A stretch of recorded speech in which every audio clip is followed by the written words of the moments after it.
tallest poppy syndrome. Like, they literally want to be me, so now they're trying to destroy me, it seems. It sounds like the whole Alan thing. It feels like someone's been listening to so much Alan that they've incorporated the Alan ideas into their mind, and now it's their personality. And it's this guy, of course.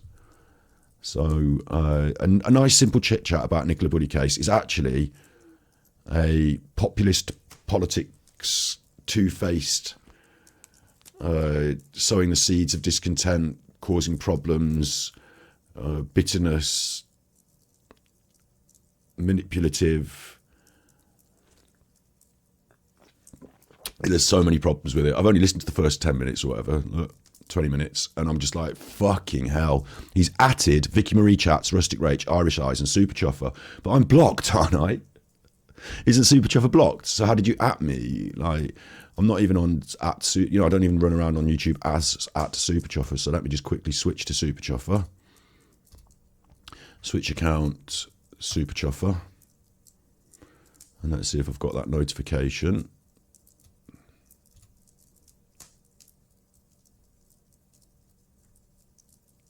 You see, I haven't got that notification. See my notifications here? I don't have the at Super Chuffer notification. Do you see that? Like, you can see it here live on the telly. I just literally switched over there. I'm not messing about. This is from 22 hours ago. This is from 22 hours ago, 23 hours ago, a day ago. So I'm not messing about here. He hasn't atted Super Chuffer. Oh, did he spell correct it? Oh, your phone did it. He hasn't really atted me because I'm banned. It's about what the public think and the idiots think that are watching his channel, not what the reality is. Not what the reality is. And how dare you at me? And you're like, who are you? You're now Eddie's Vinyl Break as well now. Yeah? I'm going to switch back from Super Chuffer because I'm using the internet as battery exhausted. Switch account, battery exhausted. But you're Eddie's Vinyl Break now, yeah? You're going to call people out and tell them, you know, be the judge. Judgy McJudgerson. This one's good, this one's bad. I think this one needs to do better. I don't mind this one. It didn't make me angry. Like, who are you? Who the fuck are you? And what he's doing is he's doing exactly what Eddie does, is he's naming names so that it will factionalise, and you're either on his team or my team. Before, you could just watch the channels and not get into all this petty bollocks. But now you're on this team, and he'll say, oh, I'm not doing that, I don't care, and I'm only just giving people a shout out and being positive. But the truth is, by speaking people's names and by critiquing them positively, you're being a twat. The end. No, it's just bollocks, such bollocks. Desperate for views, absolutely desperate for views. Didn't do this last night when I was streaming. Did it today after I've streamed. We'll have to watch it. I'll have to. I'm a bit cross. I'd rather do this when I'm not cross because I'll come across better. Do you know what I mean? But this one doesn't have to be the live that goes on the internet that everyone judges me on. It can just be I woke up a bit late and watched, like, wow, this is in my optional choices feed, and I'm not. Look, he's put me in there with Eddie Vinyl Break, Vicky Marie Chats, Rustic Rach, Irish Eyes, Super Chuffer. Fuck that. I'm nothing like Eddie's Vinyl Break and Rustic Rach. I'm a proper channel. Like, do you know what I mean? Like, who the fuck are these people? Fuck all them and fuck this. What do you reckon? Sneaky's the word. Like, sneaky's the word. Should we watch it? Might as well, eh? Should we watch it? And then we'll get on with whatever we do on the internet. I know that we're not going to get big views for this, and it's irrelevant to me, really, because this should not get big views. It's a load of bollocks. I've managed to go landscape. So he obviously watched the video where I critiqued him and his, you know, we did the critique of the Andrew Tate video, yeah? The Andrew Tate video. Oh, it's passive-aggressive. It's not passive-aggressive, Asbo Casbo. It's aggressive-aggressive. Passive is not doing something. He's actually doing these things. You know, he's actually calling my name. Aggressive. But meek and shy and scared aggressive. Playing games. That's what it is. It's playing fucking games. Big ups, Julie. But yeah, I agree with you, passive-aggressive. I've just been, you know, facetious. But he's playing games. Like, I even said out loud, so on my last video, like we talked about it here on Twitch, yeah?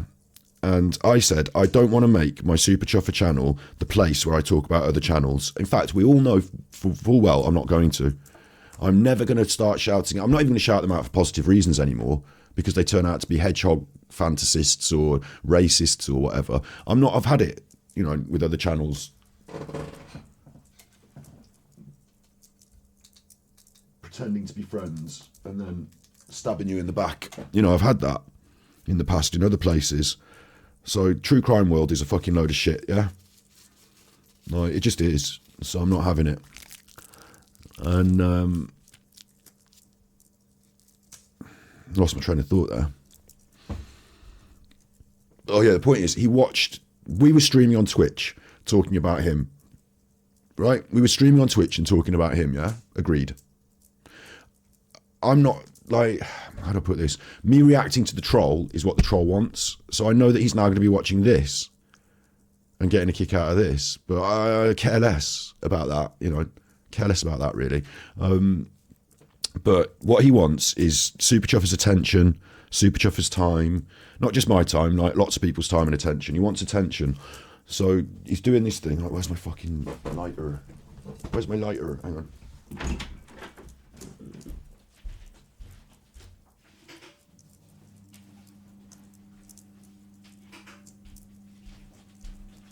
And what he's going to say that he wants, what he's say, it's not just me as well. It's, you know, he wants people's time and attention, as most of us do. I do. I want your time and your attention. I want you to watch my content and pay attention. But in order for you to do that, I'm going to have to make good content that interests you. In order for some people to do it, they just have to lean on the drama or the sensational, like Alan, and that's what he's doing, isn't it?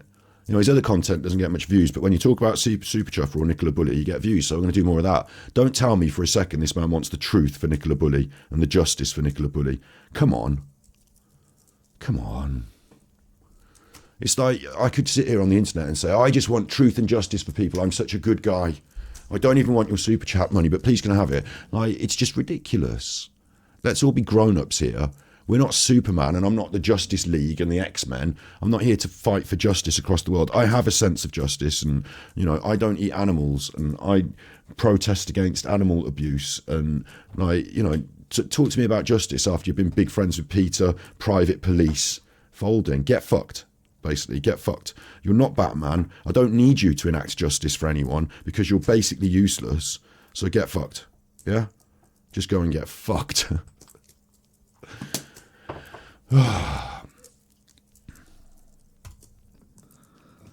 Congratulations to me for doing that. How is everybody?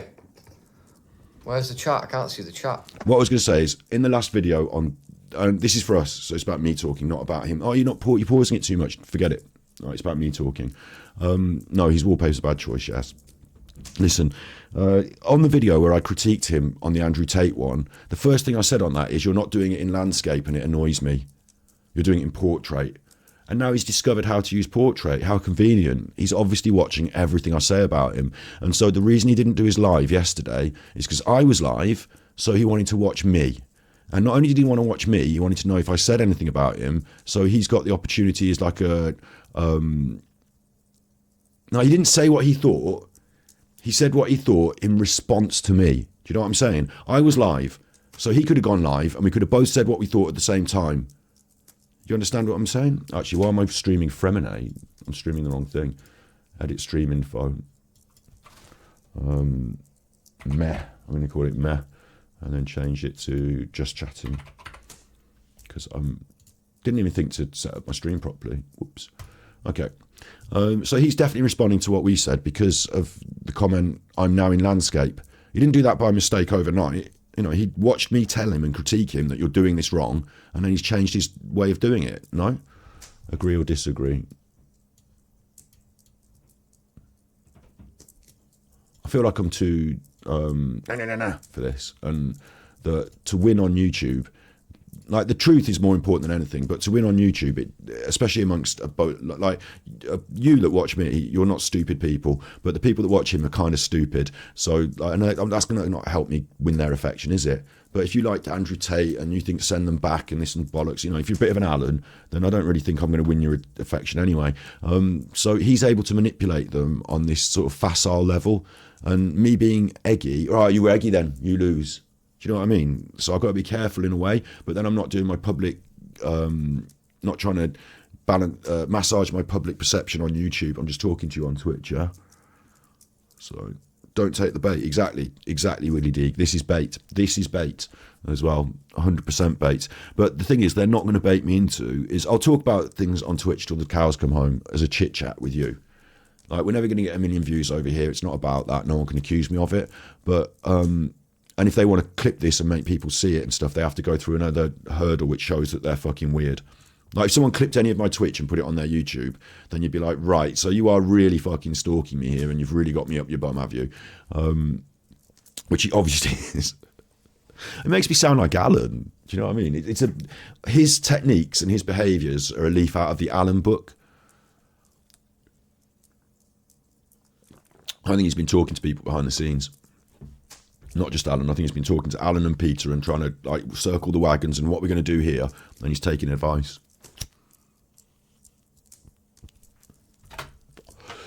And he's come up with this strategic plan, which is just such bollocks. Such bollocks. Hold on. We go up a little bit. I'm useless with this, mate. Where's the chat? Hello. I can't see the chat. Hey, Lynn. We'll let some more people come in and then. Hi everyone. Am I a Newcastle supporter? I'm going to dress. I've got my hat on because it's. I've made a few community posts and stuff. And listen, I don't care about your hat, and I don't read your community posts. Maybe I'm coming down with something. I've got to feel like I've got a bunged up nose. Excuse me while I just blow my nose. I'm just going to mute myself.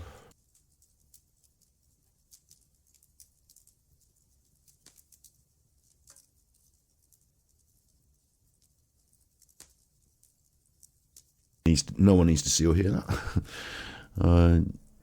And I'm probably confused a couple of people, but this is what I'm here for now. This is kind of an unplanned live. I hate it when people spend the first 10 minutes of their live messing about, but I did a bit of messing about today, I suppose, but like, he's going to get into it in a minute, trust me. But I've been skipping through it a little bit, 2 minutes in. So I will explain about the live with Peter. I think we have a mole, probably. Listen, yesterday in my stream, someone asked about the Peter Faulding stuff, and I was gracious enough to give them a very concise but very straightforward answer. And I thought to myself afterwards, that was him or one of his friends stirring the pot in a setting that has nothing to do with Peter Faulding and him, bringing it up so I talk about it and cause a drama. And he doesn't just want views from Peter Faulding interview, he wants views any way he can get them, and the drama, anything, all of it, fine for him. I won't put it on my Super Chuffer channel. Battery Exhausted's the place for that shit, and here and there, you know, but I'm not going to put it on my Super Chuffer channel. I won't even deign to mention them. When asked directly, I will give my direct response to what was said, but I think that was asked directly by a few people mentioned Peter Faulding interview in chat. They did, but someone asked me directly. They atted me and they said, what are your opinions on this, please?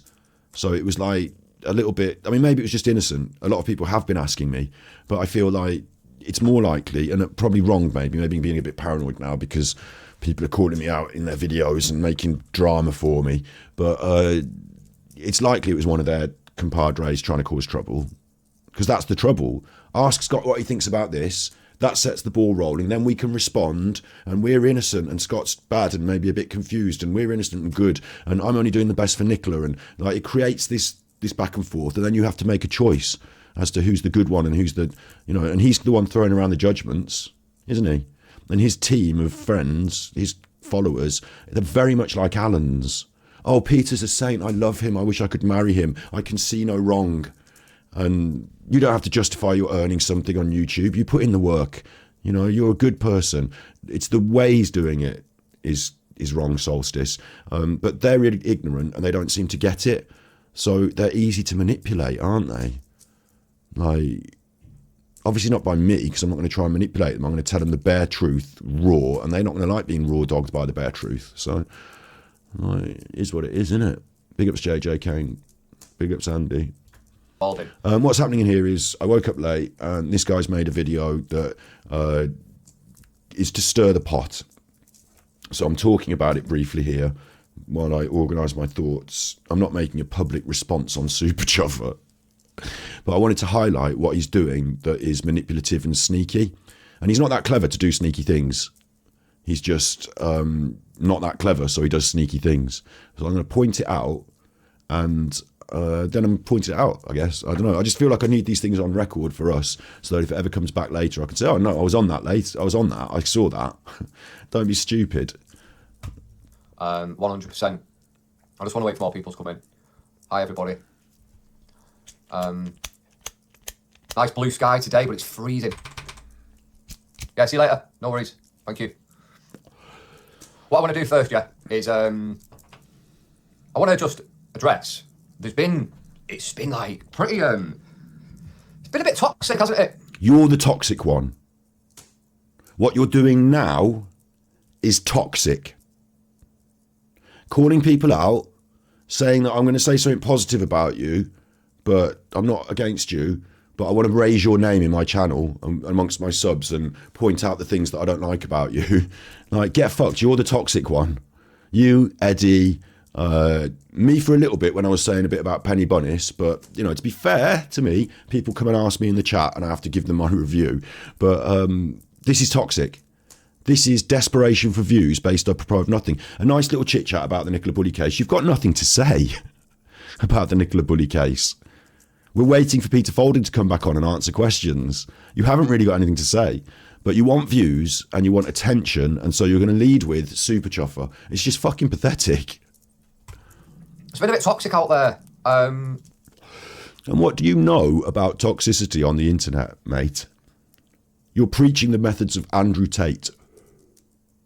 You've got videos saying that Sam Smith should be fucking thrown in the bin because they need to stop saying they. They're trying to turn kids into pedos. Like, you are toxic. On a few different platforms and channels, and there's been a few arguments and stuff like that going on, and I don't really want to be involved in it. And you don't want to be involved in it, but you are the cause of it, and you are bringing it up now. I want to try now, right? I want to try and bring some peace. Okay, contact me privately. Do not talk about me on your channel. Some love back, because... Love? Like you show towards people through the Andrew Tate method? Is that how you get people to respect you, through love? I feel like I'm not coming across very loving here, but I feel like I'm being pushed into a corner to react badly. Do you see? I react with anger. I'm the naughty one. I'm the toxic one. I'm pointing, yeah. He's the nice one who's sharing love. Absolute love. Pure love. You might as well be ASMR Jesus up on the, you know, come on. Come on. Everyone needs to remember what all of the creators who have worked... And you said about Masonic, how can this guy get in the Masons? He's a plebs. Not being offensive, plebs as in the Roman singular version of plebeian. You know, standard person. I don't think you get in the Masons, but maybe. Like, you chuffers have got some funny ideas sometimes. I don't run with that Mason shit. I just think he thinks it looks cool. It's like standard boys' bedroom, black walls. Like, it's like 80s male. It's very, this guy's from the 80s. He just doesn't realise it. It's very 80s male bedroom, isn't it? It's on Nicola Bulley. Hang on, let me just show you. Just Google this. 80s male bedroom. Oh, it's doing all posters on the wall. That's not what I was looking for. Black and white. Like, they all had them like this. There you are, look. Black bed, black walls. You know, who lives in a house like this? I mean, it didn't take Alan long to find a picture with the windows and the thing, did it? But there's another one. I just found another one. Who lives in a house like this? It's a very popular decoration style from the 80s. I can think of two people I know off the top of my head who I went in their bedroom. I was like, wow, it's so cool. You're a grown-up man and you've got your own bedroom, and it's not like you have to do what the mommy tells you. You've got to have black walls and a black thing. It's a bit like that. I've got the fire on in the background today. I hope that's all right as a background sound. What they're in this for. What are we in this for? I got into Nicola Bulley because I cover body language reaction. I'm in this to grow my YouTube channel and to become a wider, more expansive media producer. I'm here to grow my media empire. That's what I'm doing, growing as a media producer on YouTube to enable me, to fuel me to make bigger and more interesting things. The Nicola Bulley case itself, specifically, I was quite interested in finding out the truth. That's the purpose of my body language analysis, is to see whether people are lying or telling us the truth, to see whether people are genuine or disingenuous. And that's about it, really. I'm not Superman trying to fucking hoist her out the river myself.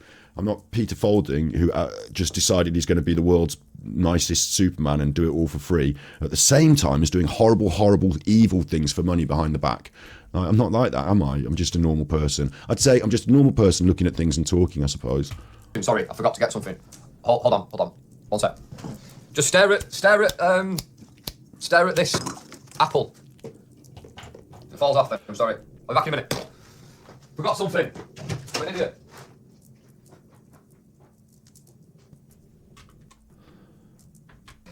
Never completely ready. I'm back. 81 people. Whoever's just come in and saw nothing. Yeah, so it's been pretty toxic all over the show. Different channels and people have got different... I will also agree, the true crime world is toxic. Like, upon entering the true crime world through my Nicola Bully content, entering the true crime, you know what I mean? Upon them noticing me, I was suddenly ripped off by Alan, slandered by... now, there are a couple of them. I'm not even going to... Alan's one that we talk about. I'm not even going to name any of the others, but a couple of them, I didn't even have to bother listening to their critiques or comments. Like, it's a wide world. They're not all bad, but there are a few that are fully toxic. And we dug into it on Battery Exhausted, didn't we? Like, we outlined who was the lolcow, who was the toxic ones in that specific circle, and we talked all about it and had a good look at it. So I sit as an overview on the true crime community. It's not that I'm above them or better than them, it's just that I'm not them. So I look at it and I talk about it, but the true crime community is a toxic waste bin. It's a dumpster fire, a toxic mess. And this guy wants to be part of it and has made a very good first footing in it by doing an interview with Peter Faulding, and so that's not his first thing, was it? He did loads of other videos before then, but the interview with Peter Faulding gets a bit of interest, and also this toxicity, this stirring the pot, this is what they're all fucking like, so you're going to have a great time, you're going to fit right in.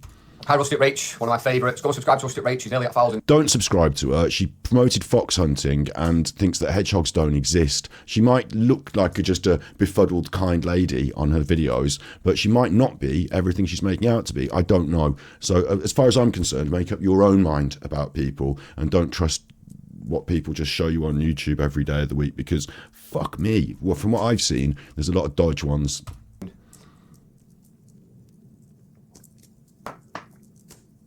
Right, okay, yeah, so what I was saying was, everyone who's done work... Remember as well, from what we saw on the Andrew Tate video, Luke, he's not just condescending because he's naturally condescending. He literally looks down on the people in his chat. He does not want to live in a normal house like you. If anyone checks, I don't want to be like, look, check me out and look at me. But if anyone knows, and I'm sure a few of you do, I've mentioned it quite a lot. Surely in the video where I was crying, when you made that lovely video for me, what I'm trying to achieve here is not, I don't need a Lamborghini. You know, if you park a Lamborghini outside my house and say that's a gift to you, I'll probably sell the thing and use the money to do something better, like feed some homeless people and have something for myself, get myself a nicer Ford car. But the rest of the money we can do something better with. I'm really not in this to try and get myself a mansion and a Lamborghini. And I've said it a number of times. I would be happy with the normal life of me working hard on the internet most of the year, getting a couple of holidays, going to some interesting places and doing some filming, raising a child. Like, I'd be happy. The house I'm in now, like 1, 2, 3, you know, so bedrooms. It's not as nice as that Paul Ansell house maybe that we saw, but it's nice enough, and I'm lucky to live here. I don't live on the poverty line. I'm not struggling. I don't have a 1-bedroom, you know, bed sit with the water coming in and mold on the walls. I'm really lucky.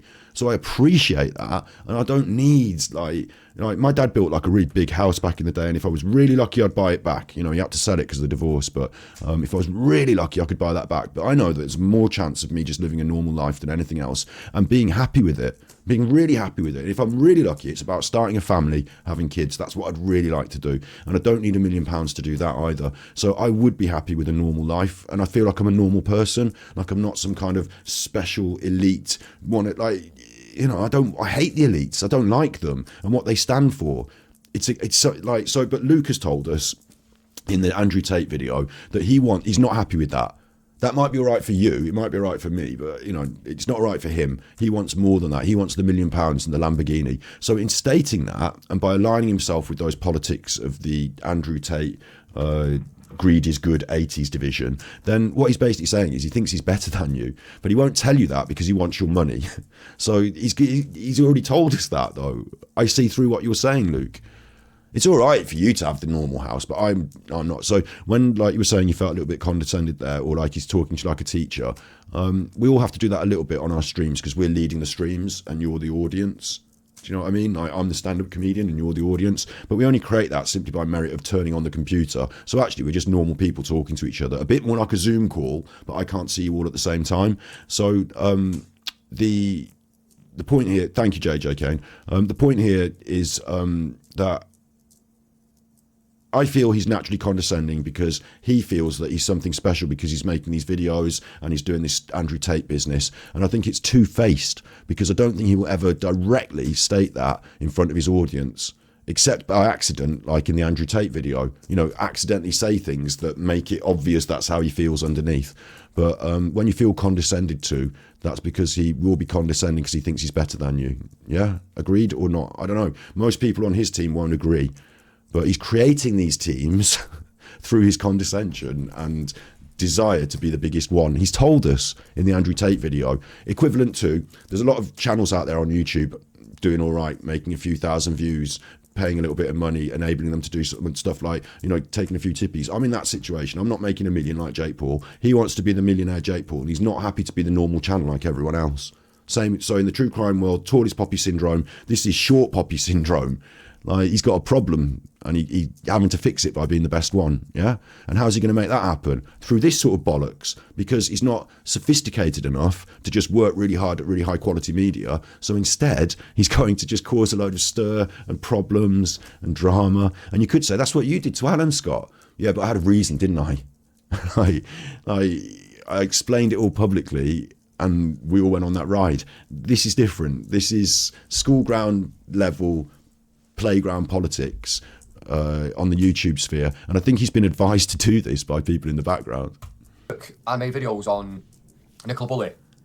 Have all been in this for the same reason. Hi, Lizzie. Nice. No. All the people that made videos on Nicola Bully have not been in this for the same reason. Evidence point, you know, Your Honour, I submit evidence 1A, the armchair detective. There you go. We're not all in this for the same reason at all. And I don't even have to pretend that I'm here to try and save Nicola's children from a world of torment and, you know, like pretend that I'm Superman and I'm going to solve the case. Not at all. I'm here to cast my eye over the content, specifically for me, unlike the whole YouTube crime world that has to solve everything and look at every piece of today's tiny clue that we missed. I'm here to really talk about the body language, the human behavior, the psychology through my channel, and then sort of, you know, move forward in other ways. Like, if I'm still talking Nicola Bully in 10 years, like people do about Madeleine McCann, you know, and that's still my bread and butter, I'll be worried about where I've got to. So, yeah, I'd like to find the truth for her, but I don't think I'm going to be able to necessarily. I'm not. What my point is I'm not the truth robot and the judge and arbiter. So whatever I say on YouTube won't make the big difference in the long run to changing the law in our country, or like, you know, it's the law has done its process, and I don't know. I'm trying to get my words out, but I'm not getting my words right. What I mean is, I think we have different motivations for making our videos, and I think that people who tell you they're there to fight for Nicola, or fight for the truth, or fight for the children, or whatever it is, the family. I'm here, I'm doing this just for the family. They're liars, because what they really want is a lot of views and attention on the internet, and what they really want is money. If you don't care about the money and the views and the attention, give all the super chat money to charity, right? Which is, I give a bit of money to charity. I'm not trying to blow my trumpet here, but I know where my values lie. So I know what I'm doing, but I don't think you do. So don't ever speak for me. How about that? How about that? That's a better way to say it, isn't it? You can say what you think the other channels are doing and what you're doing, but don't ever speak for me. Hey? So yeah, everyone's done it for the same kind of reason. Yeah, everyone's done it for the same reasons. And that's to try and find the truth about what is an absolutely baffling case. So that means you're doing it for the same reasons, yeah? You're trying to find the truth in this baffling case. You're not trying to make yourself money, reputation, etc., etc. You're telling us everyone's done it for these reasons. Implicit in that is you. See how the spin is starting? The spin is starting. Which still is confusing, and, you know... Why would you say that everyone's doing it for the same reasons? Why would you even say that? Big ups, Andy. You don't have the strength for it tonight. I kind of have to do this now. I kind of have to, in timeline order, I have to sort of reply to this now. I'm not trying to put it on YouTube right to reply and all that business, but I feel like I have to deal with it now while it's there, so that I can then put it aside and go on and play Mafia all night, you know? I feel like if I leave it and don't talk about it, then another video will come out in a few days and people will say, oh, this and that. And I'll say, right, don't worry. I've got it all in line. We did the first reaction to the Christian Tate thing. Now I've got this video. It's all there. I can make it live. Go and watch it. But once I've spoken on it, I can put it away. Like me mentally. So I appreciate, as the audience there, you might not want to watch this tonight. Some people might. It's like Twitch is what it is, isn't it? It's Sunday, it's Twitch, and I'm just going to deal with this while it's been, like, he atted me in it. He wants me to talk on it on Super Chuffer channel. Fucking won't gonna. Well, it still baffles me to this day. But yeah, point being, all the creators have been doing... And also, this is an hour and 40 minutes, and I don't think we're going to be looking at an hour and 40 minutes of this video. I think this first bit with the stripy wall is about other creators, and is like the drama bit, and I think the other bit is going to be a load of bollocks, boring, so I don't think we're going to watch it all. Work for the same kind of end goal, and that's to try and find some kind of truth as to what's gone on. Which is why I'm a bit appalled at you being manipulated by one of the players in the drama. You know, finding the truth and allowing yourself to become a marketing mouthpiece for Peter Faulding are not congruent. They're not the same. Peter Faulding's truth was that she's not in the water. And then Peter Faulding's truth was that she was in the water. And Peter Faulding's truth is that he's a rescue. He comes out and he rescues people from out the rivers and finds their loved ones who are, let's face it, already dead. So it is a little bit creepy, isn't it? It's not like he's there to search and rescue and he brings them back alive. Oh, I've rescued her and she's alive. It's not like that. It's that he likes finding dead bodies. Do you remember when we were looking at Jason Dean Rothwell and we said, what kind of person likes finding dead bodies? Like, could you imagine if you were Peter Faulding and every day you went in the river and pulled a dead body out? Like, how would that make you feel? How do you feel about being asked to do that? And Peter Faulding does that on the regular, apparently, but I would contest what he does more regularly, and I don't know. So this is my idea, my guess, based on his website, is that more likely, there's more chance that he's getting the, what do you call it, the commission. Is it? Would you say the commission? What do they do? Government contract? You know, when protesters need removing, right? When protesters need removing and the police go there and then they call up this third party that's a private company, that's Peter Faulding, protester removal, like, who pays him? I think the government probably do rather than the police direct. And who brings him in? And is it councils or is it, you know, somewhere along the lines, taxpayer money is used to pay Peter Faulding to remove protesters. Underwater searches, specialist rescues, forensic searches, yeah, those things do go on, but not as often and regularly as protester removal in the UK at this time. Today, there will be fewer chances to go and do an underwater search, but there will be more chances to do a protester removal for Peter Faulding. Agree, disagree? He's been doing this since the early 90s. Like, the protester stuff, the protester removal, like, there's links here to the different, look at all the links. This is the protester removal links from the news. Yeah, there's a lot of them. A lot of them. Okay, and then same thing, press links, underwater search. There's a lot of them. Possibly about the same, maybe. Maybe there's about the same amount of underwater searches. But what he's not showing you on the telly, as Peter Faulding in his high-vis jacket, we're searching for Nicola, I've done this for free, the family, I'll do anything for the family.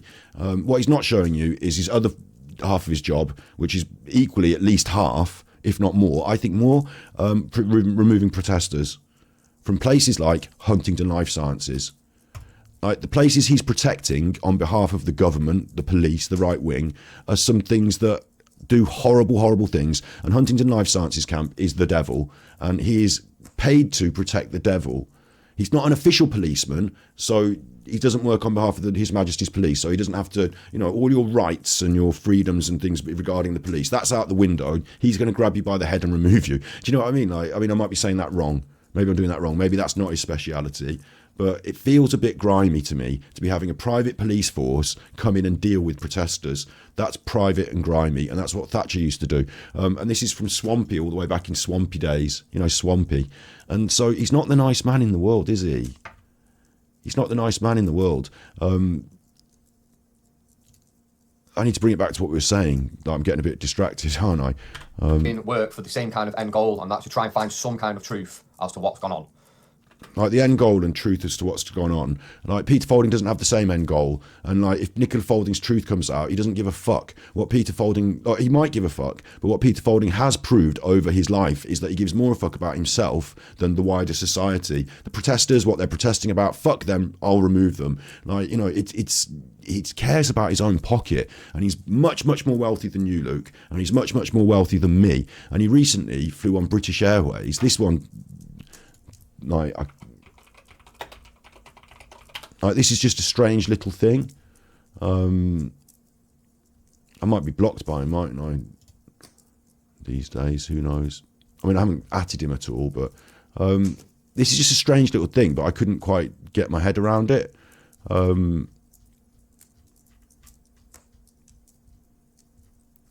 Peter Faulding, November the 14th. The sun's setting over the Atlantic at British Airways. That's nice. You're on holiday. Atlantic, that's America, isn't it? So you've been on a holiday. That's nice. Been to America. But what I found so weird was the reply from British Airways themselves. Beautiful picture, Peter. We hope you're having a great flight too. Which is what, you know, the marketing team might write. Phil B. What you've actually named it, Phil B. Phil B. And when you go here, British Airways, and you look at their tweets, Phil doesn't put his name on the tweets. And like, that's a personal message from British Airways to Peter Faulding. Like, Peter Faulding knows some reasonably high up people then, yeah? Certainly he's been able, like, whoever, maybe it's just the hospitality team, maybe he's in the upper class hospitality bit of it. They don't fucking tweet me, right? And if you work for the British government, and for the last, since 95, you've been working for the British government, and like, you know, which group of people have you been working for and with, and which dinners do you go to, and who are your friends here? Do you know what I mean? This is where you could say, well, if you want Masons to come into it, like Peter Faulding's the one that's the most likely to, out of all of them to be it, isn't he? And he's a private company who you can pay to do things. So you can pay him to say what you want him to say, and you can pay him to like do what you want him to do if you're the police. I'm really making this really facile now. I'm really making it really like he could probably, in theory, he could possibly come after me for defamation if I say this wrong. So what I want to say is I'm trying to make this as easy to understand, and so I'm going to make it incorrect but easy to understand, is that he gets paid by the police, which could be the government. I don't know exactly who's paying him to remove the protesters, but he gets paid by the government, the police, and they pay him and he does what they tell him to. Yeah, that's the basis of his job. That's how he gets his £500,000. And if you go into the, I'm doing Peter Faulding here more than I'm doing this response to Luke, but I've said all this stuff before, haven't I? If you go into his company's house and have a look at his companies, you know, you get a bit more of an interesting view. So we're not talking about all the same page trying to find the truth for Nicola here. Peter's truth and what he was trying to do when he turned up was that, okay, if he found Nicola, that would be a good thing, but it would also be good for him because he could sell more books, and his money and contracts go up, and you know his prestige goes up, and he can sell the idea to the public that he's a nice guy who helps to find dead people, not a horrible person who removes people from Huntington Life Sciences. So it's public perception as well. There's so many things that Peter seeks to gain here by, for free, offering his services.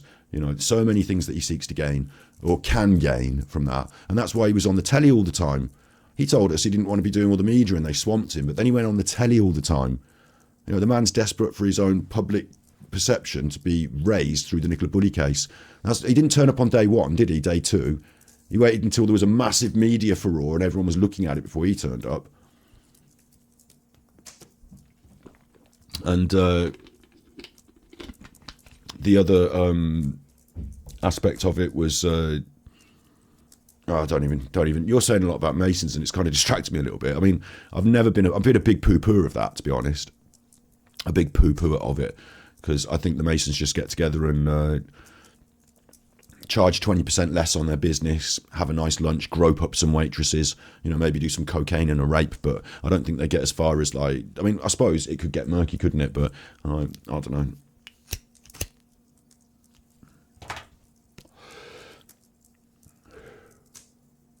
St. Peter did get his ego hurt from the Bulley case, but he also got to sit next to I'll never forget this.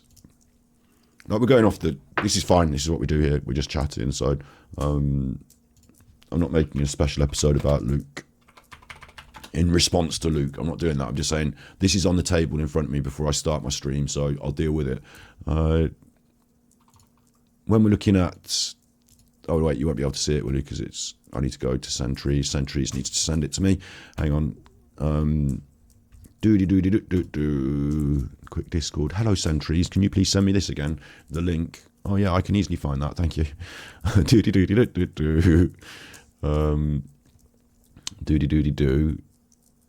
Because not everyone has this. But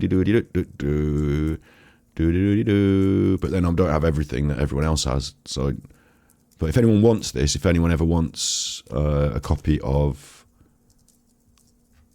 where is it? Of Vanished, then they could just ask me.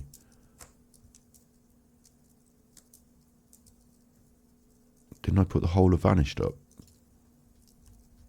Didn't the whole of Vanished go somewhere? There it is.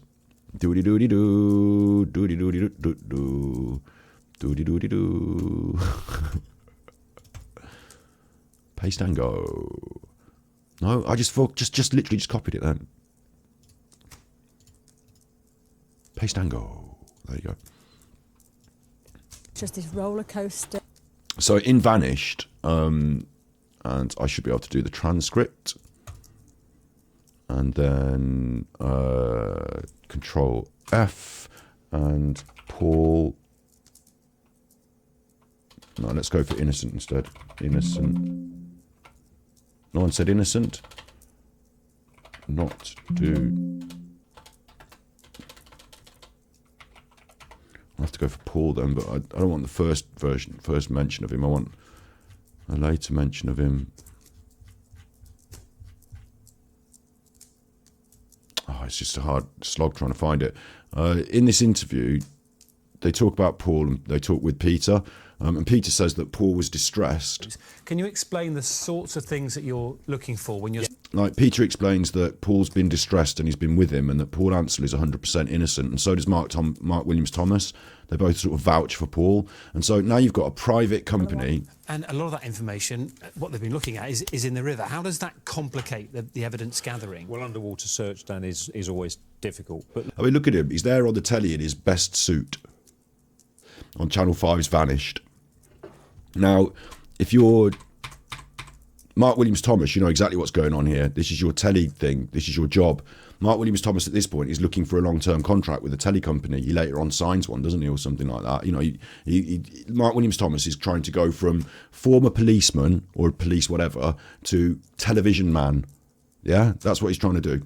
Like, he doesn't care so much about solving cases anymore. It's part of his thing. You know, we did a documentary on Savile and claims to be the one that, you know, exposed Savile. It's part of his thing is to expose and do that. But he's not a policeman anymore. He's a telly man.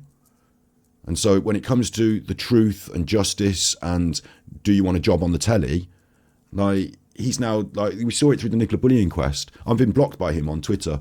I used to tweet at Mark Thomas all the time, like, well done, Mark, I really respect you. Great programme, Mark, well done. Like, that sort of stuff. And what do you think about this case, Mark? And what, you know, do you have an opinion on this and stuff like that? Because I trusted him and thought he was a good guy. He went into the Nicola Bulley inquest. I did my inquest review day one. I was looking at his tweets all day on that day and reporting on them and looking at the inquest, yeah?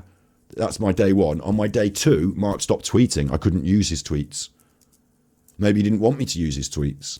But on day two, as far as I'm concerned, he shut down. And then day three, after that, he worked for these other companies and he's got a job on the telly. Like, you know, and then the other thing that I noticed is suddenly he's got an opinion on trans people.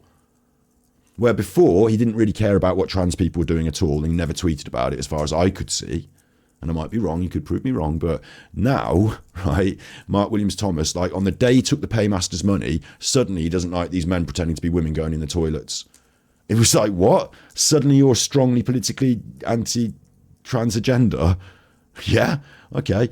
That seems very, like, obvious that you took the bag.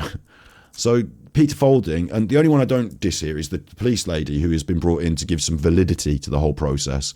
But police, like, you know, these chuffers are on the telly. Yeah, Peter Faulding's on the panel. He wasn't doing this a lot before. Now he is. So, like, I remember him on this declaring Paul Ansell to be innocent, and I might have to watch it all through again to find the exact bit.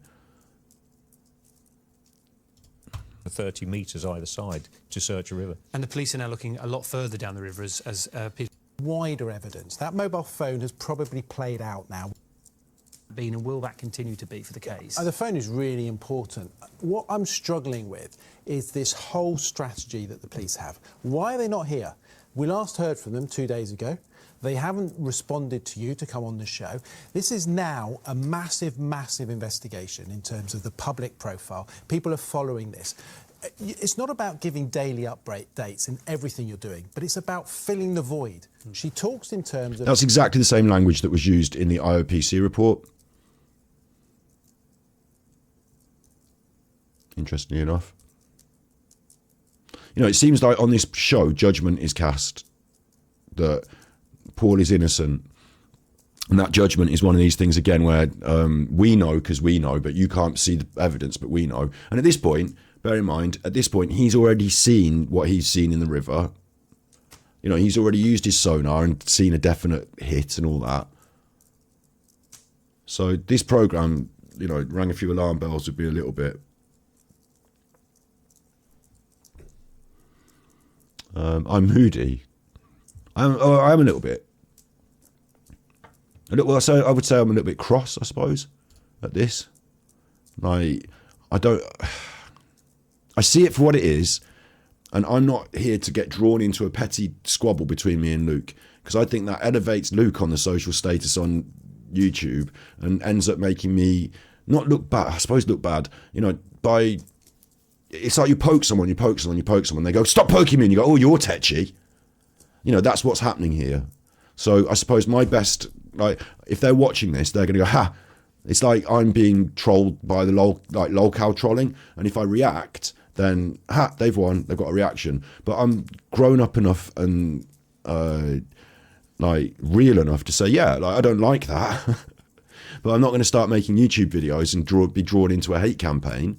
You know, if you think I'm going to turn you into the next Alan on Super Chuffer Channel and start talking about this on Super Chuffer Channel, you're wrong, because this stuff this is drama content, and there's like a hierarchy of quality of content on YouTube, and whilst I can produce all sorts, I'm not going to tarnish my good stuff with the shit stuff.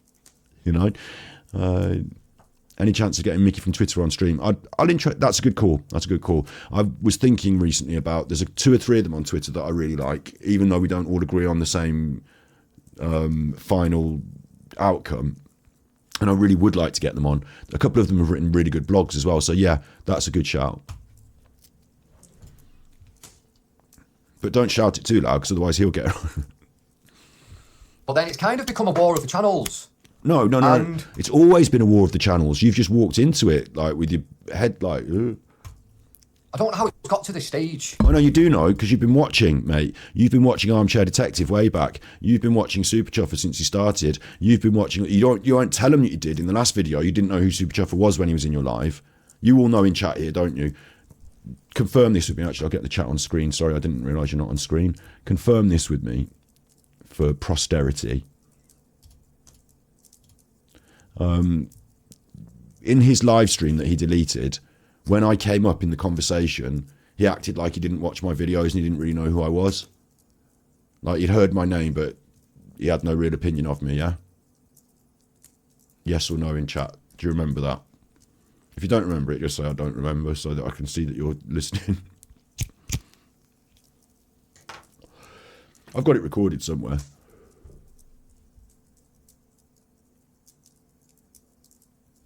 Yeah, he knew who you were, okay. And in this one, as Red Fan says, he admits that he's been watching me since I had 1.8k viewers. So we've got 2 sides to a story there, and they both come from the same person. I know people can disagree with, like, I disagree with some other channels and what they say, and they disagree with some of what I say or some of what I've done. Which is why you wouldn't really talk about any of that shit, because it's just drama content, yeah? Talking about what our disagreements. Like, I have to talk about it now because of what you're doing. Like, you're the source of the toxicity here. And the way people run their channels and their styles and all that kind of stuff is very different. obviously we're all different creators and stuff like that. So without saying they're bad, they're different. And they're just going to choose a different style. And I'm going to be really diplomatic and not make myself look bad by being toxic. But of course, we all know what we're doing here. This is mean girls in the playground who won't say the actual mean thing, but will say nice things to your face and then mean things behind your back. Like, yeah, well, we're just different. Oh, I love what you're doing. It's great. It's really good. It's quite different to the way I would do my thing. So I won't be having you in my gang, but lovely, you carry on. You know what I mean? But we need to remember that why we came here in the first place. Do we? We need to remember what we're doing here. Thank you very much, boss. Who's in charge? You're not. Shut up. We're all different creators and stuff like that. But we need to remember that why we came here in the first place. Condescending. And that was to try and find some truth in what is a crazy case. No. There are people the people that really want to find the truth in the case, and you shouted one of them out there, didn't you, Mickey? They're on Twitter today, and they're still tweeting Nicola Bulley every day. The ones that I will say really want to find truth in the case are the ones that are committed and are hard on it. The rest of us, we do want to find truth. We've done our bit to try and find truth, but we are not like I can't speak for everyone, but I'm not Inspector fucking Gadget who spends all day working on crimes. Like, I want to find the truth. I'd love to know the truth, but there's a limit to what I feel I can and should push for. And my actual role in this is media entertainment, social overview, commentary, body language analysis, psychology conversations. That's Super Chuffer channel. Lol cow drama carnage, but could go on battery exhausted. And then on Super Chuffer for You, I'm watching like Neighbours, so it's got nothing to do with this. So I won't pretend that I'm trying to I obviously want the truth for Nicola, and I'm obviously quite passionate about it as well. It hurts me in my soul the way this has gone. But I'm not going to pretend that I'm some sort of Superman, Batman, avenging angel detective that is here to find the truth for Nicola. And I don't think you should either, really, Luke, because there are people out there that can take credit for that. I've told you, they are constantly doing it, still doing it all the time. And even some of the channels that I don't agree with, that I don't even fucking watch, and I don't know who they are, like Vicky Marie Chats. I couldn't, if you line Vicky Marie Chats up with all the others in the room, I wouldn't be able to pick her out because I don't know what she looks like or what she sounds like. I don't watch her stuff. But if they're still talking about it, maybe they are looking to find truth or views. But if Break the Ice wants to talk in that way, then this doesn't make sense to me, because your video content is not all about Nicola Bulley. In fact, it hardly is about Nicola Bulley all the time. And you made a video to say you're not going to be doing Nicola Bulley all the time. Nicola Bulley, I will only say this once. My channel is a goldmine of content. Not only Nicola Bulley. I will only say this once. My channel is a goldmine of content. So not even you want to do Nicola Bulley to find the truth all the time. You want to find the truth when you're talking about it, but on any other given day, you're quite happy to ignore that and just do something else for views that's a goldmine of content, apparently. And it is a kind of goldmine of content, but a shit mine of content with the Andrew Tate video and the they, them should stop being gays or paedophiles. That one. No, that's bad as well, isn't it? So is that still on here, the Sam Smith one, or has he took it down? If he's took it down, I'll be cross, because like I said, I still haven't reacted to it. I just don't agree with what you've said, and I'm going to disagree with all things that you say, and people are going to go, oh, you're just trying to disagree with him. But I literally just don't agree. But let's have some funniness. Colette, we're going to have to get through this, and it's going to, I feel like, I'm doing it, so I'm doing it. This isn't like public service. This is what it is. I'm sorry that Luke's done this, but I just want to get it dealt with, so I've recorded it and done, and then I can move on. Because if I don't, then he's going to say something else tomorrow or the next day, and then it's going to, what did you say about this? And say about, I want to make sure I remember what I said about things by saying them clearly and having them stated. So, with all this toxicity going around, you are the toxicity going around at the moment, and there's no love really between many people. I want to try now and just put some positivity and a bit of love back to all of these. When I was in your chat, you blocked me, and it was spurious, and there was loads of people being fucking horrible and venomous, the Allen crowd, and even your own content that attracts those dickheads, and they weren't being very loving. It's easy to say this now, but you didn't do it in the action at the time. It's like, would you walk by on the other side, or would you not provide, the Good Samaritan? when I was having problems in his chat, Rach didn't help me, he didn't help me. They were saying mean. One of them used my surname and like was saying mean things about me. And I don't really care, but I saw it and I watched it and I saw what happened. You blocked me because you couldn't handle people talking about me in your chat. And I wasn't causing problems. We've got, like, everyone knows it, yeah? So you can't now turn and say, oh, I would have helped you. I'm a helpful person. I'm a really nice person. I'll give you a shout out. Like, get fucked. I don't want your help. I don't want help from people like you. I don't want friends with people like you. Channels which have kind of had this bit of frackering, bit of this and a bit of that, okay? So You're trying to feed off it. I'm going to shout out some channels that may not like me. You're going to start talking about channels that don't like you. So you're obviously a bit pissy and bitter about it if they've talked about you then, yeah? Or you're going to pretend that you like them and it's nice and it's good. Like, it's just two-faced bollocks and it's drama. It's just causing drama. You're doing the cause of the drama now. You want people like me to respond in this way in this video. So I'm playing 100% into his hands by doing this. If I cut it as a video and put it on Super Chuff or Battery Exhausted. But talking to my crew here in Twitch, I see it differently. I see that I'm just making sure we've got a record of the truth. So if it ever goes any further in different ways, we can come back and drop this video and say, oh yeah, no, I saw what you were doing back then.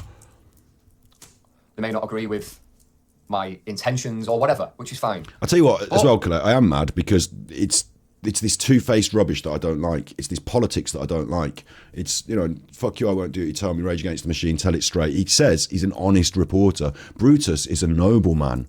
Brutus is a nobleman. Break the Ice, an honest videographer, he'll say on Twitter. But he's not honest. He's deceitful and two-faced and like conniving, in my opinion. And all this over the Nicola Bully case, where we all want some truth. And I did a big long stream yesterday, like, really emotionally and physically tired me out. The big long, and we've got more to do because I care about trying to find that truth. Like, my last two episodes on Super Chuffer, right, the COP review is good, and Paul Ansell's house tour is good. They're two solid bits of content in the hunt for a little clue, a little something to help illuminate the truth in the Nicola Bully case. And as I said about this one, it's getting political. Now the truth about the Nicola Bully case is not the top of the agenda now with the COP review. Now the top of the agenda is the politics between Snowden, the police, and of course Peter Faulding. You know, it's about politics between these people now. It's not finding the truth for Nicola Bully, that report, and I wasn't happy about that. So I've done two really solid, like, there's a lot of people working on this Nicola Bully thing, like shouting out the people on Twitch, and I feel like I've put forward some solid bits there. Like, when I can, I think I can be quite effective. Like, everyone makes up, for this sort of stuff, everyone makes up the storm. Every little raindrop makes up the storm, yeah, and it's the storm that's important. Like, the strength of the wolf is the pack, and the strength of the pack is the wolf in this sort of thing. So I found, this is random, but I found this picture of this woman lighting a candle for Nicola Bully 9 days after she went missing in Lancashire, and that's that woman that was in the car from Curtis Media's video. We've seen her before, and I just thought, that's interesting. And then someone posted a reply. They've seen her on this thing. Okay, now I don't go with the PSYOP thing and think that she's an actor, but they might, but whatever, there's her there. So it's like little pieces of a puzzle. Me on my own, I'd never have seen this and got this without posting that, and it all comes together, and we're all like a community of people trying to help to try and find truth to Nicola. And I don't make a video about that. Like, sometimes I just drop a little comment reply or drop a little piece of information in the mix on Twitch. And another one that I thought was pretty relevant recently was actually, you know, it cuts both ways in a way, I suppose, because this Peter Faulding and Paul Ansell stuff, after the Peter Faulding interview, I remembered, you know, that's the day that they're on the riverbank, and this is what Peter Faulding said in this little interview. If I do, I'm damned if I don't. There's no ulterior motive for me. What message do you have to the people this was, who are sitting? I think, recorded on the 7th, broadcast on the 8th, or it was tweeted on the 8th, so it's the right sort of dates. I can't guarantee exactly which date it was, but you know what I mean. Keyboard warriors accusing you of all these things. Well, I suggest maybe they come out and maybe fish look for dead people underwater in the dark, murky waters on a freezing cold night at 3 o'clock in the morning when they're dealing with a drowning victim and watch them get pulled out of the water. That's my message to them. And I thought it was really interesting because he says watch them get pulled out of the water at 3 o'clock in the morning, which is basically what some other people had been saying had happened after he'd alerted the police. So it tells a different narrative to what he's telling on the mainstream, and we're looking for the truth.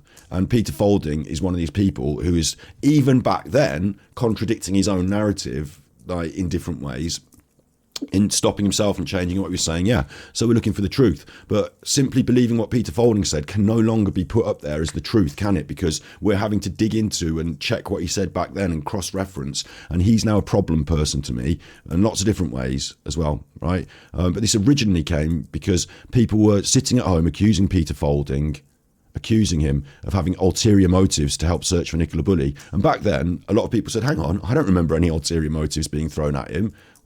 What are you talking about? And it felt like she was doing what Luke was doing by saying, oh, I want to show some love. How dare they accuse me of having ulterior motives?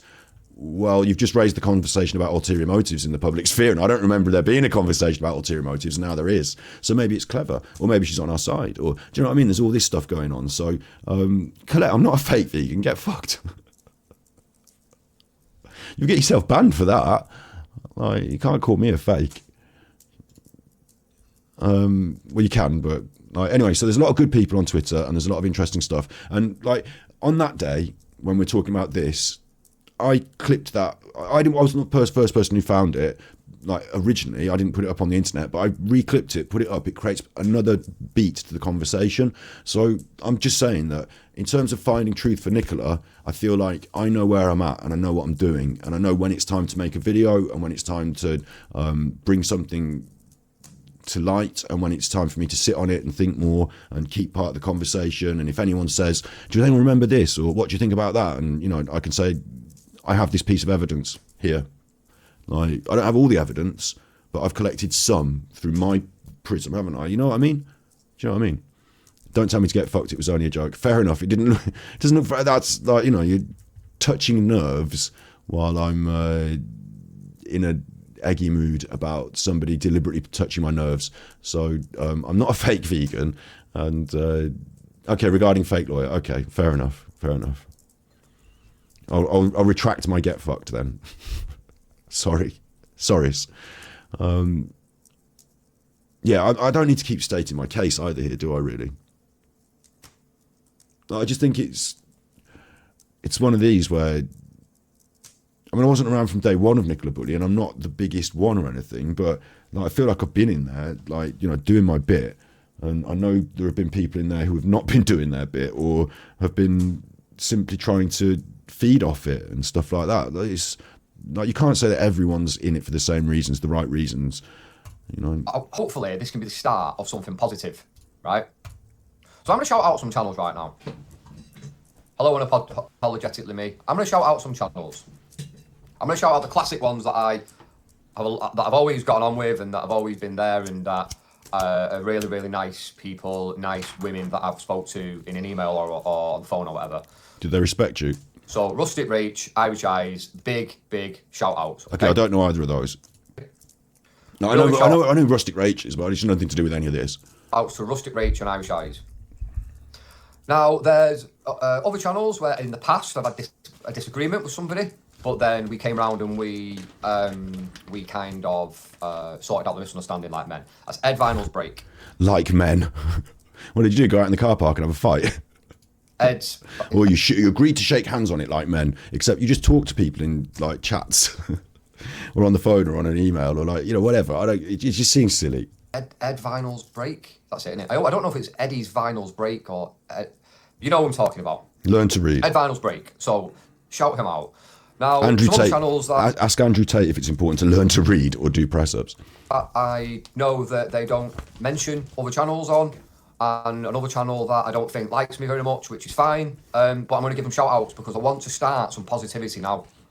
I think people have had enough of it. So shout out to Vicky Marie, okay? Shout out to you. Again, Right. I literally don't know. I wouldn't be able to pick her out in a crowd. I don't know if she's ever said anything about me or not. I have no opinion on Vicky Marie chats because I don't know who she is and I don't listen to her stuff. What I'd never wanted to do in this true crime thing with the Nicola Bully thing was what I never wanted to do was watch someone else's episode and then come on my stream and try and talk like I'm saying my ideas, but have all their ideas in my head. So I'd stay away from other people's ideas and I'd speak what I feel. So I don't know who she is, and I don't know whether this is good or bad. So I'm not, have no opinion on this bit. Except you're raising her name in this video on your nice little chit chat about the Nicola Bully case and saying you're being positive to her, but it seems like it's going to annoy her because you're not actually saying good things about her.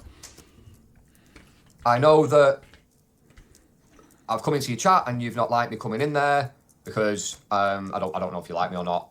That isn't the point that I'm making. Whether you like me or not, that's fine. That's your entitlement. But I just want to give you a shout out. I have said before. Entitlement, not prerogative. Entitlement. So you're entitled to. No, sorry, entitled now. Entitled. It's not a very positive word. It feels like we're doing sneak dissing by saying positive things. That Hello, Seaman. You don't allow other channels to be named on your chat on your channel, but that's your call. Okay. See, now he's pointing out what's That's wrong. your decision. I respect. I respect it, but obviously it's wrong, and I'm saying why it's wrong. That I've had my thoughts on it. I've mentioned it, but it's your channel, so fair enough. Okay. You do what you need to do and run your channel. They need to run it the way you want to do it. If you don't want to mention other channels, that's cool. Are you having a pop at her or not? Like, I'd prefer it if you were just really like straight up and just had a pop at her if you don't like her. To do so. So that's Vicky Marie. Good luck to you. Don't think you're a bad person. And yeah, all the best with your channel. Right. So that's that. Scott Super Chuffer. Me now, yeah. I watched your live yesterday. Really? And for the most part, I thought it was you were reading the police. For the most part, I don't give a fuck about your judgment on my media. So, honestly, all the people in comments, every comment, anyone in comments is above your opinion of my media. Like, I'll listen to them in the comments before I'll listen to you and your opinion with your ulterior motives and your like, you've already banned me from your chat. Like, you were going to do your own live. Just do your own live. I'm not here making comments about, like, I literally didn't make comments about the interview on Super Chuff or anything. I've just reserved it, held back. I've talked about it with my friends on Twitch here, and I feel like I'm now being judged by someone who is in no position to judge me. But yeah, go ahead. The College of Policing report, and for the most part, I thought it was a very well conducted piece. Obviously, I heard you mention me and that you don't like me, or you don't like my channel. Again, that's cool. Now, let me say something. Let me just say something. So, when I first started watching you, Scott, you had about 1.8 thousand subscribers, and it was a long time ago. Right. I wonder what you first started watching me then. Was it at the start of the Nicola Bully stuff, or was it even before? Because Super Chuffer, came up from nothing. I wonder how long he's been watching me. Honestly, right, I recognise his face and the screen and the setup because at one point somebody on some part of something, he sent me a video. I think it was before he had a channel. He sent me a video and it came up we used to do call-ins and stuff like that, even before Nicola Bully. It might have been part of the Nicola Bully, opinions on Nicola Bully. And he sent it in as like a little video and asked a question or said something. And I said, that's cool, you should probably start your own channel if you want to, say these things and do these things. Why don't you start your own channel? I feel like I've been there, early doors, but I can't remember. But content. Sorry, what? Let me just say something. So when I first started watching you, Scott, you had about 1.8 thousand subscribers, and it was a long time ago. And content. I don't know what you said there about it, but the admission that he's been watching me since 1.8 thousand subscribers, but then when I turned up in his chat the other day, he didn't know who I was or had no real knowledge. It doesn't make sense. That doesn't. He's either known who I was all this time, or he didn't. So I think he did know who I was all this time. And then when I went in, he said questions for Peter Faulding, and I went in the chat and asked some questions for Peter Faulding. Nothing bad. Like literally, like not causing trouble. Then he said he can't keep up, so you're gonna have to do a super chat. And I said you could put it on slow mode, and like trying to help because I'm a streamer and I know that if you're having trouble with the speed thing, put it on slow mode, and that's going to help you massively. And then I also said you can at people like this, so tell him to do that. And he was like, no, I can't follow this, I can't keep up. But he could follow my statements in chat. He wasn't able to follow, oh, I can't, you're going to have super chats. But, oh, what's that you said, Super Chuffer? Oh, what's that you said? Like, you know what I mean? Like, he was able to fucking pick me out. That's what happened. I still do think you can articulate yourself well. Thanks. I'm not a truck. Articulate like a truck. Articulated.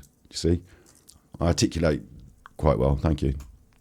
And yesterday... What is this? Blowing smoke at my ass? What's that got to do with anything? There was a couple of people that, you know, they said, I like Luke, Luke's genuine, Luke's that. You disagreed. Yep. That's fine. That's fine. I wonder, you know, on these streets of YouTube, some people might have been genuinely in there saying, I think Luke is this and that. But I don't remember Luke being in there. Like, Luke told me just then he watched that entire thing. But I don't remember him being in there and talking in the chat. So was it people that he's friends with that were talking? Was there some politics being played? You know, we'll go in Super Chuffer's chat and we'll say that Luke's good. You know what I mean? And then we're starting to play this politics game of going in people's chat and getting your friends to say things and cast a bit of spin. Because, oh no, the general audience thinks Luke's good. It's the same thing that the right-wing politics do in social media, is you'll think that there's been like 100 likes on that fascist post about send them back, so it's good. But actually, they've got 100 people in a call centre in the Philippines to click like on it, because you can pay for things to happen on social media. And that's what the right-wing politics do, to try and feed agendas and narratives into the social media space and elevate them, like anti-trans agendas, homophobic agendas, stuff like that. So, you know, it's not that everyone's really eggy about trans people on a day-to-day basis, is it? It's that on Twitter, there seems to be quite a lot of push for these things, and you create push through money. So, like, I don't think he quite understands what's going on here in the wider social media sense. And here, I think when I'm seeing that in my chat, I'm not going to just stand for someone saying something contrary to my opinion, and I'm going to shut it down because I've got reasons. And the reasons were the Andrew Tate video, the misogyny, you know, the Sam Smith video. I've been through them. I've talked about them all now. You know, so my reasons I stated clearly as well. Go and watch his content, make up your own mind. And I think there's a possibility. I'm not saying it's a fact, but I think there's a possibility that a couple of those people that were saying nice things about Luke came from Luke's group to sort of curry the favour, poison the well, whatever it is, you know, to seed the idea, blood the water. And I think that it backfired because instead of me saying, oh, is he? Well, shit, I'd better listen to the audience here and don't want to poo-poo Luke. Instead, I said, no, go and find out for yourself, and left it at that, essentially. I stated why I thought he was bad, and I stated where you can go and find it out for yourself. So I think it backfired. They shut the fuck up after that. I don't like Andrew Tate, one of them. Actually, one of them did say, no, hang on, I don't like Andrew Tate either. And I said, well, Luke doesn't feel the same as you. So I'm getting confused. Luke doesn't feel the same as you. Luke actually really likes Andrew Tate. So go and have a look and come back to me when you've made a proper decision about what you want for dinner, instead of just looking at the big shiny picture on the fucking thing. You don't know what it tastes like yet. You know, have a proper think. Red Fan, I remember him saying he was going to start his own channel, and Scott encouraged him to. Luke's own channel, Scott, a long time. So you remember that? Yeah. I can't remember exactly what episode it was on, but, you know, I don't really forget a face. He was in like a living room or something like that, and he had a phone or something like that, and he made a video about something, and it was on a topic, and whether it was the Nicola Bully thing or the call-in for Nicola Bully or something, and I said, you should start your own channel. Like, that's advice I give a lot of people. Like, that's how, like, Slinky Socks is doing so well, like, amazing. And I remember saying to her, like, you know, you can do this. This is something that's easy enough to learn, and you'll get your head around it. And if you've got any questions, you can ask me. And she's like, she didn't need any questions to ask me. She's just solidly, like, got right stuck into it and done really well. So it's still good advice, but I didn't realise I was going to create my own troll here. Like, do you know what I mean? Like, this is bad for Luke to do this to me. to be disingenuous and like he knows the truth and you know the truth, and I kind of remember the truth, but it's a bit sad here, like because he knows. Okay, so what's sad to me is instead of saying on this, I've watched you since this, and you told me to start a channel, and I'm grateful to you for helping me and giving me a bit of advice and a push. Instead, what I said is, Slinky Socks, you can do editing. That's it. Yeah. I didn't give you like a full fucking, you know, TED talk on it, did I? But like, you know, I think I was positive. I didn't try and shut you down and say it's difficult, like or anything like that. I don't know. I feel like I'm not trying to claim like creation of your channel in any way. Like I'm giving you the heads up there to shout. Sorry, the bigs up. Like, you know, you did all the stuff. You did all the learning and all this stuff. I told you that you could do it, but you did it all. Just these words. Just those words. Fair enough. You know, I mean, you probably, I would have thought that you'd have felt that I was like, you know, positively backing you to be good in doing these things, sharing your videos, like, you know, promoting your stuff. With Luke, I didn't have to do any of that with him. He started his channel without me being aware, I guess. Or maybe he tried to make me aware and I didn't promote him. It's weird anyway, this facet of it, this bit of it that Red Fan remembers, I remember. It's weird. It's like a weird origin story for Luke's channel that he's not confessing to. And in the initial stages, he pretended that I didn't even, like, he pretended to not even know me. Like, he pretended to not even, I guess the battery exhausted thing might have thrown him, and, you know, the anti-Alan stuff, but he pretended to not know me. He also was watching Alan. He's been on the phone to Alan. You know, he's friends with Alan as well. So I wonder if there's that as a problem. I wonder how long he's been friends with Alan and how long he's been, you know, aware of me. But I don't want to use the word jealousy because that's petty.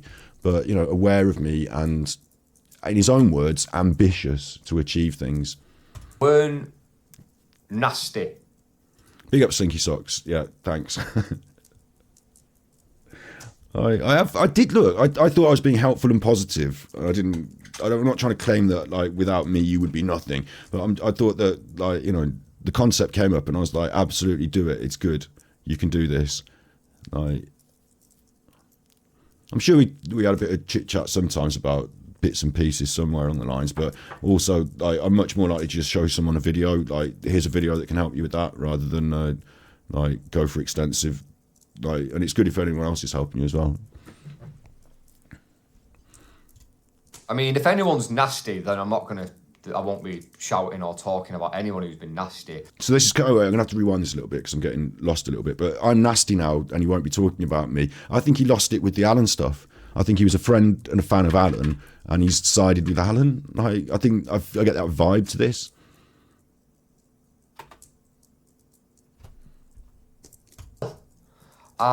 Big up Sandy. Now he's saying that we're getting into a weird origin story because we remember that he sent in a video to the Super Chuffer channel at some point, and that I advised him to start a channel way back. And yesterday, there was a couple of people that, you know, they said, I like Luke, Luke's genuine, Luke's that. You disagreed. That's fine. That's fine. You weren't nasty. I mean, if anyone's nasty, then I won't be shouting or talking about anyone who's been nasty. But you're allowed to disagree with someone's opinion on me. You're allowed to not like me. You're allowed to not like my work. You're allowed to not like my channel. You're allowed to... Thanks for telling me what I'm allowed to do. To think what you want.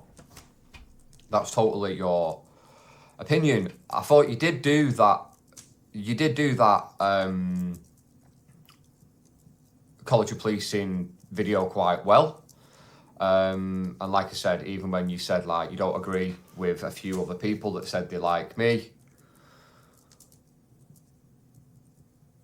I'm trying to spread positivity, right? If you feel awkward, then leave the chat.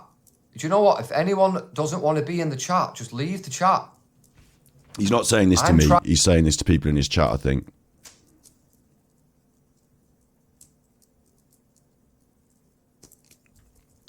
trying to be positive. Yeah. More people in the world should maybe try and adopt the same attitude of being positive. You mean create a fake persona of yourself on videos? I can't help it. If I feel eggy about something, I'll say I'm eggy. And if I'm feeling, oh yeah, the shit started, yeah. You're good, and here's something to blow smoke up your ass, and then this is something that's bad, and then here's something that's good. But it's not like that I'm being, like, Luke's not my my mentor, so I don't have to receive shit sarnies from Luke. It's more designed here so that he can say bad things about Super Chuffer online, but look like he's a good guy and he's trying to spread positivity to the naive. Some of them aren't naive and ignorant to this. This is also, some of them are such nasty. You know when Bin Bin, okay, this is like this. You know when Bin Bin collapsed and Sheila was like, oh, I'm crying, can somebody help me? And it's like, you're just one of those fuckers. Now you're crying, and like, together they'll say, we're such good people. Like, it's the same with the people, the racists who want to send the immigrants back and all that. Like, you know, together we're good people. And I'm protecting my Britain. I'm protecting you. And we're the good people. And I've got to show you a video about Rustic Rach that typifies this as well, I think. See, I don't know. Like, obviously I bully Alan on the internet. Ha, ha, ha. Do you know what I mean? But, like, you know, it goes deeper than that, doesn't it? Alan's a lol cow. But this video, I don't know how to quite explain the vibe I get, but I will explain the vibe I get. So, Mum, who do you think's will win Big Brother this year?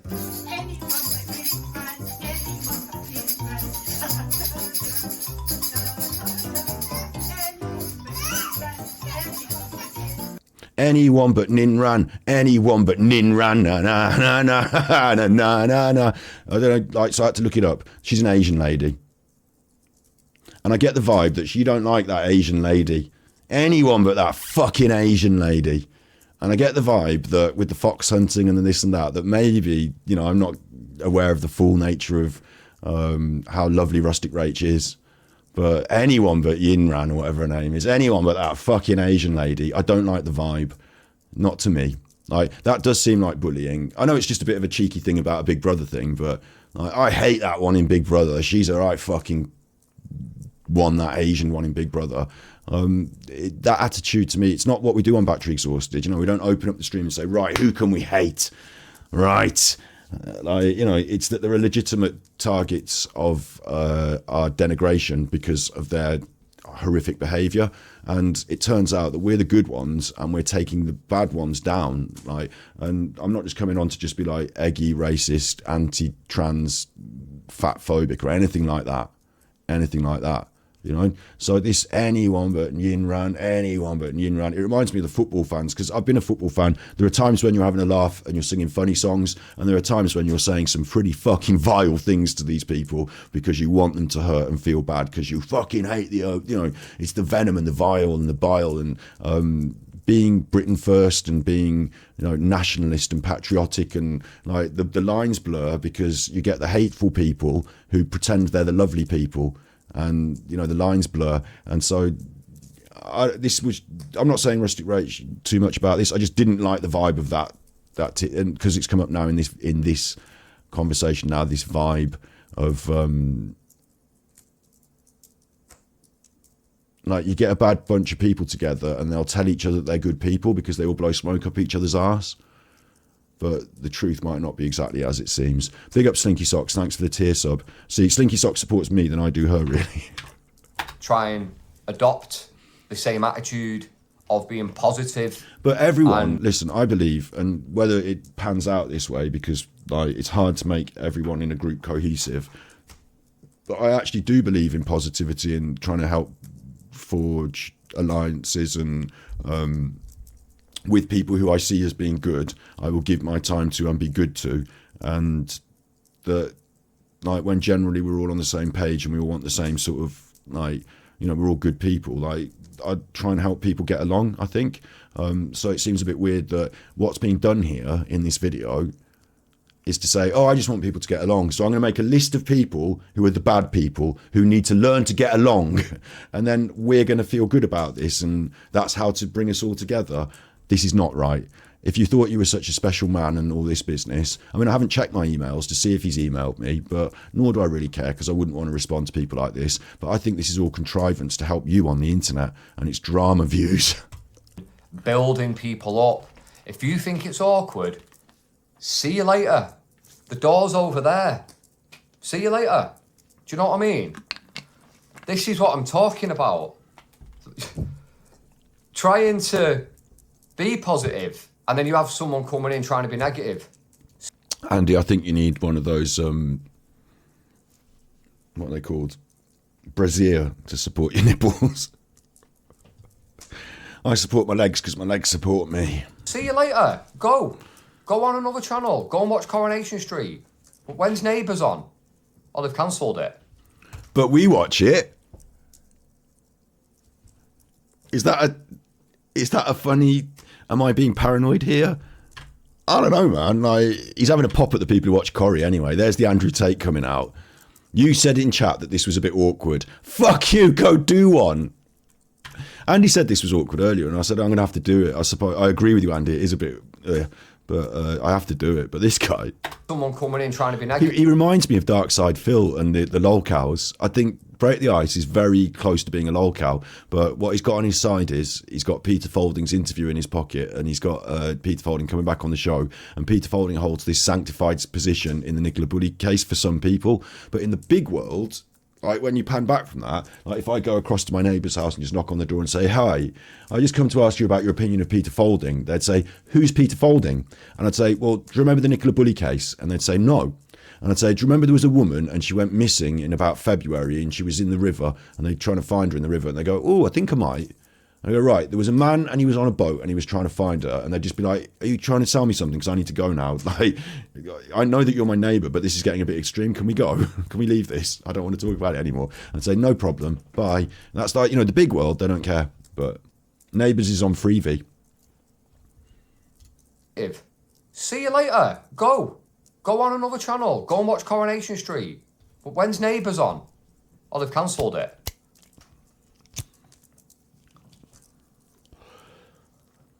I'm not bothered if people... I'm not bothered. Right, and check this out. I told you at the start, I'm Eggy.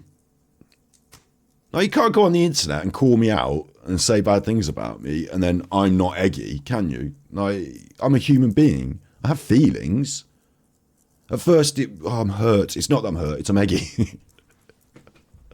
I get over it by talking about it. That's why I come here on Twitch to talk about it with you. If I had to just walk the dog and just talk to the dog about it, oh, that fucking Luke's done a fucking video about me, and I think he's just trying to curry favour with the audience, and I think he's playing politics, and I think it's a bit rich, really, to say that you go on about Alan and then you do this on your own channel. And I try and keep all the politics and all the, other channels and the he said, she said, and the petty crime bollocks, the true crime bollocks. I try and keep that off my main channel because I just think it's bollocks. So I had to find a space for it somewhere else. And it turned out to be quite a lot of fun with the old Alan stuff because he was a mad narcissist. And when you have a mad narcissist and they lose their rag, you can sort of turn them into a lolcow. And I watch all this other lolcow stuff. Marlo's just trying to do a poo. Marlo doesn't want to hear this. So on my dog walk, it's useless to me. So I come here and I switch on the computer, and before we can do all the other stuff that we do today, I thought we'd deal with it. I'm honest, yeah? This is an honest man. Luke is an honest man, okay? If you go onto this chuffing Twitch and you search for Break the Ice, he's got his own... Well, there's quite a lot of them Break the Ice, aren't there? Oh, there will be, won't there? Because it's got like a... There's like, it's quite a common thing, isn't it? The concept of breaking the ice. So I'm never going to find him on here, am I? Damn it. Break the Ice. What's the name of that other man that he's using to help bring him attention? Peter Faulding.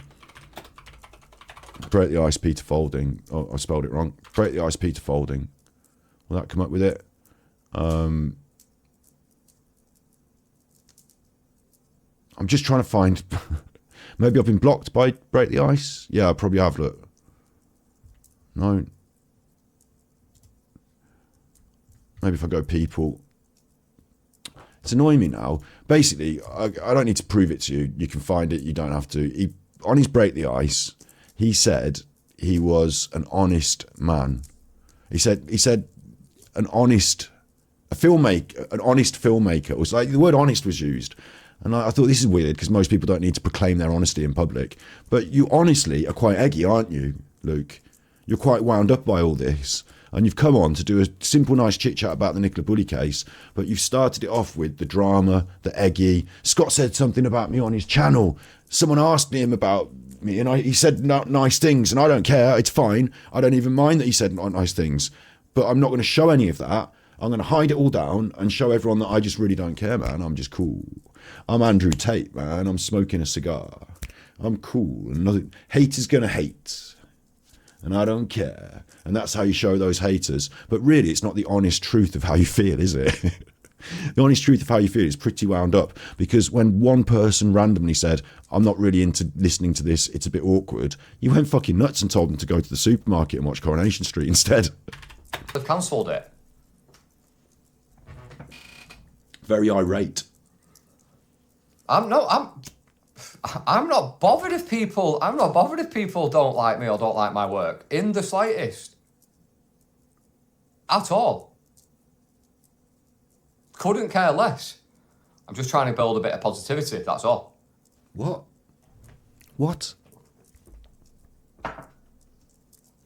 So This isn't going to build positivity with me, Luke. Like he can't be that stupid to think that this is going to make me feel better about him. So it must be for the audience. yeah, I think that people should just try and, have your opinions on each other. But I suppose it's better to say nothing than be, what's that saying? If you've got nothing nice to say, then it's better to say nothing at all. I think Well, it depends. If we're calling out like people like Andrew Tate, then there's a lot to say, isn't there? We shouldn't just let him go about his business in Romania without calling him out, maybe. It's silly, that is. But what you mean is, don't make yourself look bad in public by throwing an eggy, because people are going to say, oh, you're eggy. I don't like eggy people. You're the toxic one. So spin it and make them eggy and keep your cool. And then you're going to win. But don't say anything bad, but allude to the idea that they're bad, but then don't say anything. Same as Eddie, and I'll call Eddie out on this a million days of the week.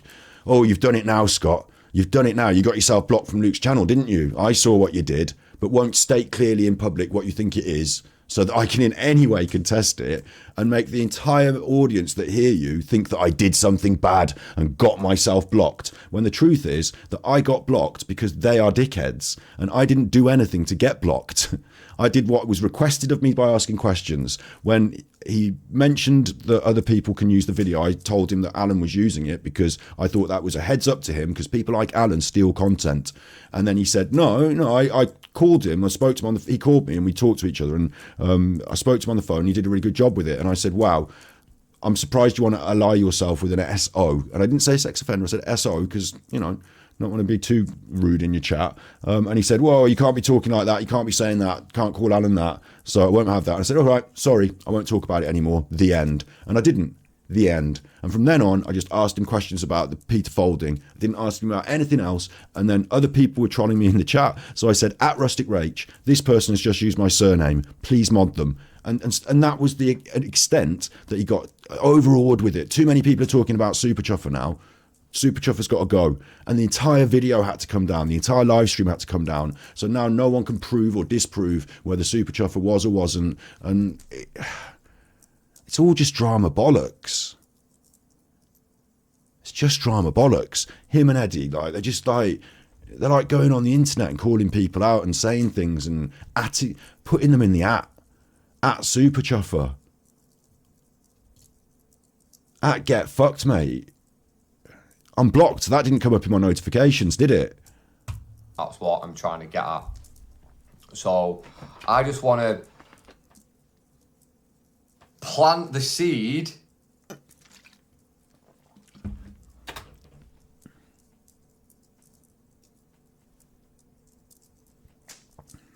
This is what they all do.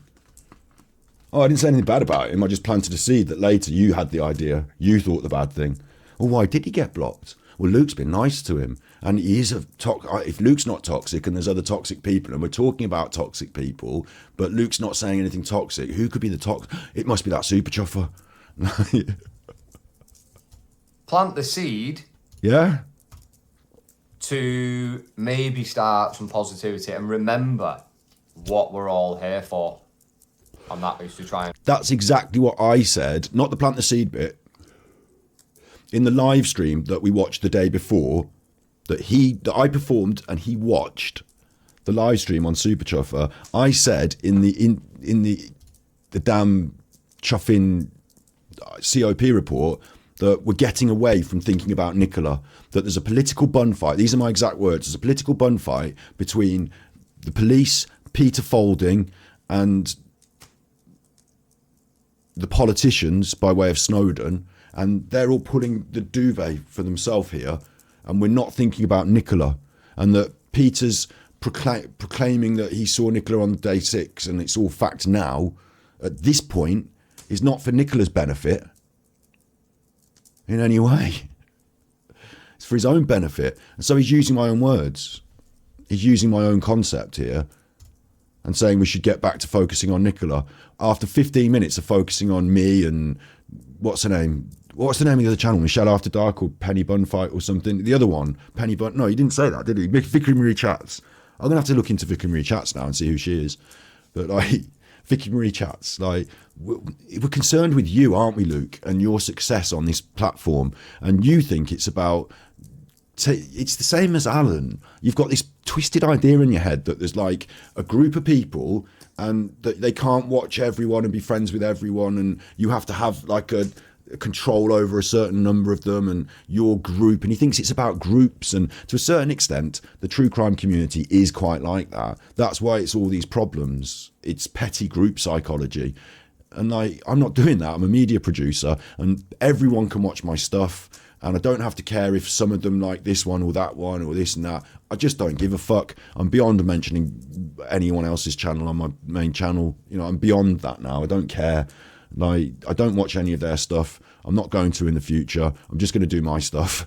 Like, I just don't see it as like, I don't have to worry if Penny Bunnis's audience do or don't like me. It's the same people in general anyway that watch all the true crime stuff. Like, it's just... But I see here the Alanisms, you know, the sort of we, the group, you, the group, and like, these ones are good and these ones are bad and I'm going to be this, and you know, it's like someone's trying to win favour in the schoolyard, and it's not a schoolyard. We're making media. So the thing that he did well was the interview, but he didn't do it that well because it caused lots of, like, he didn't do a very, people think it's a good interview because the camera work was slightly better than this but they don't know enough about camera work to know that the background was blown. But it's closer to what they see on the telly, yeah? It was edited. He was wearing a shirt. And he asked some questions and Peter said something sensational. But there were lots of pushback questions that could and should have been asked that weren't. There were lots of other context questions that could and should have been asked and weren't. There were lots of questions about Peter and his own position in this, about his business, about where he makes his money, about his relationship with Paul Ansell, about his... You know, you need to have all these other things if you're going to do a fair and balanced interview. Otherwise, what you're doing is you are Peter's mouthpiece, but you are Peter's advertising for your own benefit, because getting him on your show gets you views. So if fucking Peter wants to come on the show and, you know, murder a swan, then we'll have him murdering a swan because it will get me views. Well, not that, because we don't want to murder a swan. We'll hatch a duck. You know, it's a contrived media shenanigans to make Peter look good, and you're part of it. And you're doing it because it helps you to get views. Like, it's just such transparent bullshittery. Plant the seed to maybe start some positivity and remember what we're all here for. And that is to try and do... work and try and find some truths in Nicola Bully. If on the channels that I've mentioned, they go back and... Let me just wipe the camera a minute. They go back and, like... He's Alan.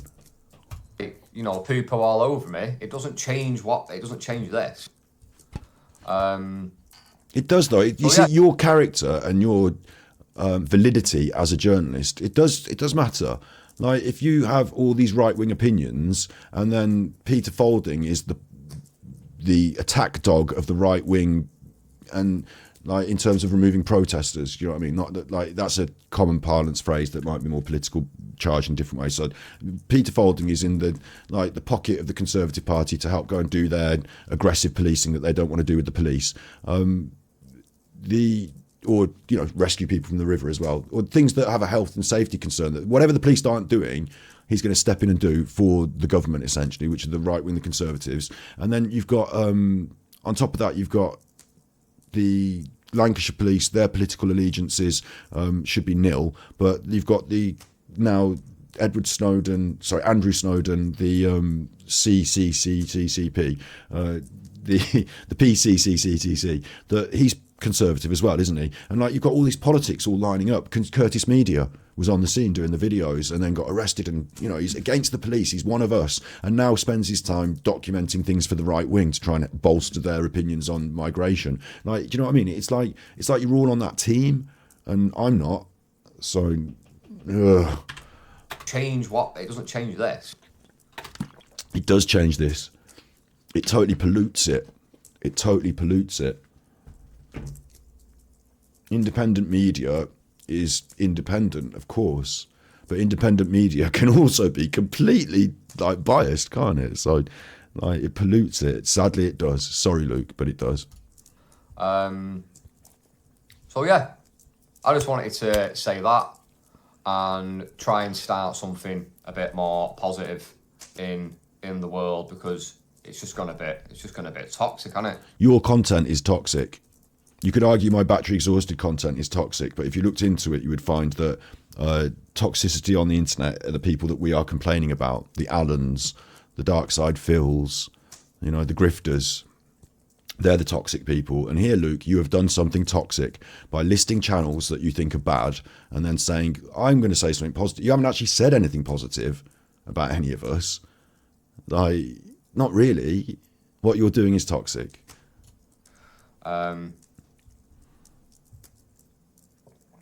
Contrived, planned, deceptive, and toxic. Has anyone got anything that they want to ask me?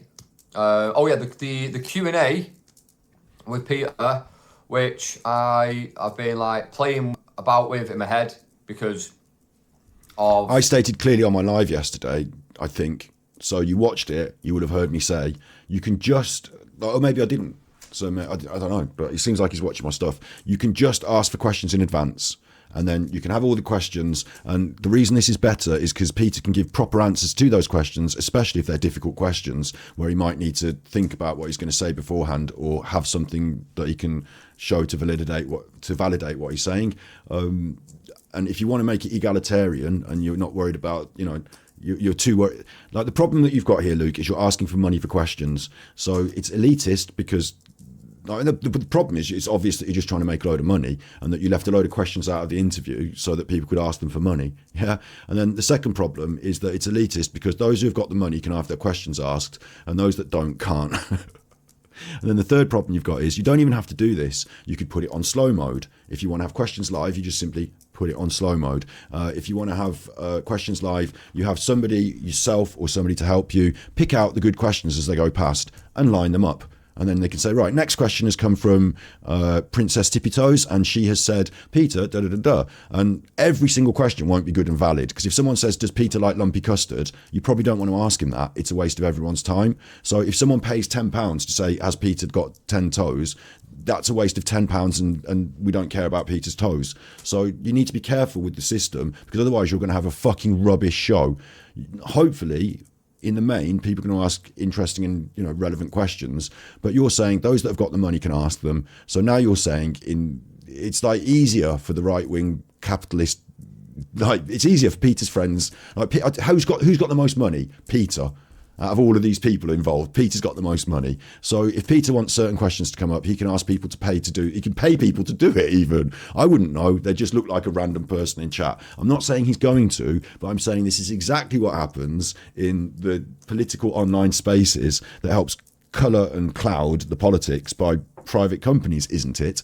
So, like, you're opening yourself up for a real like shit show potentially, which could all be avoided if you said, we're going to be taking your questions in advance. Anyone that's a member on this chat can, you know, get their question in first, or etc. etc. Like, members, it's a common thing on YouTube to do that sort of thing. Have you like, I will have all the questions lined up. The ones that go through live, the really good ones, I'll pick out. I can't promise Peter can answer live questions because you don't know what they're going to be. So, like, if someone said, Peter, tell me what's your bank account details and how much money you've got in the bank, he might not want to answer that, but then you've paid £10 for the question, so he has to answer it. Do you know what I mean? It's just like, what you would probably want to do is have the questions in advance, maybe even have people vote from the community on what they think the best questions are, so that, like, the ones with the most upticks in the chat, you know, here's a community post, please post your questions. The ones with the most upvotes will definitely be asked. Top 10 questions get asked, yeah, unless I look at them and say that they're a bit this or that, you know. It just seems really weird that you can't do this. Like, it just seems really weird that you can't do this. And I think it's bizarre that he justifies it in this way. Do I do it live? Like, bear in mind, he's not the first person to solve this problem, is he? We're going to do a show where people ask the guest questions. Oh my God. If only there was some template I could use to work this out and see how it's done. Like, there's a million media pieces out there. There's like, it's a consistent theme. Like, you could do a call-in show. You could do so many options, but you don't know because you don't really know what you're doing, or you've got it planned a different way where it's designed to make you money. Peter told you the date of this. Peter was the one that suggested to do this. You said it. So Peter Faulding obviously wanted to set this up and do it. So he's already got his ideas in place. Like, Peter Faulding wanted you to do the interview 2 weeks before the report came out, so he'd have the video ready to show everyone. Puppets. How many people are going to be in there? Could it get a bit too much? I'm not even going to go in again to this whole super chat thing. In fact, I'll just say this one thing. You just got into it then. You're here watching it. There's going to be a lot of people in this. Look how many comments are going up and down now, and there's only 120 people in here. Right? Yeah, look. Look how many comments are going up. Live chat replay. Getting questions like this. Like, imagine all these comments are all questions. Imagine they're all flying up. They're not flying anywhere, mate. And then I'm going to Peter. Peter, here's a question. I asked Peter the question. Look. And then Peter answers it. And, you know, I know Peter can talk. So he will then answer it. And then a minute or so later, I go back. I've missed 50, 100 comments and questions. So what am I supposed to do? Scroll all the way back up and then find the next one and then do it again. And there's another 50, 100. It's the only way to do it. That's why. Ridiculous. Okay, so listen. Number one, if you get 50 or 100 questions, you're fucked anyway, because no human being can answer 100 questions in like 2 hours. Like, you'll be on all night. If it's paid questions, you're obliged to answer them. So you'll be on all night, right? And then second thing is that chat wasn't even moving that fast. And if it was, put it on slow mode. And if you've got a problem with that, like I said, have you or someone else just, that was a good question there, copy and then paste it. And then you've got it on a pin and you've got it. You don't have to, and like, you don't have to, every question, if it's 1500, cannot be asked. So that's why it's all the more important to get the opinions of the public in advance and to get some sort of public, like, I can't believe I'm having to do his job for him. Do a community post, and the ones that are most upvoted are the best questions that the public most want to hear the answers to. Like, is it that not, like, because with his own system, let's say with his own system, there's some people out there, they're all lined up with their questions, he's built them all up ready. So Peter, nice to see you. Tonight we're doing, oh, sorry, before we start, we've got a super chat come in with a question. Oh, I've got another super chat coming with a question. Just a minute, Peter. Oh, there's another super chat with a question. Hang on, I can't deal with this. Obviously, you can go to another window and open up and see all the super chats. Yeah, but some of them will tick down and disappear, I think. So maybe you've got a window in your thing that tells you just all the super chats. You know, you're going to have that ready, because if you're not, some of them might tick down and disappear. So let's say you've got the window with all the super chats. I think some people, I haven't seen that myself, but I think that's an option on YouTube to open somewhere all the super chats I got, like in the monetization window or something. Yeah. So let's say you've got the window open and Peter's answering the questions and that window's filling up. Yeah. So now what are you doing? Like, you're just doing cash for questions, first come, first served. Yeah. Because it's still the same problem. By the time Peter's answered the first question, there's going to be loads of questions in that box. And by the time he's finished answering the first question, people are going to you have to give pushback answers. Like, let's say, for example, someone says, Peter, were you sure it was a body in the river, as a question, right? And Peter says, well, like, you know, using my sonar, I'm XYZ%, you know, think that it was a body. Like, you could then ask a pushback question and say, how many other bodies have you seen in that position? Or like the police said it was a chair. Do you think it could have also been a chair? That's a different question, but you're not going to ask it. You want someone to give you £3 to ask it instead, but it's going to come at a random different time. And it's not going to be the flow of the, like, your job as interviewer in the first place was to ask these questions that you are now asking people to pay money to ask. Like, it's just so fucked.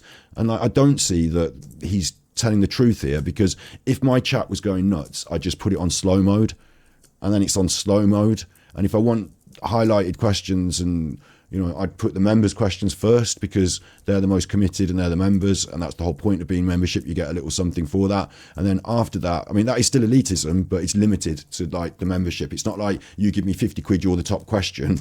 Like, how many questions paired? £3. What if I give you a £10? What if I give you a 50? How are we gonna, like, there's so many. I predict. Okay, I predict, I'm not going to keep ranting about this, but I predict that when it comes round, they will have either changed the system, or if they run with this system, cash for questions, that it will be a car crash disaster where Peter will end up picking and choosing, or he will end up picking and choosing for Peter the best questions, and people will feel like they didn't quite get their money's worth in lots of ways, and there will be people with questions left unanswered that have paid, and they'll say, oh, we'll do another one of these, but we won't be able to take any more questions, we'll just get through the ones that we've had, and then that will end up being he had the questions in advance. I just don't think it's a good idea. I just don't think it's a good idea. I think it's a really, really, really bad idea. But the reason he's doing it, you see, there's two different.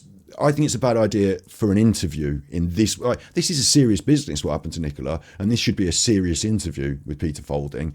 But instead, it's a random Q&A on some YouTuber's channel that Peter's got in his pocket. Like, it just, do you know what I mean? Like, this is not right. And I think it's a really bad idea because I just don't. I'm losing my train of thought because I'm having a rant, and I don't need to. I don't need to. We know it's a bad idea. Oh yeah. So the two camps. So it's a bad idea if you were a media producer and you were to say, we're doing a job here. Any advice? And I'd say to you, I've got loads of advice. Don't do it this way. The other side of the coin is that I'm giving advice to try and make the best interview. But Luke doesn't care. He's already done that as far as he's concerned. He's done his best interview. This is not that. This is the interview, and the video didn't get me the money I wanted it to because no one gave me a super chat. And when you're doing live streams, people give him like when I'm watching Super Chuffer, people give Super Chuffer chats on the live streams, but he's getting fewer super chats when I'm watching the video premieres. I need to do a live streams, and I don't really have anything to say. So what we're going to do is we're going to turn it into Peter wants to do a Q&A on a live stream. I'm going to turn it into cash for questions. Like, to him, it's about money. And so it doesn't matter what the best format of media is. It matters how we can best make money. So he's doing that. But it's a mistake. Like I said, that's why I lost my trail of thought. That's why the super chats are thrown away, because they get highlighted. Right, now you can highlight the questions by doing at break the ice highlights it at his end. So highlighting is not the issue. I do this live so that any question that's asked to Peter is right there and then. It's in the moment. It's authentic. Those questions will still be authentic and asked then if you ask them yourself, having prepared them. Like, Peter will still know as well what kind of questions are going to come his way. Peter probably won't have prepared his answers in regard to his favourite pizza toppings. But when it comes to stuff about Nicola Bulley, he's probably going to have prepared his answers. And because you've already done a video where there's lots of comments, and in the comments there's lots of questions, and then a stream where you said, what kind of questions would you like for Peter Faulding? And me, in my naivety, said the questions that I would like you to ask, and it got you cross. Now you know what kind of questions people might want to ask. And you know the most difficult ones as well. So Peter will definitely understand that he's got to prepare those answers. You don't have to guess what they're going to be. They've already been asked in your chat and in your comments. Like, what are you on about? Peter will know. He will have this prior knowledge of the concept. He's preparing now. Like, throwing him a curveball. You think because chat might throw him a curveball, it's important that none of us prepare. That's even a worse idea even. So, like, let's say, for example, I was in chat and I hadn't brought up this Huntington Life Sciences stuff. Yeah, hadn't brought it up ever before. And I was in chat on the day and it's a 79p super chat. Sorry, it has to be over, what does it have to be now? It's gone up, hasn't it? So £2 super chat or whatever. Could you please ask Peter Faulding to explain his relationship with Huntington Life Sciences? And then Peter Faulding can't prove or disprove anything. Goes, well, I did or didn't, and gives me like a sort of one of them answers. And I'm like, well, if you'd have prepared it, he could have brought his, like, you know, his folder, and he could have shown the photograph and, you know, proved what he, like, he might say, I went to like Peter could say, right, I went to Huntington Life Sciences as a consultant on the picket line, and the protester removal aspect of it was toned down because I really agree with what they were doing. In fact, I became friends with a lot of them, and in the end, I decided not to physically remove protesters, but there was another branch of our business run by a separate former police officer who eventually we amalgamated our businesses, so now is Specialist Group International, and I've got the files to prove that. And he did remove protesters, and I kind of disagreed. You know, he could say anything, but I don't fucking know. There's going to be no evidence. You know, it's just like, for Peter Faulding to give proper good answers to difficult questions, he will need to prepare. So I know that he will have prepared for these difficult questions, and the Paul Ansell relationship as well. And then he'll say something, and then for $1.99, I don't get to have my follow-up question from what he says. I don't get to have the pushback, which the good interviewer would do. You know, after every answer, there is like a follow-up question sometimes, and then we just say, okay, that's where we put it to bed. Jeremy Paxman might keep banging you over the head with it, but most interviewers would say, and there it lays. So I think that this is really stupid and disingenuous anyway, because we know what Peter's going to be talking about. Not vetted. There's no like me letting him know the question first, and then some people out there could go, oh, Peter's... Excuse me, the coffee just tried to pop back up. People can say, Peter's had all these questions, he's had all this time to... he's had all this time to like think about his answers carefully. I don't want to do it like that. He's had all this time to think about the answers carefully. He's seen all the questions that people put in the chat and in the comments already. I want to do it live, right here, right now. Peter, not right now, but Peter, I want to ask this. Peter answers it right there in the moment. But you don't want to ask it. You said it's the people that are asking it. This is another contrivance as well. He thinks that if there's difficult questions to ask of Peter, he can sit on the fence and say, I didn't ask it, Peter. David in chat asked it. So there you go. There's a difficult question. It's quite clever. You know, it keeps him off the hook with Peter ever thinking that he's, sorry, Peter, it's what, like, they paid £10 for it. I just had to ask it. I could easily get all of these questions. Yeah, I will put it on slow. I will put it on slow. But here's the thing as well, and this is what some people have missed. Some people have missed this. It looks like it's on slow now, mate. It's not a given, or it's not like you don't have to do a super chat. You don't have to. No. You can write a question. It just normally, but the chances of me seeing it, they're not very high, are they? So you can't read your chat, even if it's on slow. The chances of you seeing it, if you're looking at your chat, are 100%. If they at you, okay, I would like someone in the chat there, as Truth Finders has put, at Break the Ice, Luke, did you get our email? Like, they're atting you. So you know you can do it. Everyone knows you can do it. Let's not pretend you can't. To be fair, not very high, but they get highlighted on that super chat. So I'll have a look at your email. And he said that you can't have members. Like, he's pinned himself to the mast if you can't have members.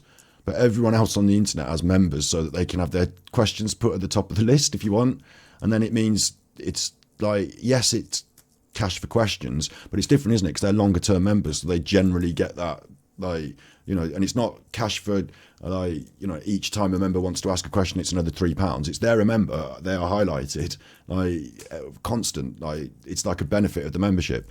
And this push has put membership slows chat, I think, darling. Like, you could answer super chats only. We don't do it for the money, but it would definitely weed out trolls, says unapologetically me. So she's going to agree with him because she's doing it as well. I don't know. Like, it doesn't weed out trolls, in my opinion. I think weeding out of trolls, like you're saying that financially trolls won't pay to troll. I mean, I won't pay to have my questions asked, let alone troll. But it weeds out other people as well, doesn't it? Oops, by doing that, the chat's just changed then. I don't know. I'm not bothered about the haters. Like, haters gonna hate. Highlighted. Not right now, but Peter, I want to ask this. Peter answers it right there in the moment.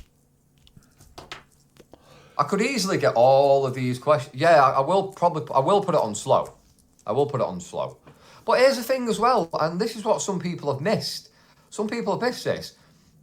It's not a given, or it's not like you don't have to do a super chat. You don't have to. You can write a question.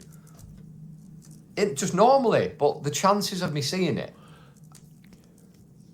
they're not very high, are they? To be fair, not very high, but they get highlighted on that super chat. So I'll have a look at your email.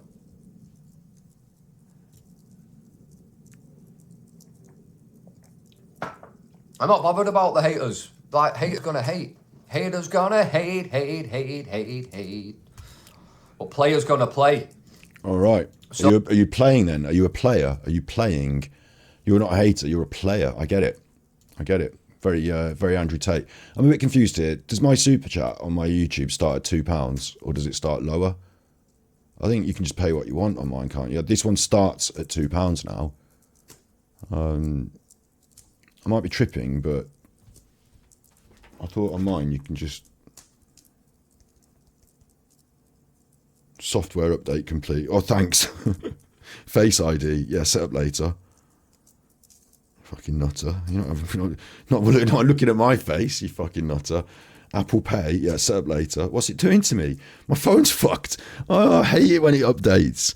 You are running out of iCloud storage. Yeah, not now. iPhone analytics. Yeah, don't share either. You're not getting anything out of me. Welcome to iPhone. Yeah, shut up. I'm just going to quickly open up my own stream, my own YouTube, with a different channel and see if I can. Well, I won't be able to super chat myself, will I? Because it's all part of my own brand account. I'll have to look at it. Because if mine starts at 79p and you can push it up to £2, I'm pushing it up to £2. No, but I think it's weird that he's pushed it up to £2, but yeah. Oh, the 79p ones are only super stickers, but you know, you can still accept them. I just wanted to get a few things kind of cleared up. Yeah, I've got. I'm gonna quickly. I've got moderators. I'm gonna quickly have to go bathroom. I'm gonna get quite a few. But yeah, you don't have to do a super chat, but I'm just saying, like, it's very hard for me to be able to see it.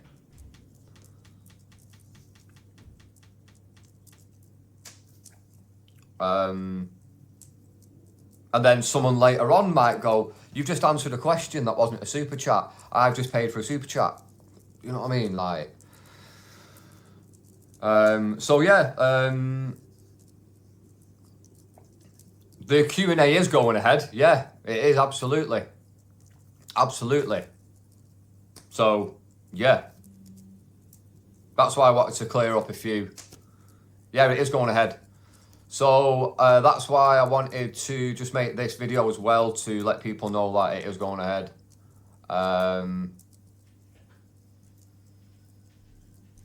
Yesterday, I made like a community post. Some, you know, not perfect. I'm not perfect at all. Yeah.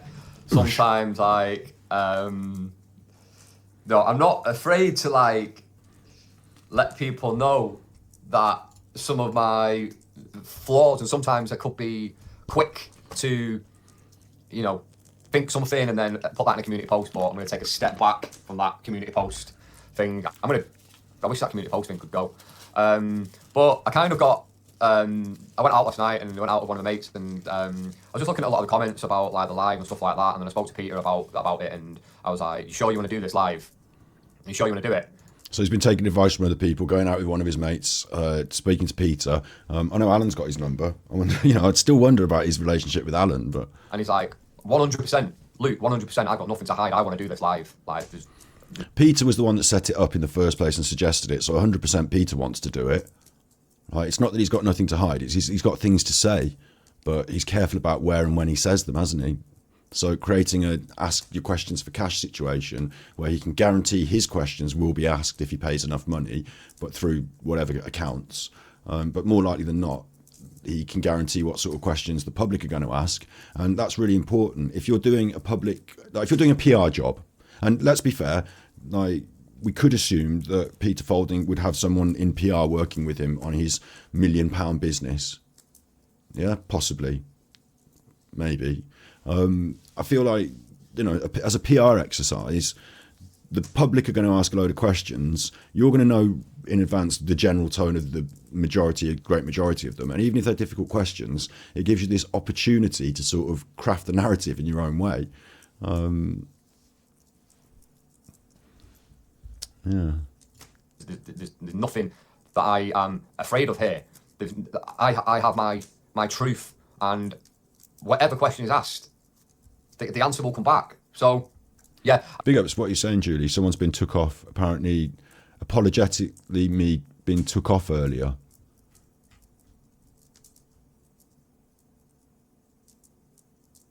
Or the stream went off. Or her channel's gone down. No, just the post from her saying it. I don't know what goes on. Again, apologetically me is not someone that I'm really that familiar with their work and what they're doing. Like, I'm sort of familiar with their style and who they are, but I don't strike. I don't really know what she's, you know, what's going on with her. Yeah. I can't remember whether I'm like, I don't think I'm massively positive about her and what she's, you know. I don't know. I can't remember whether I'm like she's in the penny bunny slot with me or not. I can't remember. Like I said, because I don't watch them, and it's not that I don't like true crime. Like, I've got true crime people I watch, like Jim Can't Swim, Red Tree Crime, like, you know, mainly the interrogation interviews and psychology breakdowns. But the sort of gossipy, chit-chatty, you know, even the sort of stuff that I kind of make sometimes. I wouldn't, you know, tend to. I do watch body language videos, which is why I make those ones. But yeah, I don't know. I did say, like, I'm going to cancel it, but I don't know, maybe like, I mean, I ripped down half a house yesterday with sledgehammers. That sounds a bit mental, doesn't it? Yeah, I was knocking down half a house with sledgehammers, didn't really sleep the night. Did you see how tired I was the other day on that video I did? Did anyone see how tired I was? Yeah, you said you'd had a big bucket of chicken come in and that you'd been out drinking. I did a video thanking people, and did you see how shattered I was? And I didn't realise until I looked back at it. So, I look back at that and I was absolutely... Yeah, Eddie has been praising me. Big up Eddie Vinyl's Breaks, big up Rusty Rage, big up Irish Eyes, to the ones that we've not been so friendly. Yeah, Vicky Marie, I'm shouting out Vicky Marie. I don't have to do that, there's no need, there's no gain. I have no gain in shouting out Vicky Marie. But I just want to shed some... I mean, of course you do. You're causing drama. You're causing all the people that, like, dramatically want to hear what you said something about Vicky Marie. And, like, you're causing all the people like me, like, you know, if I did this on Battery Exhausted or Super Chuffer, it would be big numbers of people who are like, oh, what's he said about them and she said. And what it does is it points everyone towards your interview. And as long as you can maintain your cool... Effectively, it's like he's doing the Angry Alan thing to me, isn't he? As long as he can maintain his cool and I lose my temper, then he looks like the good one. And like, this is all contrivance. Of course it benefits you. Otherwise, why are you talking about it? How am I, Naomi Patcher? I'm all right. slept too much today, but then I must have been really tired, and my body clock's all back to front. So tonight's going to be interesting. Probably go on quite long tonight. And I'm feeling a little bit like disappointed. I know this is what the true crime world is like. Yeah, I know it is. But I'm disappointed that Peter Faulding, who theoretically was someone of note in the, I call him like a player in the, the theatre of Nicola Bulley's murder, not so much as to point at a psyop or anything weird like that, but just, you know what I mean, like a character in the whole thing. He's chosen to engage with Luke and use Luke, and Luke's now being negative about me. I did say this would happen. Like, when you think about it as well, like Alan was going on about, it's all, I tell you what, it all feels very like Alan's fingerprints are all over it, because it's the same sort of conspiracy that Alan would spin. Luke's been pumped up and fueled full of ideas by other people, and like who stands to lose and who stands to gain. And Super Chuffer, who theoretically has been going on about trying to find the truth. Like, check this out, right? Peter Faulding doesn't like me, does he? Because Peter Faulding's friends with Paul Ansell, and Peter Faulding said Paul Ansell was innocent. And I've been on the internet doing my body language and thing of Paul Ansell. So, like, let's say they want to shut down Super Chuffer. Well, they can do that by picking a different opposing style of streamer who sits much better with their politics and poo-pooing Super Chuffer as part of their big interview. Like, it doesn't help me, does it, in that way? I feel like I'm being, like, attacked, but under cloak and dagger. Like, that's how I feel. But it's kind of weird and stupid as well at the same time. So I'm 50% on the way to turning it into content, and 50% just holding back and letting it evolve, because I think they want me to do a big angry reaction on Battery Exhausted or Super Chuffer. And I don't think I'm prepared to do that quite yet, but I'm doing my reactions now, logging them, recording them, uploading them to YouTube and letting them sit. And I think at some point I might unleash the Luke saga, video by video, so that people can see how I felt along the way. Maybe, I've got it there in backup in case, because every day now, as things progress, they're doing something else along the way. I don't want to sound paranoid here. I'm not saying like they're conspiring against me or whatever, but Alan certainly would like to be. And Luke's been on the phone to Alan. And their politics as well. It's people like Peter Faulding, people who are like Peter Faulding, those people. They don't like people like me, do they? Like, on the internet, calling them out on their bullshit. So, yeah, we're going to hold back till after the Q&A, exactly. But I'm making these videos along the way and recording them, putting them up to YouTube, and then these streams on Twitch doesn't automatically keep your streams up. You have to tell it to publish it, and they even after 2 weeks they delete anyway automatically, so nothing can ever be kept for a long term on Twitch. But my decision as to whether to make it a sort of, like, I didn't choose to. I make content on my own terms in my own time, so I'm not being pushed around by people on the internet who are talking on me to sort of make reaction videos to them. That's not what's going to happen here. So, although this is what's happening right now, is I'm not going to publish it in that way. Do you know what I'm saying? So, it's interesting stuff anyway, and I just felt like I wanted to record it live, so I did it on Twitch. Share some peace and love, and to Scott, who I know doesn't like me, so I've got no gain to say like shout Scott out, but I just want to push a bit. Of course you have. You're bringing my name into your... You know that I don't like you now, because I very succinctly and clearly stated my opinion when asked on that yesterday's stream.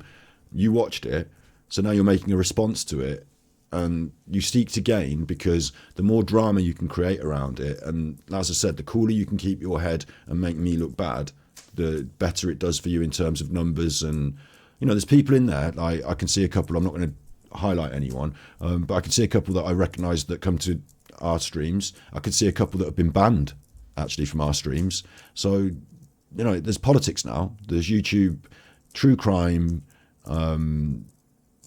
group politics, and that's the true crime group politics world of Alan, and I assume all these other channels have been having all these problems over the time.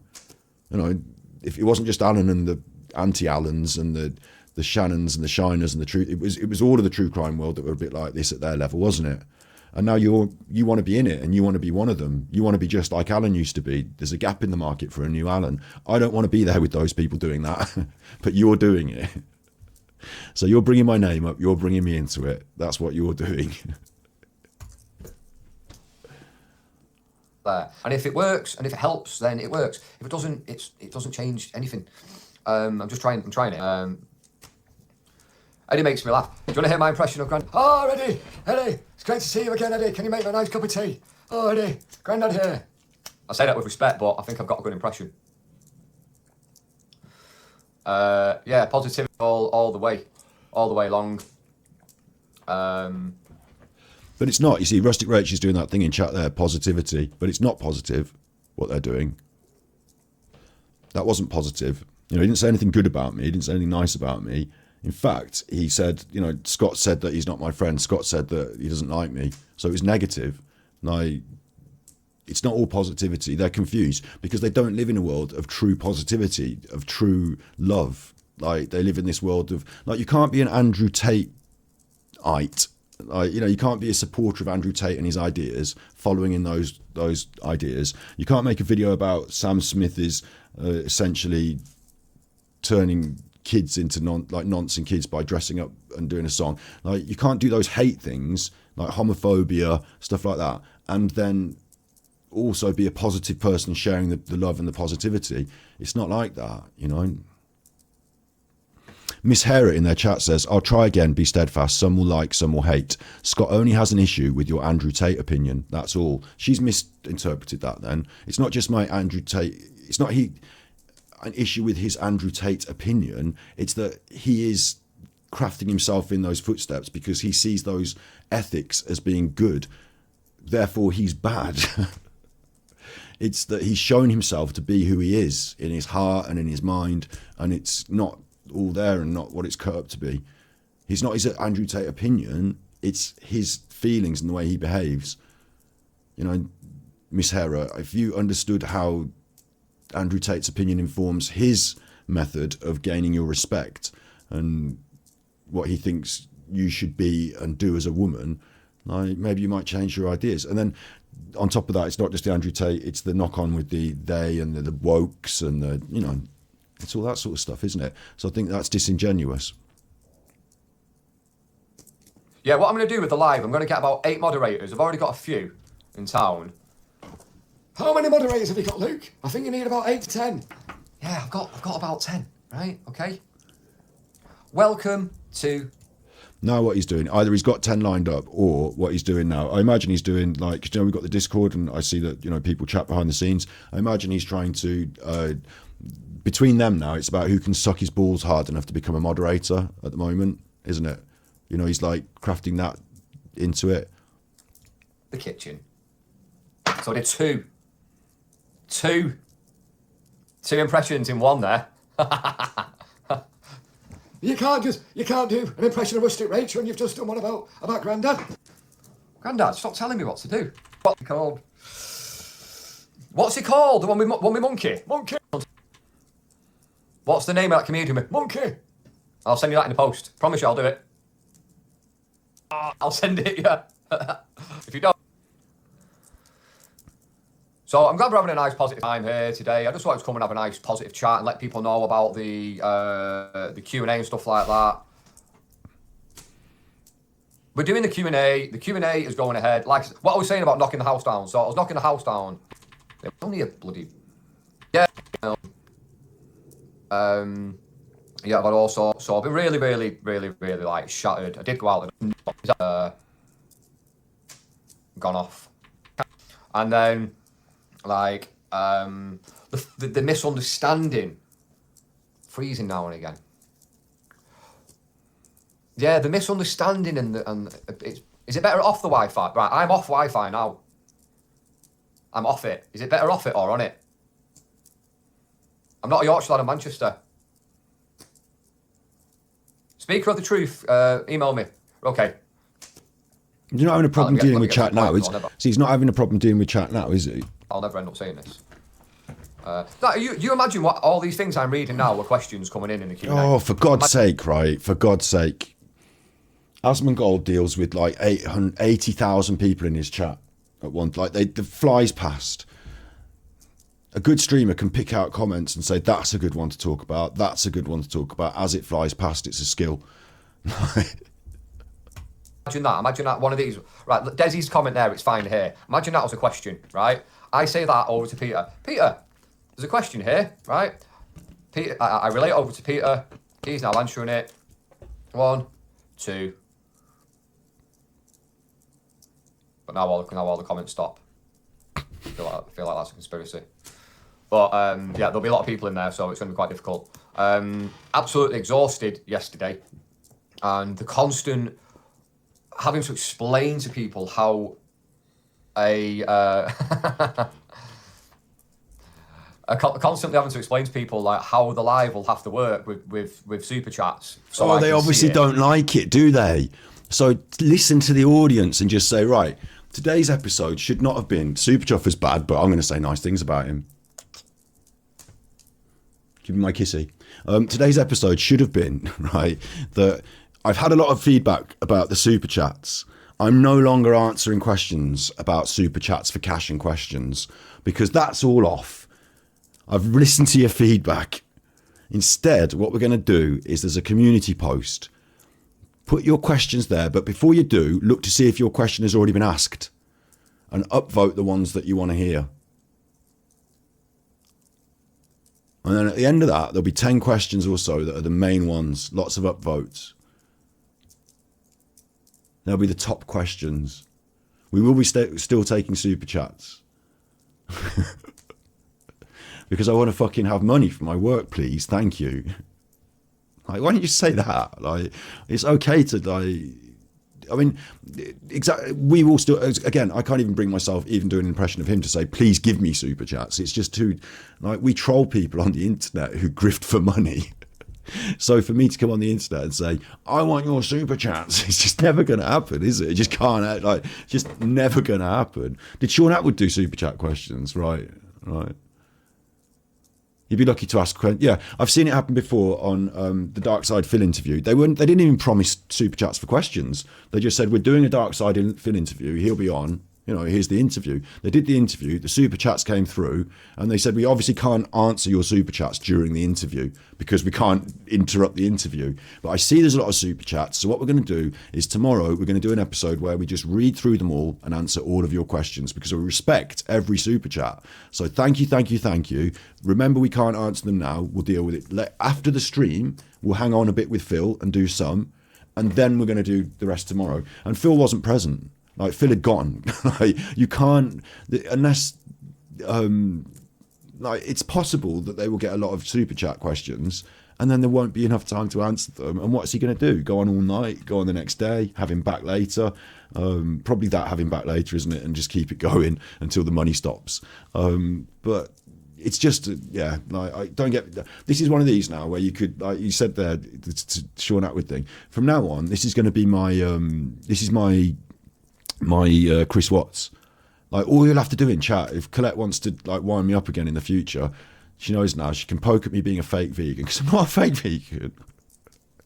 And she can poke at me for, anyone can just say super chats for questions and I'll be off. Like, if the Dark Side Phil world, because I haven't made a big thing of this on Battery Exhausted, or I haven't even told any of my, you know, Dark Side Phil friends what's going on at the moment in the world of what's going on. But they would know what's going on here and they would have a good laugh about it. Super chats for questions. Like, it's draining to keep saying. I don't understand how people don't get it. Feel free to take the risk and ask a question normally, but I think I might miss it. So you've had an overwhelming response from the audience that says, don't do this. And you're going to ignore those people and say, I don't understand what's wrong with you, you dummies. I want the money. So yesterday I was like, you know what? And also, I'm not, without going into too many things, I have my own family life. I have my own personal stuff. Like everyone does. Seekers of the Truth did say Johnny Vegas first. Seekers of the Truth, email me, and that, something like that. No one wants that. When did you first meet Peter? I'll say that in a minute. How are you? So yes, last night I was just like, how is it possible that you've just proved yourself completely wrong? Someone asked a reasonable question. You logged it in your brain. I'll answer that in a minute. Let me just finish my point.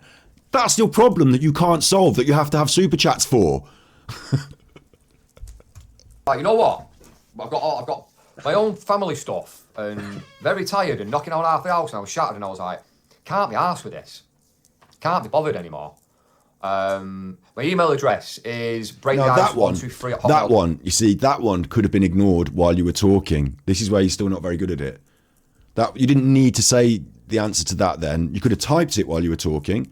You could have it somewhere publicly displayed and just later on tell them. But that one you could have ignored to allow your talking to flow. .com. Silver Moon Warrior says the only people who don't get it are other YouTubers. But that's not true, is it? He's just told you it's the audience. But then I haven't emailed him this morning, feeling fine, and yeah, I read this like proper paranoid schizophrenic article last night. It absolutely made me laugh. I'm not going to name the person because like they're an absolute waste of space in my opinion. But some like real paranoid schizophrenic who's like proper got this god complex, this superiority complex, wrote this article and it really made me laugh. And I think they were trying to like, you know, almost like scare me off or like try and intimidate me from doing more work. An article? What do you mean, an article? Yeah, I read it too, off his head. I wish people wouldn't talk in code, you know. Like, I wish they would just tell people what they fucking mean. You've read it too, Yvonne. And Yvonne could be real or could be, you know, conjured. Like, you got to be careful. Like I said, some people I know here are real. Like, you know, I'm saying that some people I know here are real. But there are some people who just appear to have just the name of the thing and the, you know, and you've got to be careful not to trust everyone is perfectly exactly who they say they are online because they could just be there to, yeah, I read it too. I agree. That was bad. Like, it seems like, yeah, okay. Like, I guess it might exist. Where from? Who? What? On this, but like to that thing, that, I'm not going to refer to you as a person because the way you treat people is disgusting. The way you talk about people is I'm not saying the name. The way you speak about people is. But this is pathetic because your friends seem to know who you're talking about. I don't, so I can't cross-reference it. But you're going to be really positive and be really nice in this thing. But you've picked up on something that you didn't like, that you focused on and read. Like, if someone's written an article about me and it's fucking nuts and weird, I might consider just not reading it and ignoring it. Like, it feels a bit like bin stuff. If you're describing something that's on bin level, then I just ignore it and just not read it. And not read it all night and get eggy about it and bring it up 30 minutes into this thing and say that I'm telling you today when I'm recording this one and doing it live with you in chat, I am eggy because you can see why, because of what he said about me. And like none of them are saying exactly what Super Chuff has done that's particularly bad, but they're all saying Super Chuff is kind of bad. Like, and it's a power struggle. So like it feels like Alan was better when he said Willie in my mouth, because at least he pointed out the thing he didn't like. Like, absolutely outrageous. Your superiority God complex, you know best, you know all. You are God Almighty. The way you write and the way you articulate, like I've read letters from narcissistic psychopaths, okay? And the writing, the article reminded me of that. So yeah, you are one very unhinged young man. So what you've done is inspired me. You've actually given me a new lease of life. Oh, there we go, yeah. Oh, trolls make me stronger. Say bad things because it makes me want to do it better. That shows the trolls. Where inside you're actually feeling real feelings that you can't communicate or discuss. You're going to put on this fake bravado. Love it. Popeye having some spinach. So thank you very much for inspiring me, because you've not weakened me, you've made me stronger. So thank you very much. I appreciate it. I hope people don't keep writing articles, otherwise he might end up like the Incredible Hulk and bust out of the house. He'll get so strong. If he hears me talking about him, he's going to be fucking like giant Hercules, smashing through the fucking Arndale Centre, smashing up Dulces. Right, so someone said, how did I meet Peter? I made a video after the inquest saying like, why was Peter not invited to the inquest? And I made a video about why Peter wasn't invited, and I just gave him my kind of support. He contacted you? Someone said that he'd seen it, and then I got in touch. You got in touch? The barcode wallpaper is a bit much, lol. Sorry, it's not wallpaper, it's... Oh, blinds. is it? Do you want me to open the blinds? Who wants me to open the blinds? We have a different backdrop. Sorry, sometimes I just think, what? I'm not trying to be mean here, but like, make a decision about your own fucking backdrop and just leave it. I was all right. I've got used to it. It's fine. It's the blinds. You've chosen black and white blinds, something I've never seen before in my life, but it is a choice. Fair enough. The black and white blinds are there. I would say no. I just leave it. Your lighting is balanced, and we're watching this. So I would just leave it. Big ups, Floydy. You get raiding me a lot. I feel like now obliged to raid you sometimes, but I never know when anyone else is streaming, and I don't raid anyone ever. So like, I'll have to have a look into the system. But yeah, big ups. Thanks, Floydy. Floyd is a nipple, says Seaman States. You get elevated status because you came raided. So I think I should charge you £2.50 for that, because now I'm answering your questions and looking at your chats, but without a monetary gain to me. So I don't know how that works over here on Twitch. I think it should be £2.50 a super chat, really. That's it. Let me know if you want me to open the blinds. This is some seriously entertaining content, isn't it? Like, hold on a minute.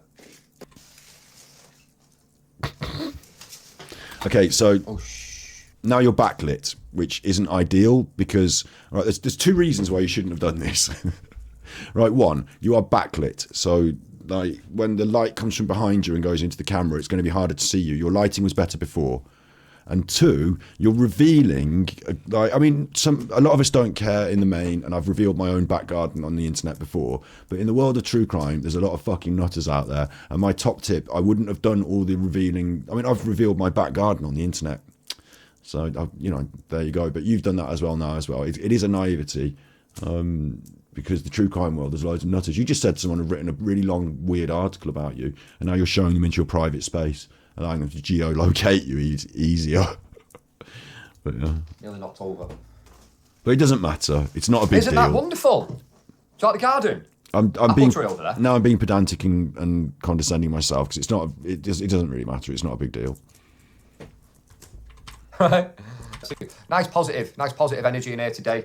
Except for the bits where you denigrated people. Yeah. What sort of apples? I don't know. They're rotten apples at the minute, to be honest with you. They're all rotten. Better background loop. Well, in future lives, yeah, when it's sunny, I'll keep this.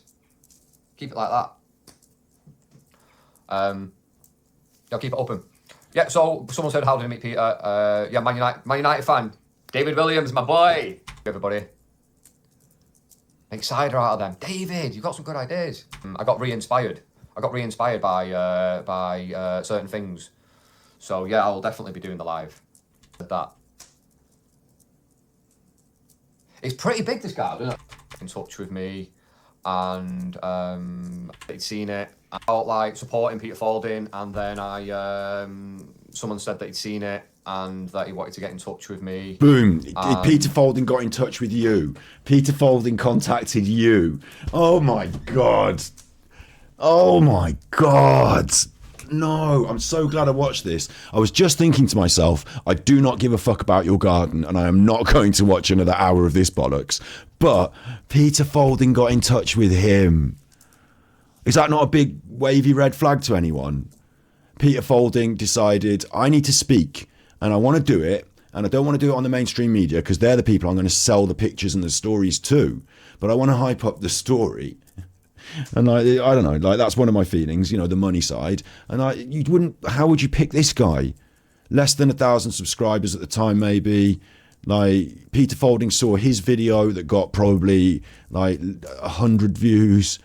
Is this real? Are you listening to this? He's obviously not going to pick me, is he? Like, Peter Faulding's not going to pick me. Yeah, because like, he's listened to what I've said about Paul and this and that, and you know, he's not like, yeah, because if he's watched this, he's watched that, hasn't he? I mean, let's go oldest, newest. Andrew Tate happened, you know, the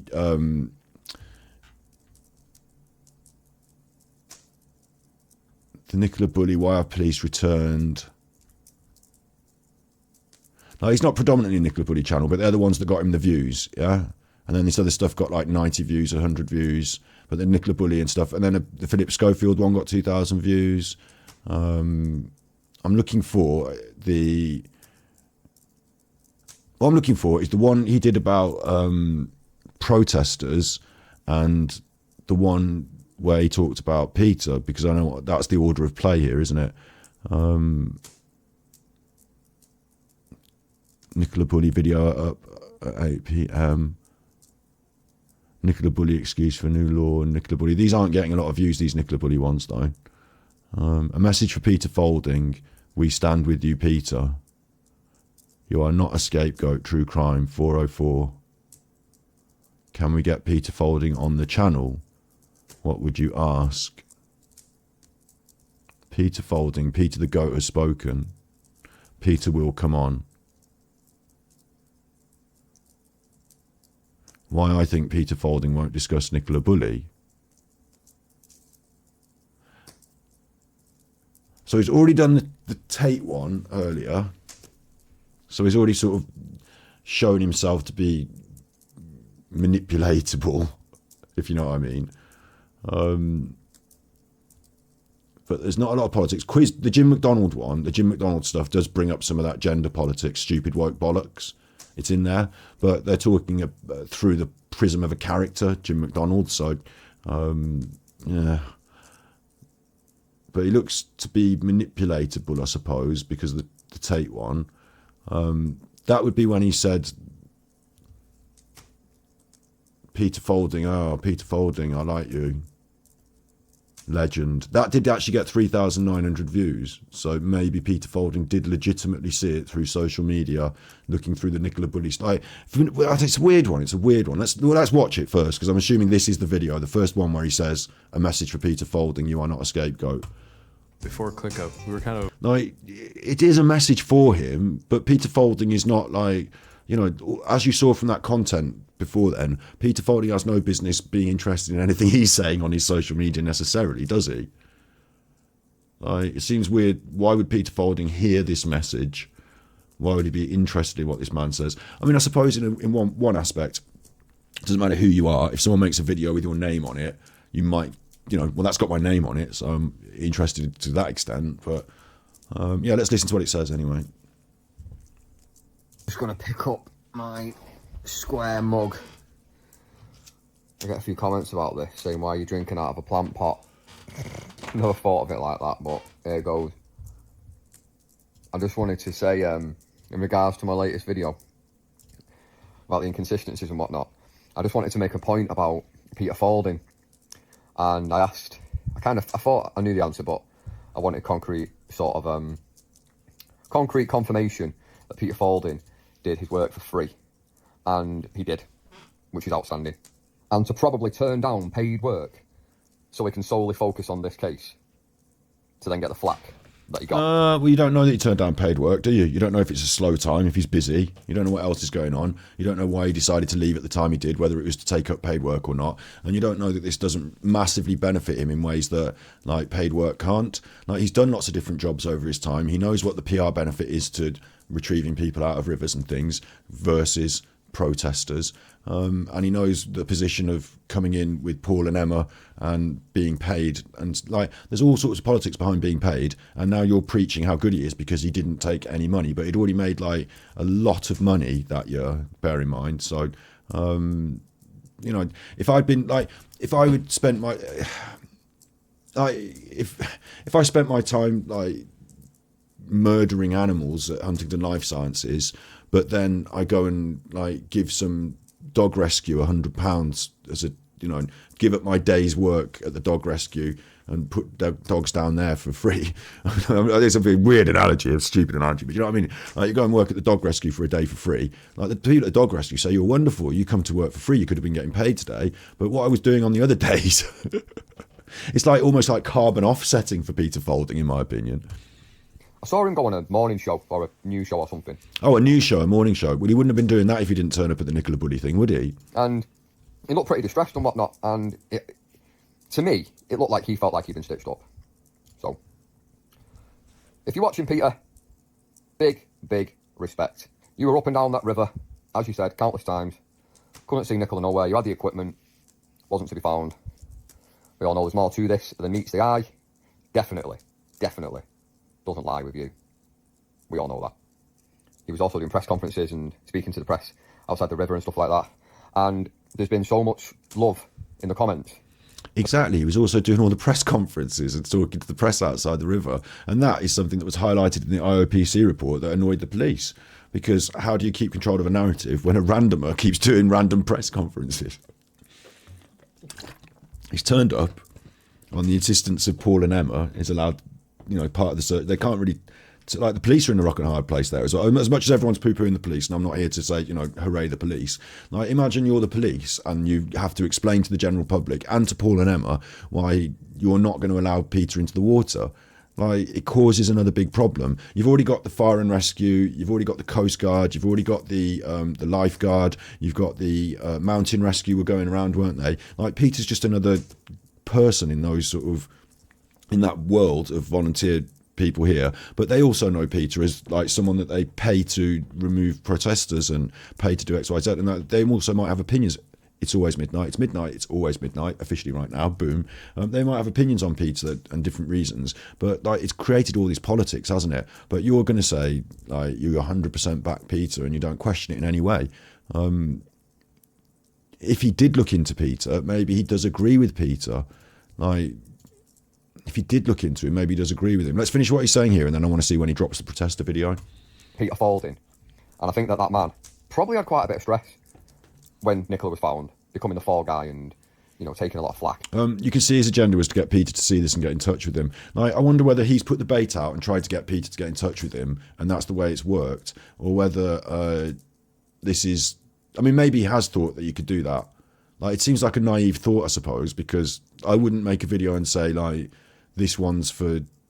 Peter Faulding, and assume that Peter Faulding was going to watch my content on YouTube and then decide to come on my show, mainly because of the things I've said in the past, but like in general, do you know what I mean? Like, they're serious professional people who are busy doing serious professional things, and I'm just someone talking on YouTube. If I was taking that step up with the cameras and stuff, which they did for that interview, I suppose I could see that. I suppose it is kind of normal to want to get people on for interviews and stuff. I suppose it is. Maybe I was underestimating my position on YouTube there a little bit. It's hard to explain what I mean, though. Like, I just think it's a weird move to sort of say, I'm going to make a YouTube video saying, "Dear Peter Faulding, I stand with you," and then just like put that in the water, and then Peter sees it and decides to come on the show. Like, Peter's such a great guy, of course, that he'll come on your show, like, become big friends with you, and your channel still hasn't got over it's got 5.4k subscribers at the moment. Like, do you know what I mean? It's still like, it's like, out of all the people in the world Peter could have done this with, Peter prides himself on his professionalism. So this is the most unprofessional thing Peter could have ever done publicly so far on the Nicola Bulley case. Yeah? But behind the scenes, and with the removal of protesters and stuff, I don't know how unprofessional that gets, but like, this feels fucking weird. And kind of getting a bit of blame for not finding her when he guaranteed that he guaranteed that if she was in the river, he would have found her. Let's not go into conspiracies and stuff like that. That's not what I'm meant to talk about. I just want to acknowledge the love for Peter Faulding. All the comments have been sweet. All the comments have been really good about him, and everybody seems to have that same vibe about him being a top bloke. Yeah, so, exactly. It's bandwagoning now as well, isn't it, for you? Because where people like somebody in someone, you're going to just jump on the bandwagon, yeah? And you can't go against that publicly now. Like, even if if it turns out that Peter Faulding murdered his own mother, like, which you didn't know, and no one found out, and now it turns out, like, you have publicly said you love him, like, but you don't know him. Like, of course, I'm not saying he's murdered his own mother. It's ridiculous. But I'm just saying, in this sort of thing, in the true crime world, in these sort of cases, aren't people supposed to step back and be neutral and make their own judgments rather than jumping on a bandwagon with someone? If everybody, whatever you're drinking, whether it's I've got hot chocolate in me, whether it's a hot chocolate or it's a beer or it's a wine, just like Alan Bourneville, or it's a cider or it's water, whatever it may be, can everybody have a little drink, Peter Faulding? And if he watches this, I want him to know that the people support you, the people back you, the people know you did your work for free. You went above and beyond. Well, that's it, isn't it? Like, not to be rude about it, but the proletariat, Peter and you are in different echelons here. Peter's getting personal tweets back from BA, and like, you're not, right? Like, we're the common people, and a lot of us are easily herded and easily manipulated by the bullshittery of the elites. And Peter's in the pocket, and Lou, he's in the you don't realise that by doing something simple like doing his work for free. Like, you are now basically manipulated by that simple public perception that he's done it for free. Like, bizarre. And people can tell what an absolute top guy you are. And all of that fallout and all the scapegoatness, if that's even a word, certain establishments and whatnot, media trying to make you a scapegoat. You're not a scapegoat. You didn't do wrong. You did your very, very, very best. Except telling the truth at the time. And I want to see how many people... Apparently, according to himself, like, Peter's telling us he lied to us at the time for good reasons, because it was the most ethical and correct thing to do. Are on the same wavelength, are on the same thinking, and back Peter Faulding. So if you're a fan, if you're a backer, if you know that this guy is not a backer financial guy, and if you know that this guy did hard work off his own back for nothing as a good decent bloke, smash like on that button. Like, he might have put this video out to try and attract Peter Faulding's attention, yeah? If Peter Faulding came to me, and wait, I'm going to go back to oldest and scroll back to where we were. If Peter Faulding came to me, or the IOPC, or someone like that, and said, listen, we're going to employ you as a PR consultant here. I want you to tell us what to do public relations wise. And have you got any advice? You know, I could say, well, Peter's not going to do well talking to the masses, like we've got this idea that the establishment are trying to, like, you think about Russell Brand moving to Rumble, the establishment are trying to write him off. And Peter is, like, in the position of being written off by the establishment. So you're probably going to want to talk to the masses on their sort of level through there. You probably want to do some social media, right? And in fact, I wouldn't want to do social media. I'd probably want to be in control of it. I mean, how much money that Peter Faulding's got, yeah? Like, how much money would it cost to... I'm not saying this is what's happened, but I'm saying, like, I could back your channel. How about that? How about that, Slinky Socks? I could give you, like, maybe £1,000 a month for your channel. Not even, you know, just, I think you're doing really good work. I just want to back your channel behind the scenes. I could just give it £1,000 a month. Just back your channel. Like, what's Luke going to do then? Like, what's he going to say then? Backers, like, money.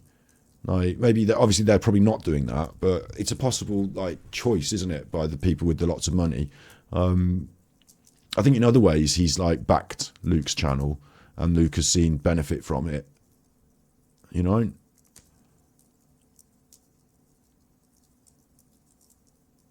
Yeah, so Luke has stood up publicly there, and that came after 43,000 views. Nicola Bully, things that just don't make sense. So that was after the inquest, and he's got his towels up. So he's not having much success on his channel. Things are not going very well in terms of views, even though sometimes you'll get, like, you know, 5,000 views there, 2,000 views there. In general, he's struggling to get, you know, repeat the pattern. And then he does the good one about Nicola Bully that gets 43. Lots of people were interested in people's opinions after the inquest. So he's jumped on that after the inquest. These are things that don't make sense, right? People have watched it. And then he's done a message to Peter Faulding, apparently. And then Peter Faulding's seen that, has to have looked at this, all this, the excuse for the new laws earlier on. It's interesting that Luke appears to be interested in the new law, the aspect of the new law, before he gets overtly publicly interested in Peter Faulding specifically, or Peter Faulding gets interested in him. But you're looking back at this channel that's talking about Philip Schofield and Holly Willoughby and occasionally Nicola Bully, and some true crimey sort of stuff that's getting 100 views, 300 views. To me, the Andrew Tate one would stand out because it's very political. You know, this stuff that's getting hundreds of views, and you'd say, this is the platform for me. I'm Peter Faulding. You've done a nice video about me. I'll do you a favour, and I'll come on your show and do an interview.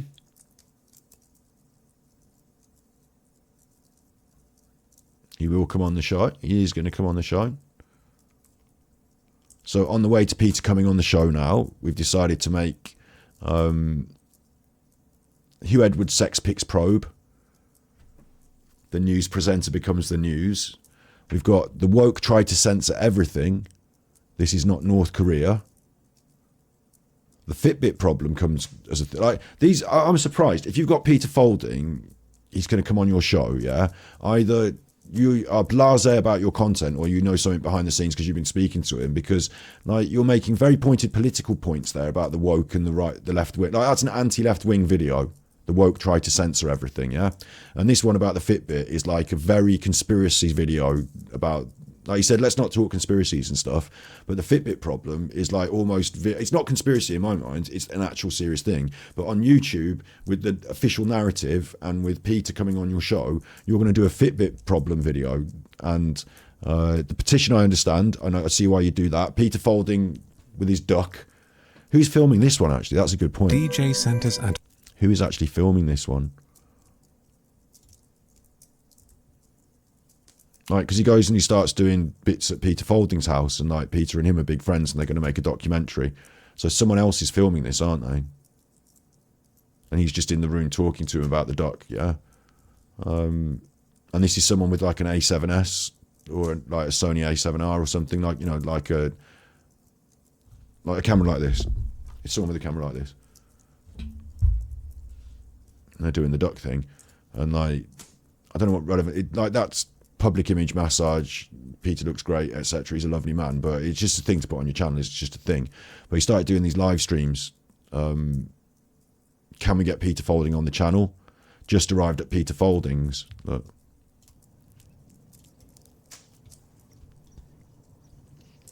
You just have to wait for people to jump on. Sorry, the duck thing is they hatched an egg. Peter Faulding lives on some sort of estate and has like, he was hatching some ducks in some way. I don't know if he's doing that because he's an environmentalist or if it's because he eats ducks. Like, I don't know. Like, but they put it on camera, took the duck out of its natural environment to be born and did it on camera for the benefit of YouTube views and to make Peter look like he's a man carrying a baby out of a fire. Now, because just arrived at Peter Faulding's. Oh, yeah. Tell me if people are starting to come on. You're not.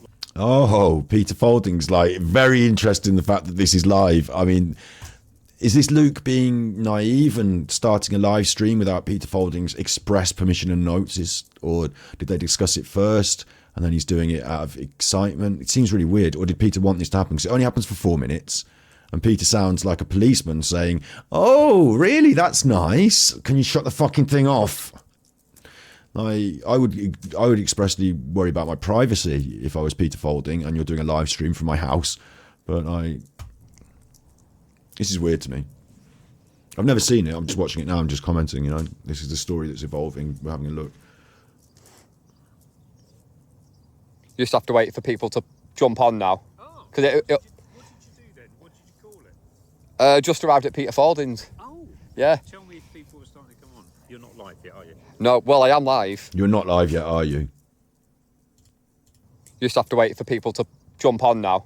Because What did you do then? What did you call it? just arrived at Peter Faulding's. Oh. Yeah. Tell me if people are starting to come on. You're not live yet, are you? No, well, I am live, but there's not. See that there? That.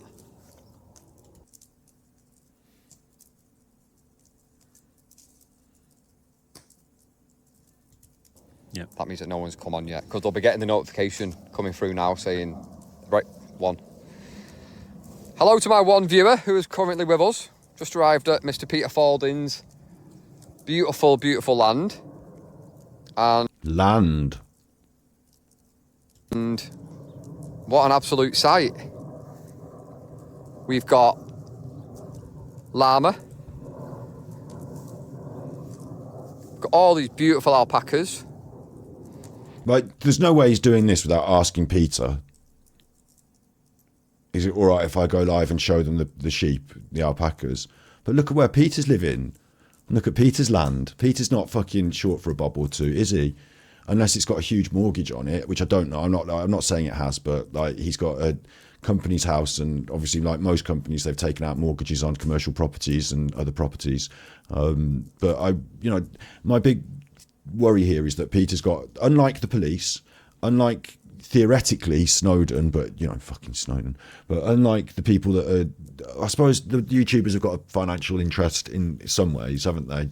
because they want videos and views and super chats. But unlike most people, Peter Faulding's got the most financial stake in all this now.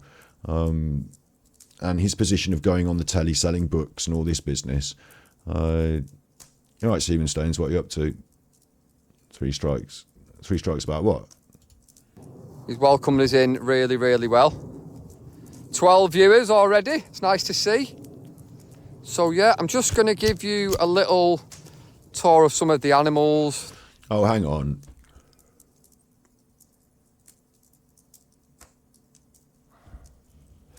Hang on. I'm not going to be able to do this now live because it involves invasions of privacy that I'm not prepared to do. Although Luke's invading the privacy here, I'm not prepared to do it.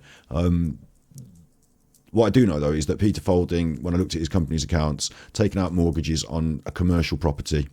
And I'm ringing alarm bells in my head of, do you remember Colonel Tom? You know, the guy that walked around the garden in his thing, and then they'd set up a charity, and the charity built a great big swimming pool and a fucking guest house on the side of their home for the mother.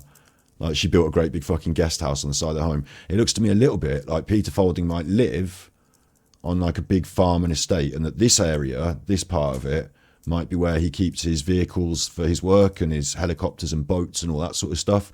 And I would wonder whether this part and the land and all the, like, you know, the benefit he gets from that, living on it, isn't also factored into the mortgage for the commercial property, and whether the place that he lives might be separate, you know, financial thing. But like, if you live on that land and you have the big mortgage for your company and your company's on this, like, what happens if your company goes under? And like, you know, your business for some reason has some sort of big problem, like not being able to search for missing people because you've been written off through the Nicola Bulley case. Like, I worry that he's now financially tied into a big mortgage on this property where he also lives. I don't know how it all works, but having a shit ton of land, and that puts you, in my mind as well, quite firmly towards politically. I mean, we know where he stands politically now, don't we? Like, he worked for Margaret Thatcher's bully boy team. Not literally Margaret Thatcher's, but I mean, what was it, 95? Was that Thatcher? No, that would be 95 would have been Major, wouldn't it?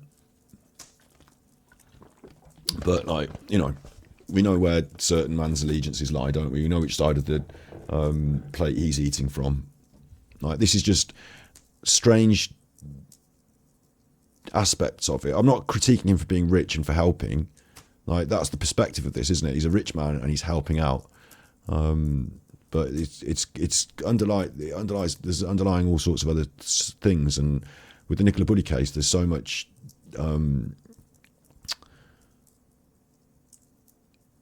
you know, there's so much at play. I'll just say that. I don't know. You know, it's a weird insight this is into Peter Faulding's like lifestyle.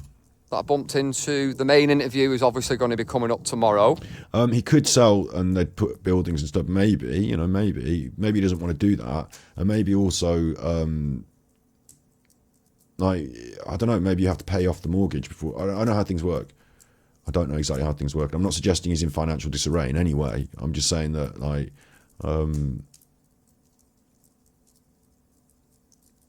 my big questions for Peter, I suppose, that stand out here are how much of this is financed by Search Group International, and how damaged is Search Group International Specialist Group International by the removal of the being on that list and the Nicola Bulley stuff, and, you know, your reputation on that, and like, how does that impact your financial security? Because whilst this looks wonderful and lovely, it all looks really expensive.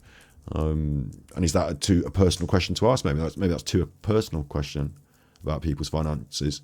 You know, maybe that's their own business. But then it wouldn't have been a question on my mind had Peter not suddenly come forward and said that he found her in the river for definite. I'll say hello to Peter for you from everybody. Got beautiful, beautiful grounds. Look at that one. Look at that little cutie pie. And remember, this is what Luke wants for himself. Look at that. Maybe not alpacas, but, you know, big house, all this stuff. Like, Luke is in the process of being dazzled by what Peter has and what Peter can offer him a platform toward. Yeah, so I'll say hello to Peter. He's just... And also, this is the man that, you know, removed protesters from Huntington Life Sciences, so I'm not going to be dazzled by the alpacas. I wonder how they're treated and what happens to them, and, you know, what they're used for. Like, is it just for fun? Do they run a business? Like, what's going on with the alpacas now? Just inside at the moment. Just welcomed us in. Gonna have a nice look. Like, remember, vegan, you know, that's going to be... I'm going to end up being opposed to many of the practices of the countryside ownership of animals in some ways, but big up Stover and Dolly's mum. Little chat soon about tomorrow, and the day is going to be absolutely fantastic. So yeah, there's alpacas, there's llamas, there's turkeys, there's pigs, there's chickens, and he's earned all this with his great work. You know, some of the work that he's done, it's quite dark, it's quite, you know, it's not something that everybody would like to go into, but 100%. you know, this kind of work reaps its rewards. 100%. It's beautiful animals. So yeah, I just thought I'd pop on. There's a nice beautiful lake over there. We are in Sussex. My first time down here. It's I absolutely wonder if he practices in that lake. stunning. It's going to be a great day tomorrow. We're going to tour the grounds on the Jeep.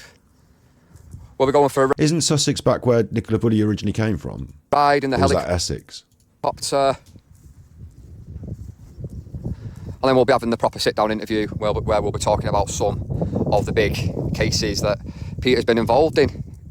Talk about his charitable donations with the life jackets and his safety water talks that he does. So yeah, I'm going to do a live video tomorrow when... See, if you're doing that charity sort of stuff, you'll be able to say like, well, look, I'll do your interview, but I really want to help promote this charity because it's good for the, you know, we give water, life jackets and we teach kids about swimming. So I really want to help to promote this charity as well. So like, you can't sort of say no as the person conducting the interview, like that's a bad idea, help you promote a charity. But at the same time, it gives him a premise to say, yeah, I'll do the interview. You know, you obviously want to do an interview and talk to me and I'm quite happy to do it, but I want to promote a charity. That's my sort of condition on that. So it makes you look good, but it also gives you a reason to say like why you would do the interview. I'm honest, I'm open, and I want to help promote a charity. You know, it's like it's very useful to Peter to have that as well. So whilst it's good, and I agree with the charitable aspect of things, I'm a bit, you know, just a bit cautious here. we go for a helicopter ride. She was in Essex, was she? Right. So I will schedule that. Look at all these staring. Peter Faulding and AD and the latching on. This big ups Childlike Empress. This happened earlier as well. I think Alan was aware of this.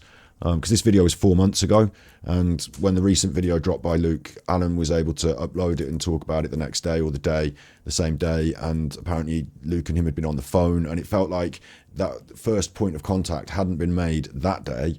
Maybe Alan's been trying to get his claws in, you know, for a while, and maybe Luke has been aware of what I've been doing on the internet, trying to take Alan down. Not happy about it because he's sort of in with Alan. You know, maybe this has been brewing for a bit of a while, and I've been totally unaware. Like his connection with Peter Faulding and all this, you know, 4 months ago, I was totally unaware. I didn't, like Peter Faulding had done a conversational sit down with him a while ago already, and, you know, I was not, you know, I was totally unaware. They all know they're on camera, don't they? Say hello, guys. All right, that's the Hi alpacas. to everybody who's joined. Hello, man. That's a 4 minute live stream, so he has a little helicopter ride with Peter Faulding as well, which would scare the shit out of me, to be honest.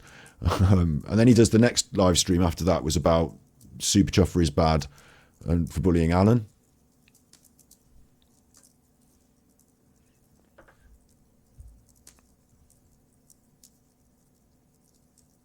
Like, I wonder whether Peter Faulding doesn't like what Super Chuffer's been saying.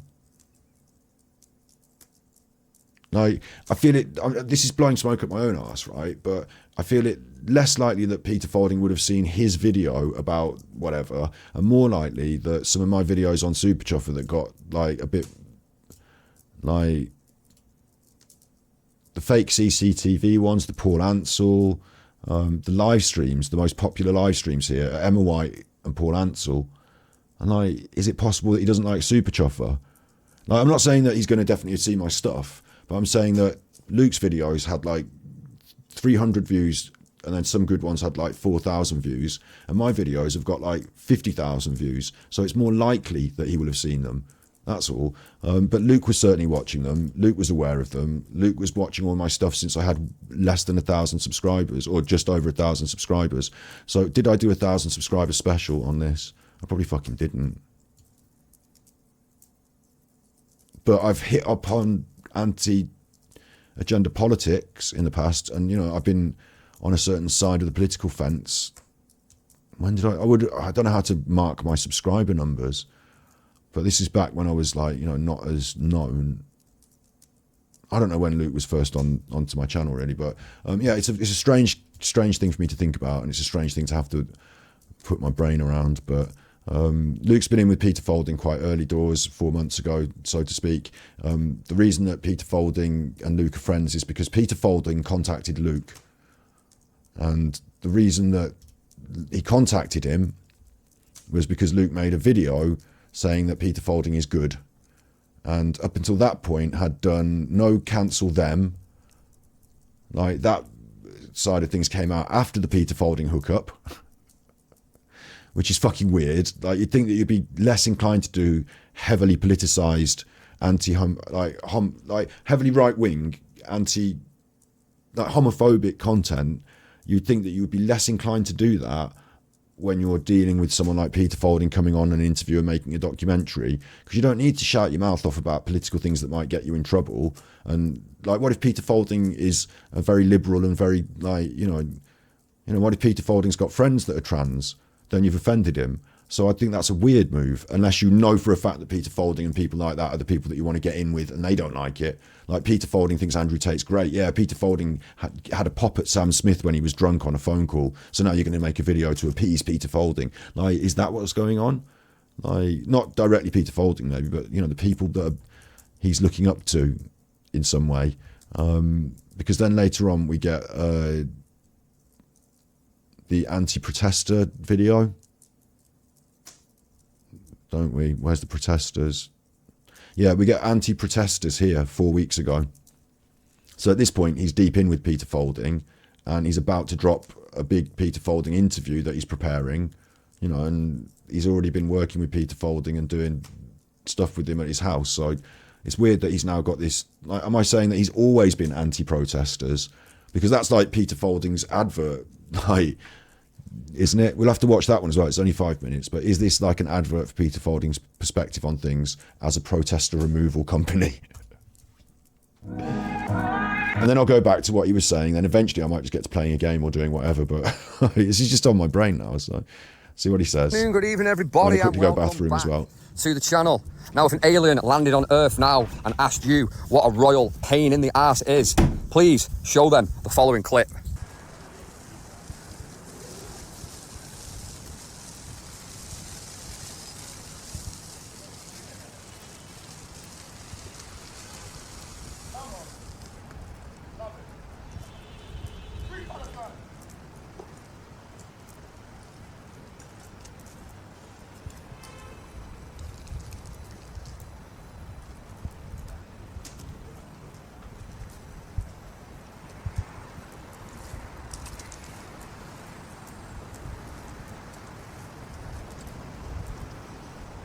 So the absolute pain in the arses that are the Just Stop Oil activists are back up to their absolutely pathetic and infuriating tricks. The pale and kale eating and multicoloured hair Karens and Daves just don't know when to give it up. And if they want to be taken seriously, well, they've finally stopped any chance. This is written and he's reading it out. This isn't, I'm sitting down and having a chat and then I've recorded it, and yeah, this is, he might have written his own script, but this is a script that he's reading out. Of ever being took seriously. So there they are. What you've just seen is them defacing a World War memorial. The World War that our grandparents and our great-grandparents fought so hard for, so many people died in, to give us the freedom that we've got today. We'd be speaking German right now. We'd be in a different time. We'd be living such a different life if it wasn't for them.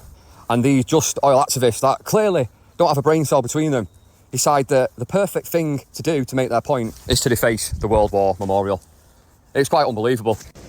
Now, obviously, everybody has the right to protest, but I do believe that it should be a peaceful protest. Don't disrupt the roads, don't start defacing memorials, don't start ruining sports and events for everybody else. The point of protest is that it should be disruptive. So a non-disruptive protest is less effective. Like if you're protesting against, I don't know, animal abuse, like a centre that like abuses animals, then breaking in and rescuing the animals is one thing. That's animal liberation. But like disrupting the actual process of abusing the animals, like that's the point of the protest, isn't it? It's not just to say I think it's bad. But then I might be saying the wrong thing there, maybe. I do believe in peaceful protest, of course. Like disruption can be peaceful. Those Just Stop Oil people were being peaceful. It's a totally different. I don't want to get into the political conversation about the nature of protest around the Just Stop Oil thing. It's definitely an unpopular opinion to be in support of people who have ruined this thing and this thing. Anyway, the point is that this is clearly an advert for protesting equals bad. These people equal bad. They need removing. If only there was someone like Peter Faulding who could come and remove them for money. But do you know what I mean? Like, so if it seems a bit weird, I've never seen anyone make an anti-Just Stop Oil protesters video on all the true crime channels, on all the different channels I've watched. That's the first time I've seen one. And it comes after he forges a friendship with Peter Faulding. So I don't know if he's got that idea from Peter Faulding or if it's his own idea that just happens to align. But if it happened before the Peter Faulding interview, I'd have said, right, well, like, you know, before he's got friends with Peter Faulding, I'd have said, oh, right, you know, Peter Faulding's seen your channel and said, you're on the same wavelength as me, look. Or has he done that to suck up to Peter Faulding? It's just so weird. It's just so weird anyway. So there's that.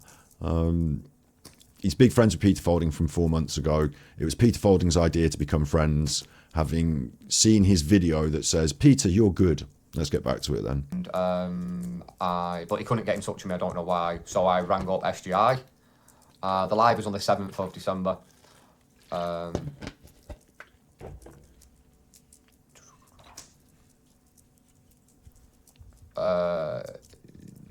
Yeah, so I rang SGI and then I got put through, I got his number. And then I rang him and then we just started talking and stuff and we just became like, we just started chatting about like, the support that I've given him and all that kind of stuff on the channel. And then we just went from there. Then I went and made that documentary at his house. He's got this massive house. What time? It's 7:30 on the 7th, probably 7:30, 7:45. So that's that then, is like, it? Look, channels have been scared. I don't know why. Like, why are people scared? Like, I do get it. Like, some people are like intimidated, but like, as long as you speak the truth, you can't be scared. You can't be scared of things. You can't. And on and on. Yeah, no one should be scared to tell the truth. It's just the truth, innit? So. Yeah, and there's people behind a keyboard. Don't know what he's going on about now, really. Been a bit of toxicity and stuff like that, and it's just like we've addressed that. You're the toxic one. Bulb of garlic. Right. Oh, super chats have come in now. Never boil from boiling water.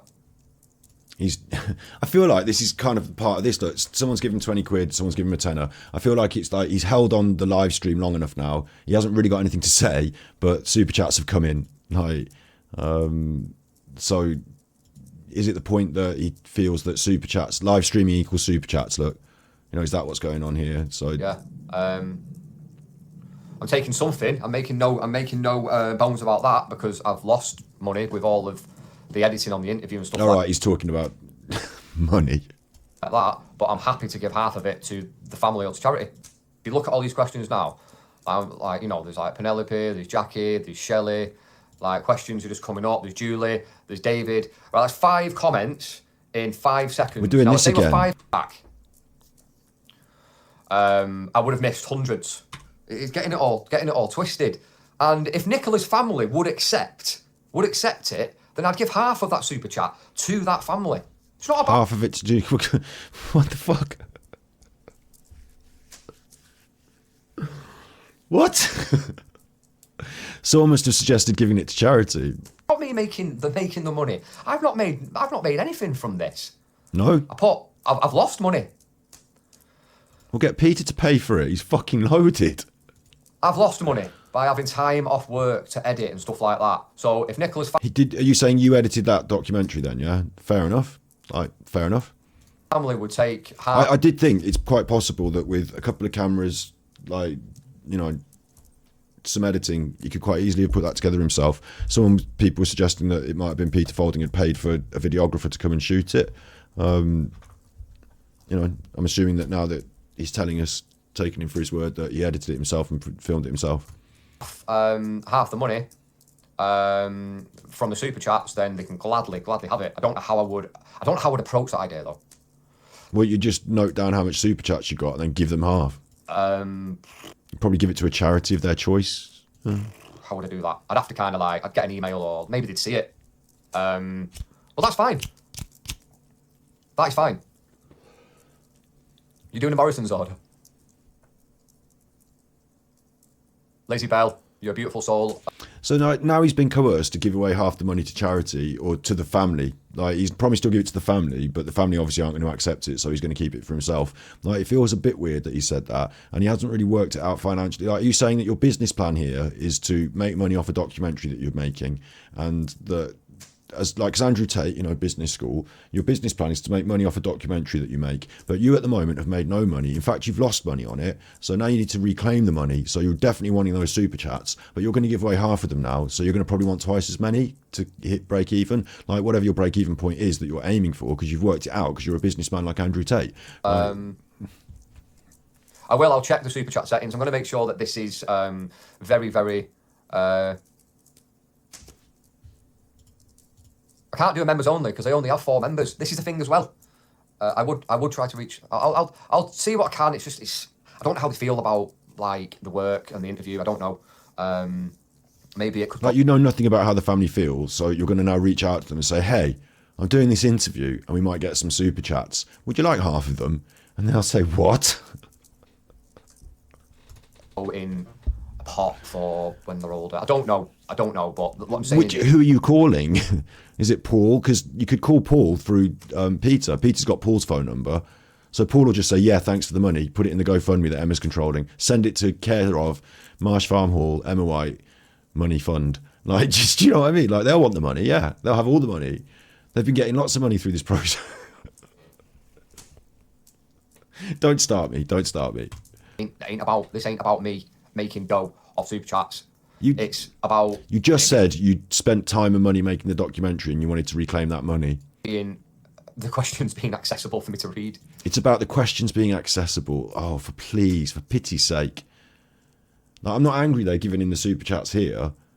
Like, it doesn't bother me that he gets money, yeah? Like, it's a bit crude to sort of sit online and talk about money until people give you money.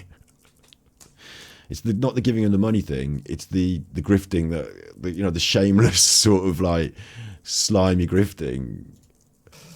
Yeah, I don't make money out of YouTube. I made about £300. Oh, you people, some of you chuffers were in there. You people, some of you chuffers were in there. I'm not encouraging trolling of him, and obviously I wasn't aware of this live, so I didn't encourage anything. You know, I don't want him to sort of come back and say, oh, they've got Scott's trolls coming at me now.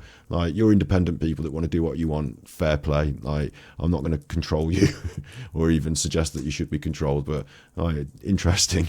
Maybe ever, and I've had my channel since last September. So you don't ask the family, it's too awkward. Could give it to charity, yeah. I'm taking something. I'm making no bones about that because I've lost money with all of the editing on the interview and stuff like that. But I'm happy to give half of it to the family or to charity. It's fine. I'll see. I don't know if I should. I think that's a bit unfair as well. I've lost money on the editing. Like, if you want to put in extra time to do some work on something and then see if it pays off, you don't sort of like. I've never added up my editing time for any of my YouTube videos, or indeed the short films or the longer term, like the big project that I did. I edited for fucking hours and hours and hours, months and months on the Stugan film. But like, I didn't sort of factor in I should get paid by the hour for my editing, and that's money I'm deserved back. Like, it's your project, you work on it. I don't know. Like, I don't know if I should approach a family. I don't know. Doing an Alan with the fingers in the mouth. It is a tricky one. Doing an absolute Alan with the fingers in the mouth. Member. Yeah. Luke, my advice is to keep it. Keep money, you earned it. How have you got members? How is he so two-faced as to turn on memberships? I'm not like these other channels that have got all members going on and this and that. Like, now he's turned on memberships. Fuck me. No, I'm not paying Super Chat unless you keep it, Luke. Wow. Oh my God. I think you deserve it. You earn it. Oh my God. Yeah, a lot of people might have that politics though, because you're in that political sphere, aren't you? You earn it, you keep it. Don't fucking share it with other people. Why are you even considering charity, you fucking dickhead? You know, we're the selfish bunch. How do you think Peter Faulding got so rich? So that he can now do stuff for charity now that he's rich. First of all, you got to get rich. Let's just see. Let's just like see how it goes. I don't know. How about a GoFundMe for the girls and keep your super chats? It's not a bad idea, is it? Right, loads of people are telling me that I should. But we could do some kind of... This is kind of funny. Like, do you know you've had lots of backlash from people who are saying you shouldn't have done the super chats thing, and you've come on to say, like, you know, I've had lots of backlash, but I'm standing by it. We're definitely doing the super chats thing. And now the people that are in your chat are saying, I like the super chats idea, because they're the people that are in your chat that are like, you know, like the super chats idea. And you're saying, well, they're telling me to do the super chats, so I'm kind of swayed. And at no point have you sort of said, like, except at the start where you did say, actually, I'll credit this, is that at the start, one of the things he did do that I can credit is he said, this is what I want to do and this is what I'm going to do. So that aspect of it is okay. Once it's critiqued, it's critiqued. Like, we could just move on, I suppose. It is grifting, but if you want to stand by it, you can stand by it. But it's this like, oh, they've said this in chat now, so I might just change my business plan based on that. But I'm an Andrew Tater, and I do what I want, and I'm the top one, and I'm the alpha G. But I'm going to listen to what everyone says in chat and get all confused about it, and then use it to prop up my argument or confuse me as and when. Like, alpha G.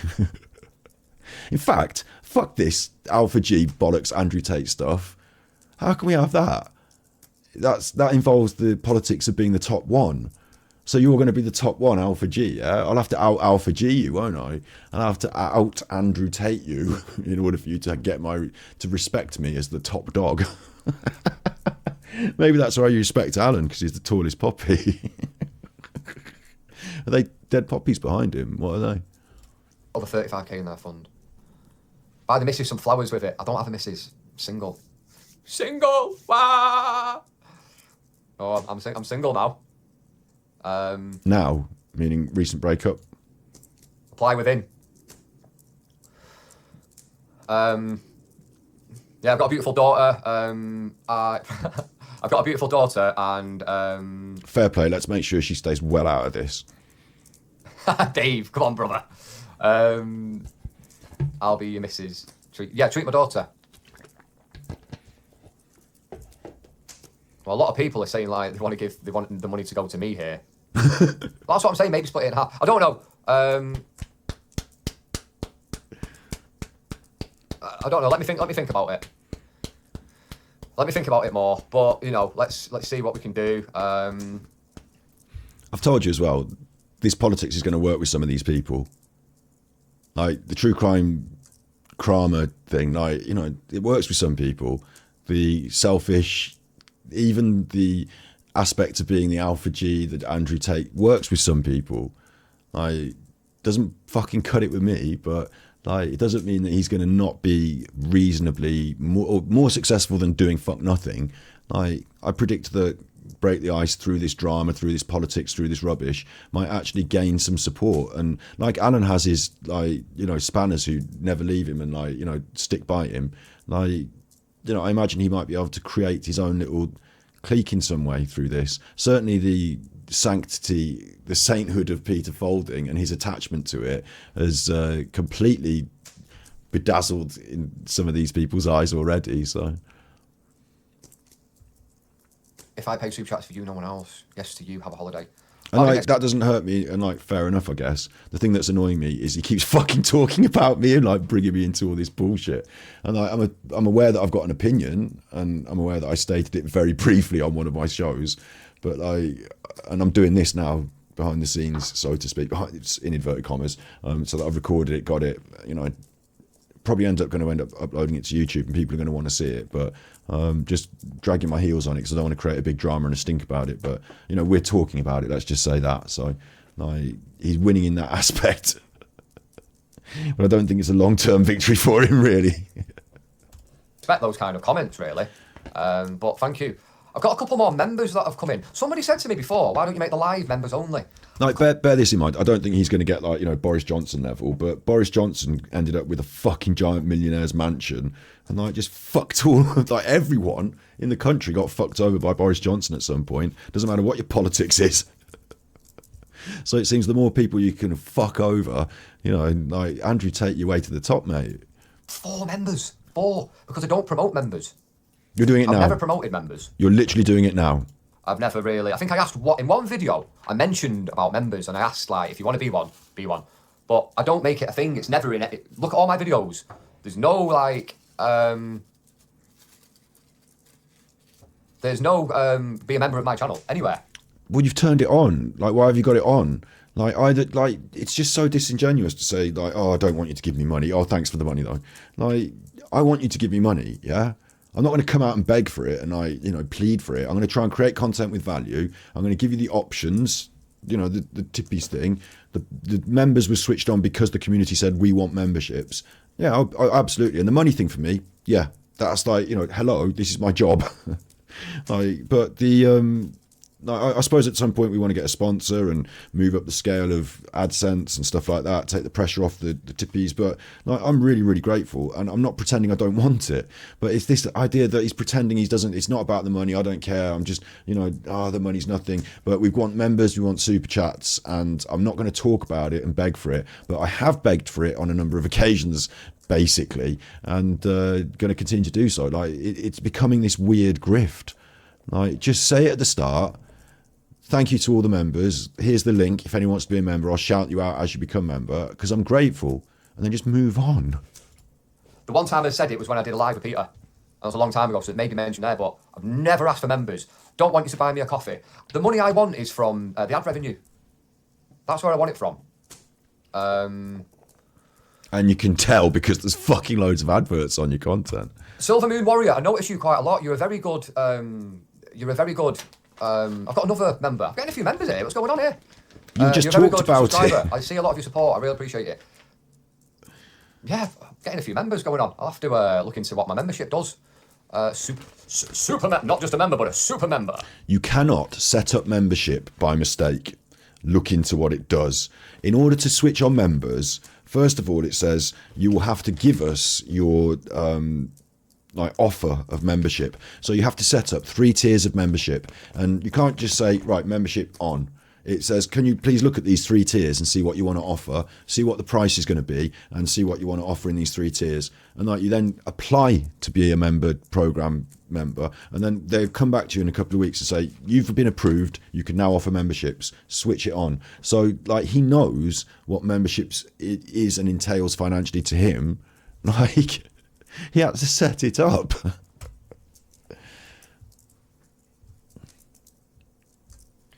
Yeah, Jenny, I want to shout out Jenny again. Jenny's been a subscriber since the very, very, very early days. Cheers for becoming a member, Deek. Members everywhere. Now we know you're single. I am single. Big up, C-Man. I've got 7 members now. Whoop, whoop. I don't know, I can't get rid of this thing. Unbelievable. I had like 3 or 4 the other day. Jenny was my first one. Yeah, Jenny's an OG member. I love Jenny. She's just been there. She sent me a parcel from America where she's from with loads of like candy and sweets and stuff like that. She's got your address then. I don't know who these people are that are saying like... She's got your address then. Like, you know, that you're single too and all this kind of stuff. It's quite funny. It's quite funny. So yeah, I got a daughter. KFC was brilliant. Lizzie Belly's a member as well. Wow, I'm getting loads of members here. This is madness. Members, yeah, it's singles night here. It's singles. Should we do some speed dating? Let's do some speed dating. Strictly. Ba-da-da-da-da-da-da. So what is this now? This is just Q&A for like an hour. Beautiful. Is it? Now I went out with my mate. So I lodged with my friend, right? And we went out on what day is it? We went out on Like, now I'm doing lolcow content all of a sudden because like, are we just doing my day off? Friday was it? I'm doing Phil's day I off. went and watched Sale Sharks. Now I'm a football fan and I watched a rugby match and not really for me, although you can have a beer. I'm single, but I need someone a bit older than you. And then we went out and we went out with a couple of girls. Yeah, I am single. Been single for a bit. Terry Kilbride. You know about is that Matty Town? His son. Oh. Here's something that not a lot of people are aware of, just to get it out there, because someone I've had a couple of comments about the super chats for the live. Now I don't know if I should kind of publicise this, but I will because I feel like it's my call to do this. I made a documentary on the Moors murders with the brother of John Kilbride, Terry Kilbride. Became a very dear friend of mine. He's passed away now, so he became a really good friend, and I got a very inside scoop on the Moors murders and with John Kilbride and about his life and stuff like that. And I said that the documentary's on my channel, by the way, about the Moors murders and about I know. Yeah, get John on with Terry it. and stuff like that.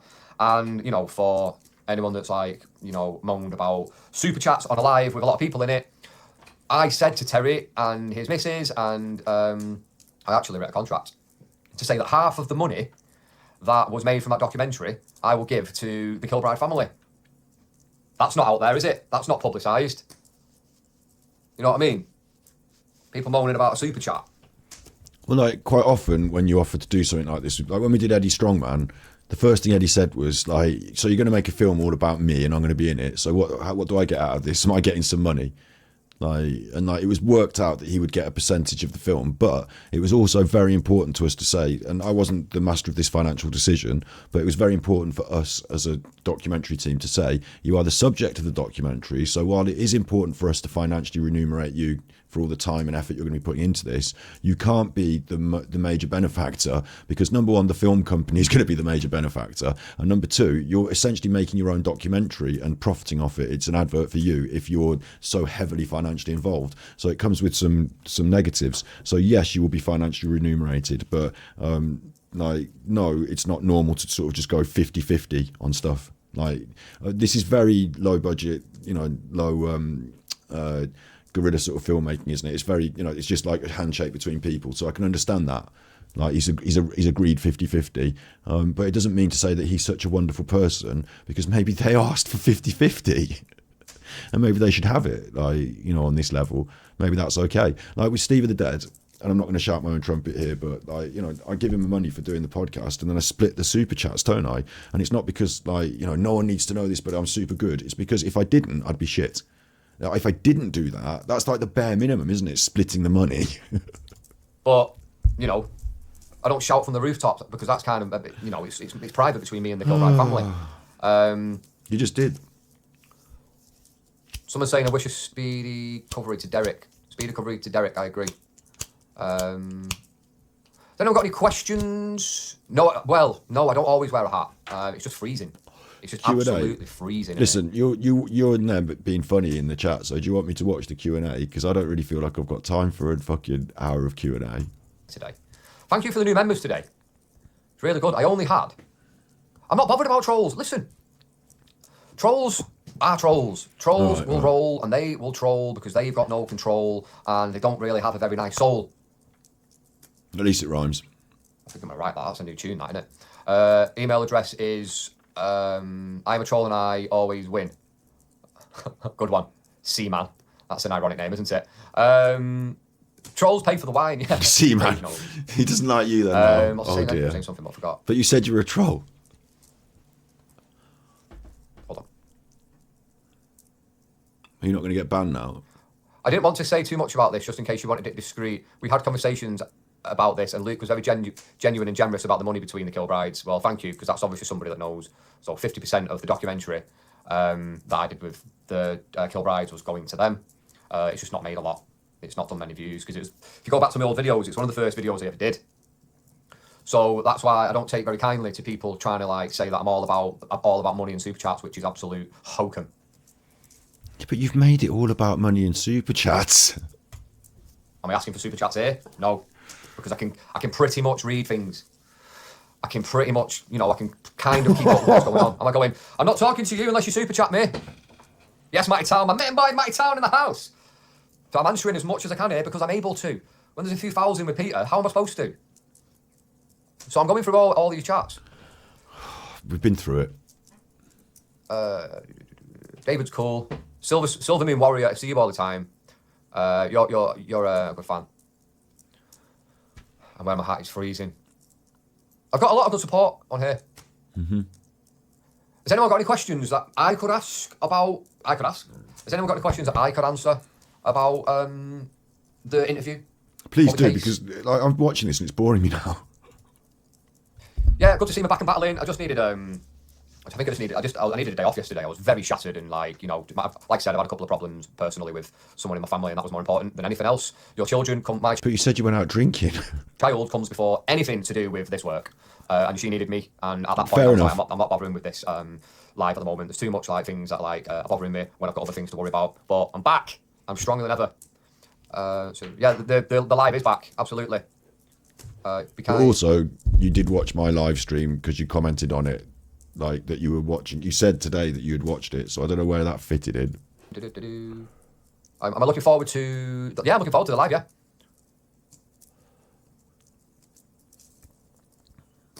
I don't know the thing about like predicting when she was found. That's very odd, isn't it?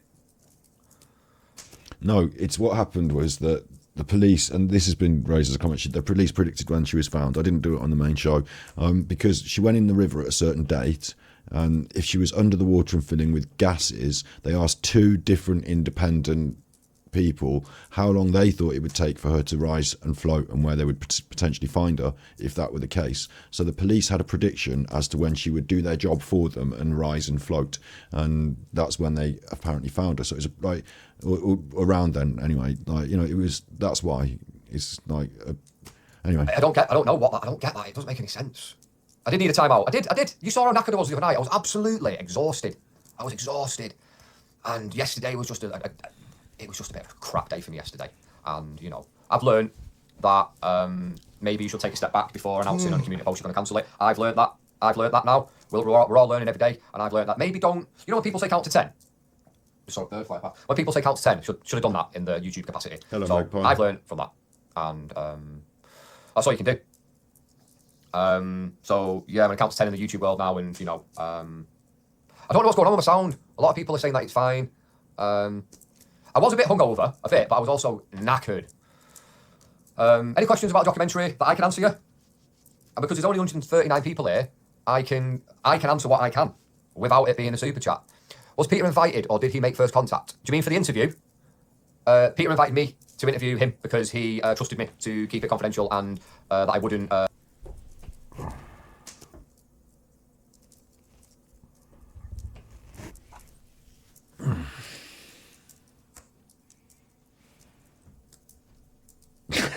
Sorry.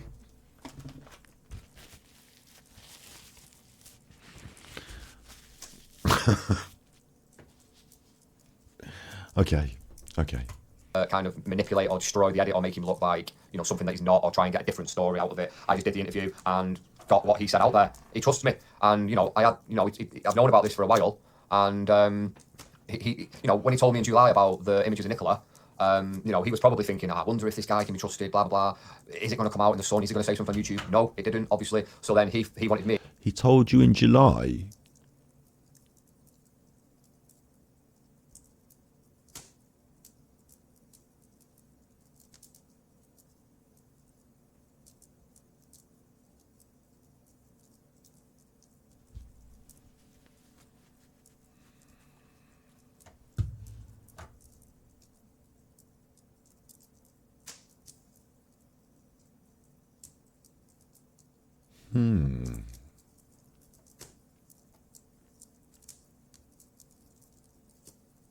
Like, what expectation as Peter Faulding,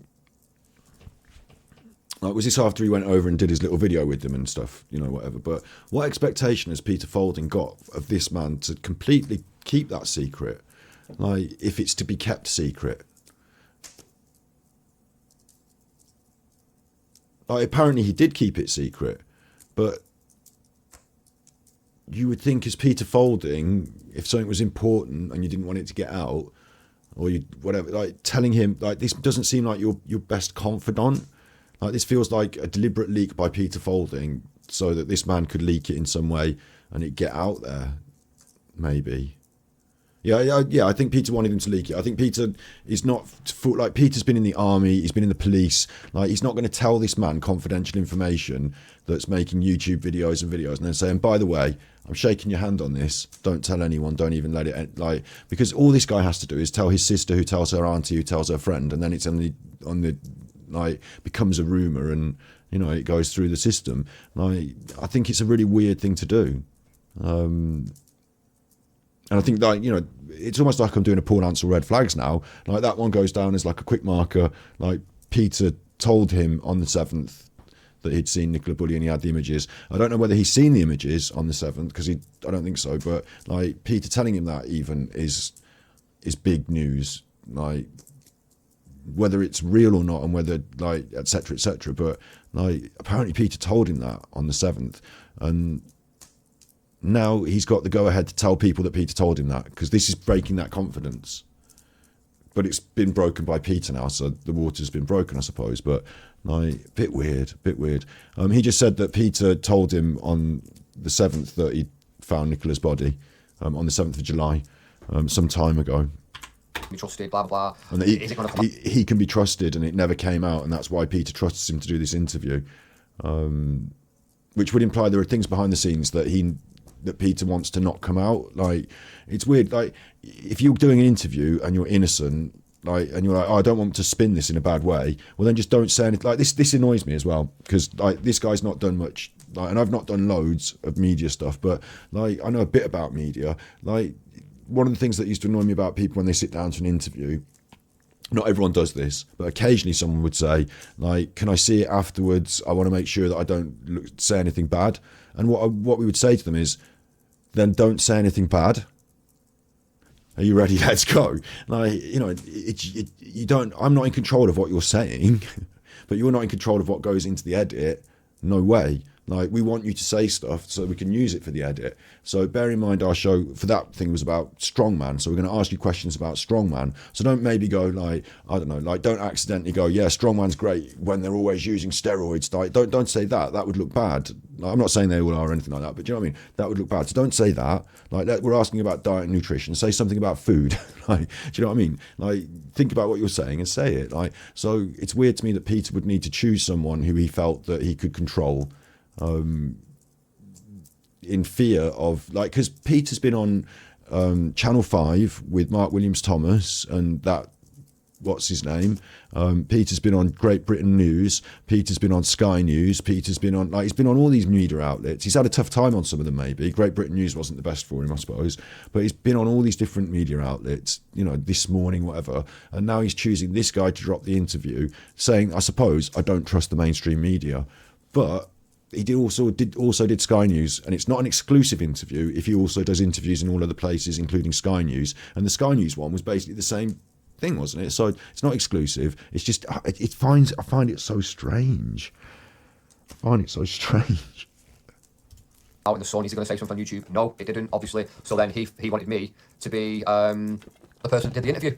Because he trusts me. You've passed the confidence test because Peter Faulding told you about Nicola's presence in the water, unlike anyone else way back. It just I think that's a good way to lead your life, by being a trusting person.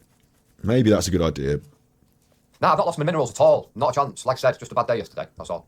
And I got re-inspired last night by a few things. I got re-inspired, so it's all good. Lara Croft, nice to see you. Apparently he got re-inspired by an article, which I don't know what that is. I know about the family, seen the images. There's certain information that I'm not privy to, like that. So I don't know. Is there more he hasn't told us? Well, I wouldn't. What he's told me is what you know, basically. But you can ask him questions. You wouldn't say because you wouldn't tell us things because you've told us already that Peter told you something ages ago and you didn't tell us for ages. So I'm not going to do a strong body language on this, but like it feels like, yeah, there's loads of stuff that you're not allowed to say. Is it? Not privy to like that. So I don't know. Is there more he hasn't told us? Well, I wouldn't. What he's told me is what you know, basically. Yeah, eventually, apparently. But you can ask him questions. Exactly, you can ask him. I can't officially ask him publicly.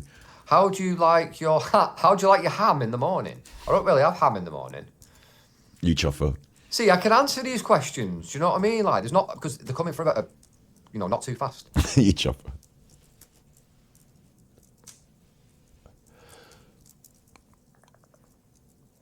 It's weird. It's all weird. Like, this is the true crime. He's not said to me if he thought she was put back in, or does he think she was put in the day or so before he found it? He's not said that to me. There's certain things that, like, I asked him, like, I've said, like, I don't want to do this anymore. This is a rerun of the stream he did the other day where he was having the questions. Like, and I was asking questions. Like, it's a rerun of that exact same stream that he took down. Certain things, like, do you think this is foul play, blah, blah, blah. That he won't go into those things with me. Too much of big information or too much of a big opinion for him to share over, whether he trusts me or not. That's inspired me. Outside.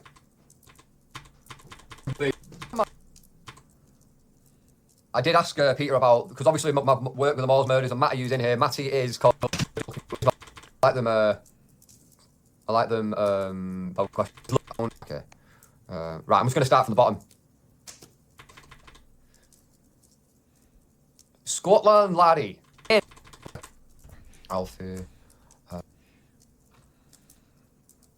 on and have a bit of a chit chat, positive. Hopefully some other channels will see this and just we can all start to be a little bit nicer to each other. Oh my god. You mean don't troll me, please? Because I think that's important now. Like, let's forget about. You're the big one. You're the rising above it. Except you come out here and spoke my name and atted me in the chat and atted me in the thing and like fuck off, leave me alone. Channel politics. Let's forget about. Let's forget about channel politics. Oh my god. She said.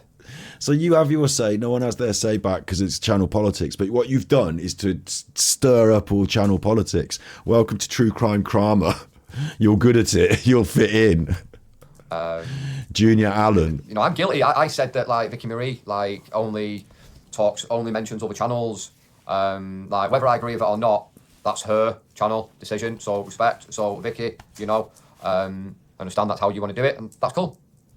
It's not cool though, because you said it wasn't cool, but now you're just saying that you're not going to say it's not cool anymore because politics. I mean, fuck, could there be anything more political than what you literally just said then? Joe, just been knackered, just been really tired, and I've had to I've not been able to, like, I've just not been able to like work. Silver Moon Warrior, you just said why, but I don't know what the question was.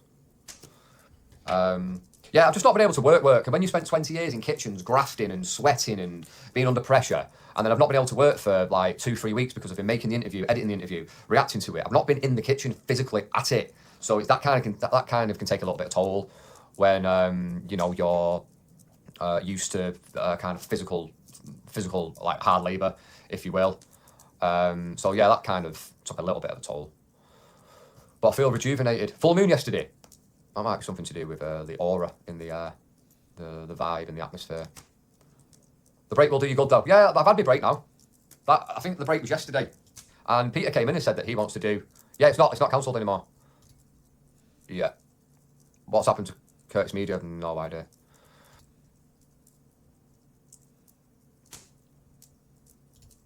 Do you do reactions with Peter on other YouTube videos? To be honest with you, like, after the Q&A with Peter, like, there's not really much more work we can do. Do you know what I mean? Like, can't go on forever. I'm just doing what I can. We'll see. We will see, won't we? We will see. Because I think there might be more from Peter on his channel in the future. You don't know. Peter might want to say something. Or maybe he'll just want to move on from you and leave this little sour note behind. I don't know. But, like, okay, we've covered it now. So, I can say put that on YouTube, I suppose, can't I? Like, except I'm not going to put it on YouTube. I'm just going to upload it for my own benefit and to have it in the background if, it needs to be there. But nearly 4 hours of that bollocks. That's what I've come on and done tonight, really. 4 hours of that bollocks. I'll tell you something. I don't have any more time in my life for that bollocks. Like, it seems a bit like, it reminds me of Bin Bin a lot, because when Bin Bin first did that live stream where she called my name and like said all stuff, I watched it and I looked at it and I said things, and then it's Bin Bin. Like, we moved on. I don't make any videos about Bin Bin. I don't do a lot of thinking and talking about Bin Bin. And from now on, like, there will be the actual You know, the fact of Peter Faulding's in question and answer session, you know, that will come and that will happen, and I'll watch it, I suppose, comment on what I believe comes out of it. Peter might get vindicated in terms of the Nicola Bulley case, in terms of, like, he might have that photograph and it might prove to be real. Like, that can happen. It still won't make Peter a good man in my eyes because of the things he's done in his past, like the actions he's taken and the political allegiances he's stood with, financial benefits he's taken from, and his own personal profit that's led him into the position that he's in. So I'm not going to like ever be like a big fan of Peter Faulding, but that's, you know, everyone's got their own opinion on things, haven't they? So but yeah, I intend to no longer, and I mean this as well, like, the guy can go completely nuts. Like, the only way I'm ever going to cover Break the Ice again is the interview that he does with, the Q&A that he does with Peter in the future. That's going to be one thing. And then the only other thing I can talk about him in context is I want to do the Sam Smith react. You know, I want to get that under my belt. And then the other thing is that the only other way I could ever countenance looking at his content is as lolcow content on Battery Exhausted, and that's that. Like, there's no more from me about him. I kind of see what's going on there, and I just don't like it and don't care. That's sort of what I feel like. Yeah, I already know. He did say that again then, but big ups, Julie. I heard him say it before as well, that he Peter was the one that suggested the live, and it was already booked. Yeah, I remember that. Peter came in chat and said he'd do a live. He said he forgot to say it was already booked.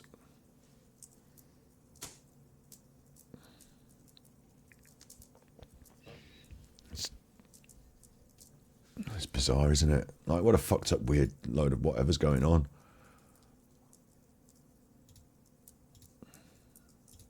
They give me a headache, that lot. It feels like Alan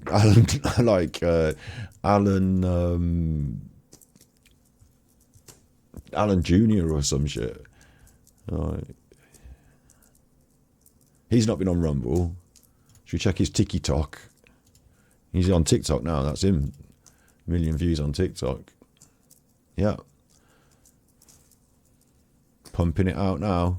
3 a day. Got no cause to be on Rumble, but this is going to peter right down. Like, peter right out. Oh, what a cheeky fucker. 7th of February, Peter Faulding gives Nicola... I raised this on Twitter. I pointed this out on our show. partner, Paul Answell. He took Paul down to the river the next day. I raised this on our show, didn't I? Like, you've seen me bring this to attention. News that he found a body. The police said they couldn't find it. So the next day, Peter takes Paul down to the edge where he found the body. Well, maybe, but I mean, I wouldn't do a 3-minute TikTok on it, you fucking weirdo. Like, I didn't say that he found the body. I didn't say it like that. I said the next day, Peter, that's the morning after Peter has found that thing on his sonar, and he's down on the river with Paul doing the press conference, and the police are there, and Paul's there, and everyone's there. So, like, you know, it's all cameras and go for them, isn't it? It's weird. Alan just like feeding off some of the stuff I've done. Well, he's going to feed off all sorts. My stuff's going to come up in the scattergun approach of some of this, but I don't care. I didn't do anything about Coburger, did I? It's not going to get the views. I can't believe he's now able to clock, like, because of that one success, the way the algorithm works, Alan is now able to literally repeat that same style of video, and it can be shit, but because of that one success, TikTok's going to feed it to about 20,000 people. Like, it's just fucked up. Like, it's going to take a while for that to peter out for him now, and he's going to get a few more. It's like I keep saying, the casino table. Like, he's going to get a few more random bits of success, like a bit of a what's the word? Clickbait. You can always lean more towards the clickbait, which he has been doing a lot. Photograph of, like, you know, little Maddie, photograph of Maddie, Paul by the riverbed, like, you know.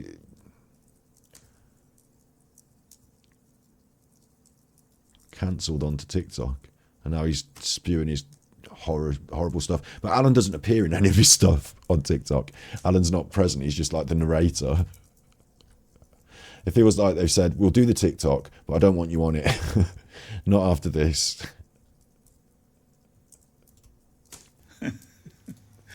No more Alan's face. It's better when you don't do your face. Nonce talk. Fuck, man, what kind of a weird world are we living in?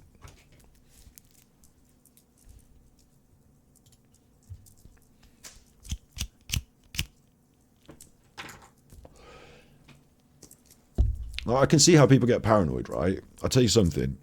What have I done to deserve this? Because Alan stole my content, stole my stuff, and came after me and son this, yeah? So Alan definitely started things with me. Like, it wasn't me, I didn't start it. Alan started it with me. And these are the chuffer. Fucking break the chuffing ice. They've started it with me. I definitely didn't start it with them. Like, they've had a chip on their shoulder about me for months. They basically just said it. Like, what am I doing to deserve them fucking coming after me? I'm not even the tallest poppy on this. Like, I'm not the tallest poppy. Maybe I'm like, maybe it's not nice. Like, you know, when you watch Battery Exhausted, I'm giving people shit. Maybe they think, oh, he's not very nice. I'll give him some shit. Maybe I don't come across very nice there. I just wonder whether I've, like, you know, part of my brain says, well, what you've said is quite clearly that Paul and Emma and this and that, and like maybe they, like, you know, maybe I've touched a bit of a fucking nerve by, you know, getting it right somewhere along the line. Like, maybe something I've said is like a bit too close to the bone, and then I shut him up, and like there's this like behind the scenes, like, you know, they've all tried to bait you in at some point, yeah. Like, it's not because they just don't want me to be successful on YouTube, and it might simply be because the politics of, you know, YouTube drama. But I can see why people, I'm not saying I believe this, but I can see why people get paranoid, because Peter Faulding's got loads of money and he can back that channel against me and then take me down, and then I don't say bad things about Peter Faulding anymore because I'm not, but I've never done an episode on Peter Faulding. He's in that picture there with the call-in, but I've never done an episode about Peter Faulding. So maybe it's not Peter Faulding, or maybe he's worried, maybe it's Paul, because Peter and Paul are very big friends, apparently, from what I've seen. Maybe it's that. You know, maybe I've angered Paul with the I done a murder and he just wants to see me gone. So he sold the house and he's using the money to fund an anti-Super Chuffer campaign led by Luke. No, it's not that, is it? I'm joking, yeah, stop letting your mind ring. But what my point was is that in Alan's world, like, he's like, Martin Dean is paying Super Chuffer to, do you know what I mean? Like, I'm getting a viewpoint on how Alan thinks and how you get to go a bit loopy here. Like I often wonder whether Alan believes some of that bullshit that he talks, because like, that's what I'm saying. I can see how people get paranoid about it. But really, I just think it's a load of nonsense on YouTube, and I don't give a fuck. So, yeah.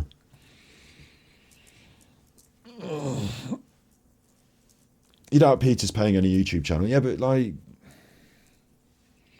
he doesn't have to pay the kid, does he? Because he knows the kid, like, if you know someone watches Andrew Tate videos and, like, you know, wants this stuff for themselves, and you come and fly them around in your helicopter and show them your lands, and then impressionable young person gets massive benefit from views because Peter Faulding's on your channel.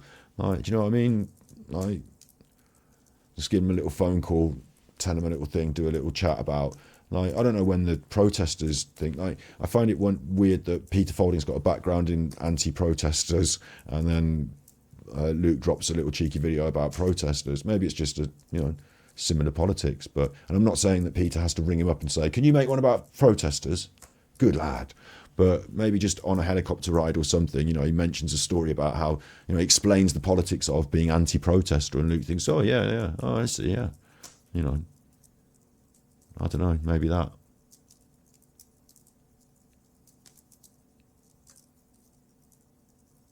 He said, just detracting the detractor. I wish they had the time. Maybe they're a bit jealous. I don't like to throw that around because they've thrown that at me already, and it's just fucking, like, I don't see it serves me in any way to, like, just say they're jealous. But like, you know, I'd rather try and, maybe it is jealousy, but I think that maybe deeper feelings are at play in some way.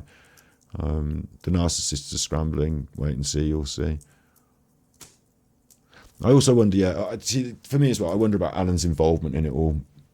From how long and how, like, because Alan thinks in those ways, and we know that Alan's been on the phone to this kid, you know, and that this kid doesn't like what I've said about Alan. Sorry, kid, I'm being condescending by mistake. But yeah, it makes me wonder whether I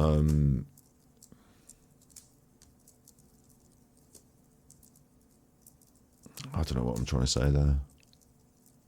Like, it feels like the behaviour and the, like, if you were to describe what Alan was saying about himself on YouTube, he was the tallest poppy and they all wanted to take him down, and the Martin Dean and these people were poisoned by these, like, it feels like the way Luke's behaving, not being able to say things, having things he can say, background Peter Faulding, this and that, it feels like they're doing a bit of that sort of stuff. And like the poisoning of the Super Chuffer well happened in his chat and here and there, and like that video that he's just dropped then essentially says, these are some channels that I'm going to say nice things about.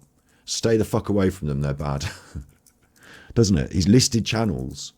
Like, whether he says nice things about it or not. If I do a video saying, hey, I just want to say, whatever anyone says, I think Paul's all right, so leave off him, okay? Because he might be attacking me, and he might be giving me shit in public, and he might be a bit, you know, this and a bit that, but leave off him, all right? He's all right. Then actually what I'm doing is I'm causing more problems to go his way, because I'm outlining things that are bad about him in public, and I've like judged him in public. So like, I think that that's what he was doing there. So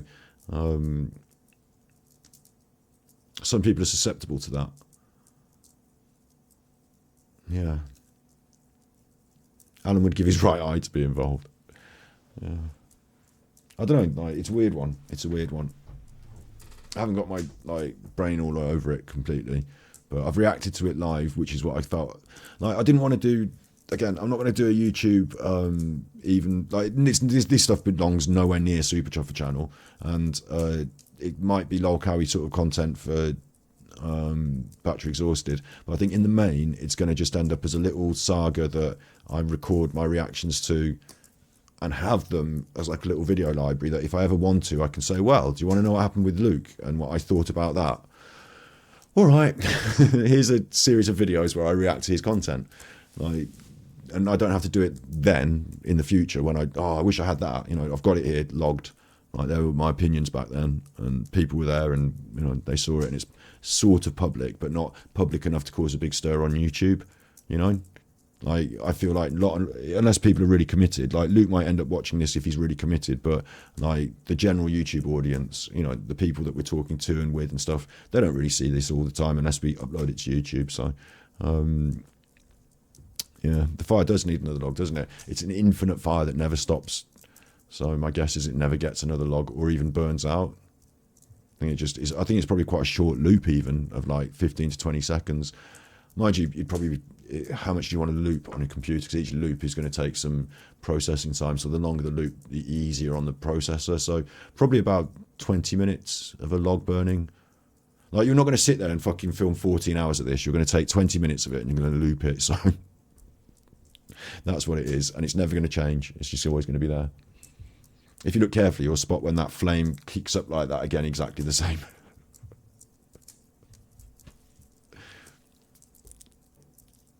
Wait until he gets axed off YouTube. Who? Eddie did that to me.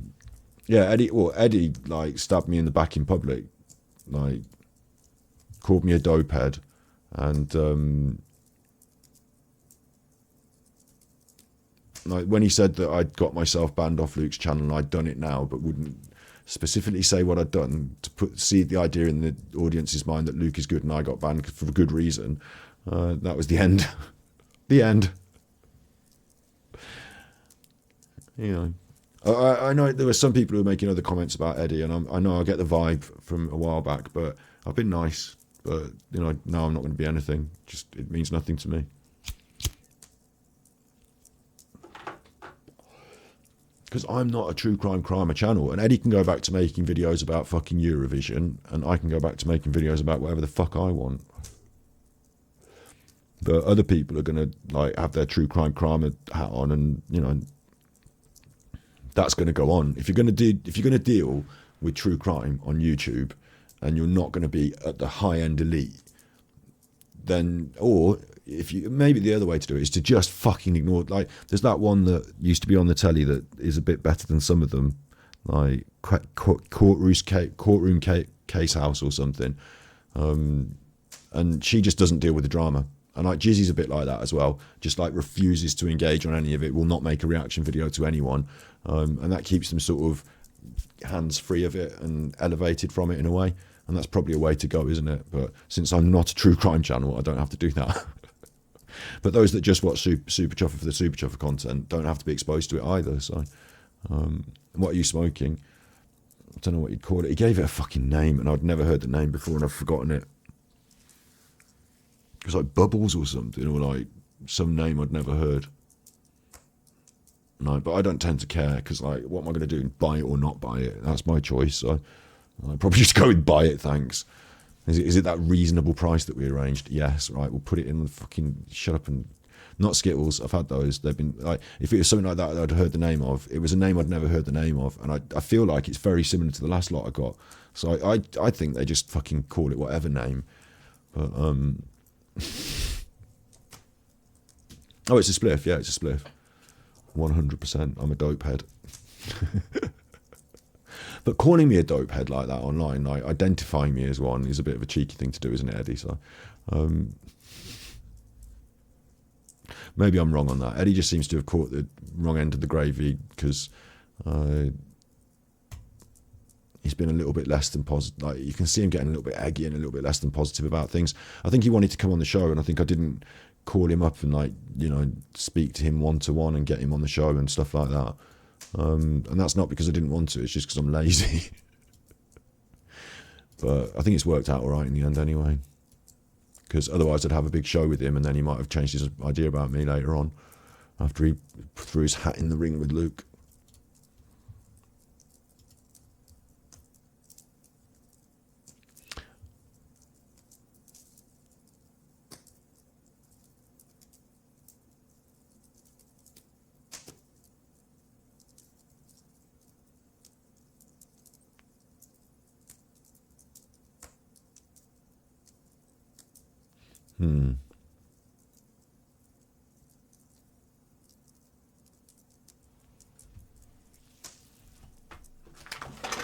My sister got this for me. I'm not promoting it. Smoking kills it. But she got it for me from her holidays. Golden Virginia Yellow.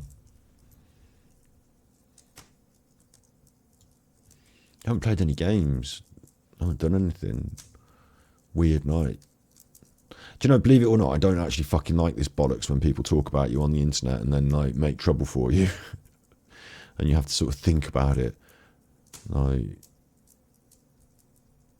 it's the same with the Alan stuff. Like, you know, as much as I really enjoyed critiquing him and having a laugh on the internet, like the bits where he was doing weird shit behind the scenes, like, that's kind of calmed down a bit now. Maybe it was Bin Bin's crowd as well a bit, but you know, involving my, you know, my dad in it and whatever, like, it just, like, I was like, what the fuck? I know, like, because we watched Phil and Darkside Phil, and, you know,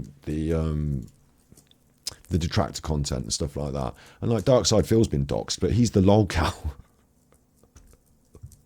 Like, detractors aren't going around doxing each other in the main, and it was just like, I mean, it was like the lolcow doxed the detractor. It's like weird, like all this, I don't know, all this behaviour. Yeah, some people get a bit extra with it, don't they? And like, it's not even that. It's just like, I suppose I could have chosen to completely ignore this completely, just completely ignore, which I've chosen to now. After examining it and deciding if it's important or not, I've decided to completely ignore it. But I think first port of call, you do need to, like from now on, I know whatever comes out of this bollocks, I can completely ignore it. But at first, you just have to say, what's going on here? And then you have to decide, don't you? Don't think about them, ignore it all. Yeah, I know. Yeah, I agree. It's just, how do I explain it? It's just the true crime world. I live in the centre of England. Stratford-upon-Avon is my local town. and I'm not afraid of it. Birmingham is my local city. Birmingham, my local team. I support Birmingham City Football Club. It's all good. It's just another weird day to me. I'm definitely not going to let that dominate my content, but it has tonight a little bit. But it's got, the thing is, right, okay, not ignore it, don't think about it. If it was just drama, then I'd ignore it, don't think about it. You obviously see that because there are so many channels that say so much bollocks about all sorts. And when it's fun, like if Simcast wants to talk about me, I'll listen. But if it's not, like Bin Bin, I won't. But with this, it's got connotations for the Nicola Bulley case. You know, it's got, like I thought that IOPC report had Edward Snowden's fingerprints all over it. I now feel like Luke's content seems to have a bit of Peter Faulding's fingerprints on him. Like, I'm not saying that Peter Faulding has paid him to make his content, but Peter Faulding has certainly utilised Luke as a voice. And there's political things in the background, and Luke's playing political games on YouTube. And, you know, my guess is that there's some advice going back. Like, the content that Luke's being political about and with concerns Peter Faulding. So are you telling me that Luke doesn't call up Peter Faulding and say, oh, Super Chuffer said this? Or something like that? He probably doesn't, but he might do, mightn't he? I don't know. Like, feels all a bit, like, weird and political.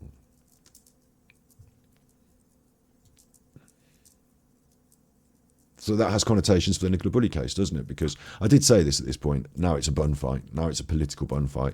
But the truth, if you focus more on the truth, then, you know, the truth. So what Peter Faulding thinks in politics and this and that is less the truth to me. So, yeah.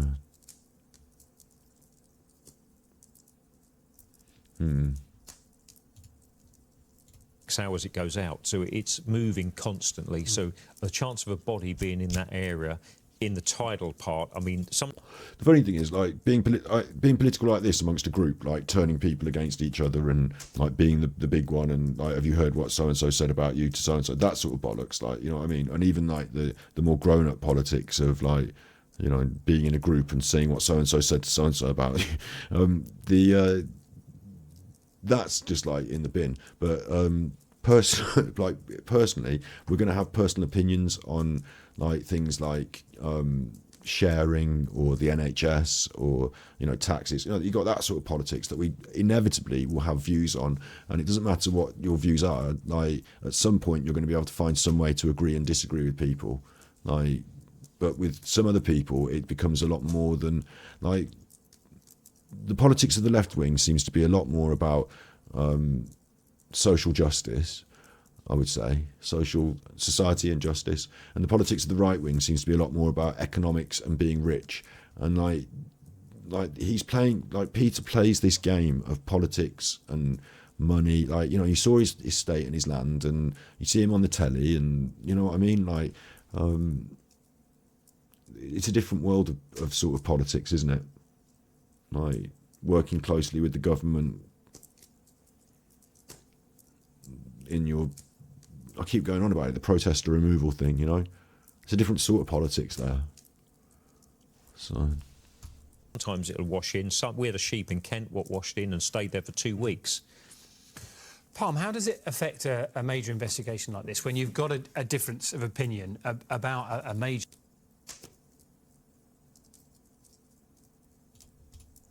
He's not involved. Okay.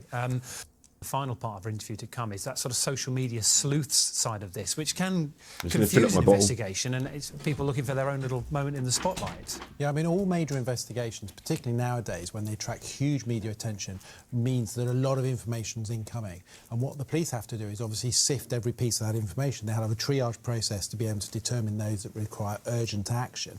That slows down the whole process. I've been very critical of the police in certain ways, but it is important to say that behind the scenes, they are doing a very good job. They're analysing the information. I think they've got wrong is their communication process has let them down massively. But there are people out there, and let's be really clear to those individuals, is that it doesn't help in any way to start speculating about individuals, whether or not they're involved. You know, we've heard very clearly from Paul tonight. You've spoken to him. He's talking from the heart. He's not involved.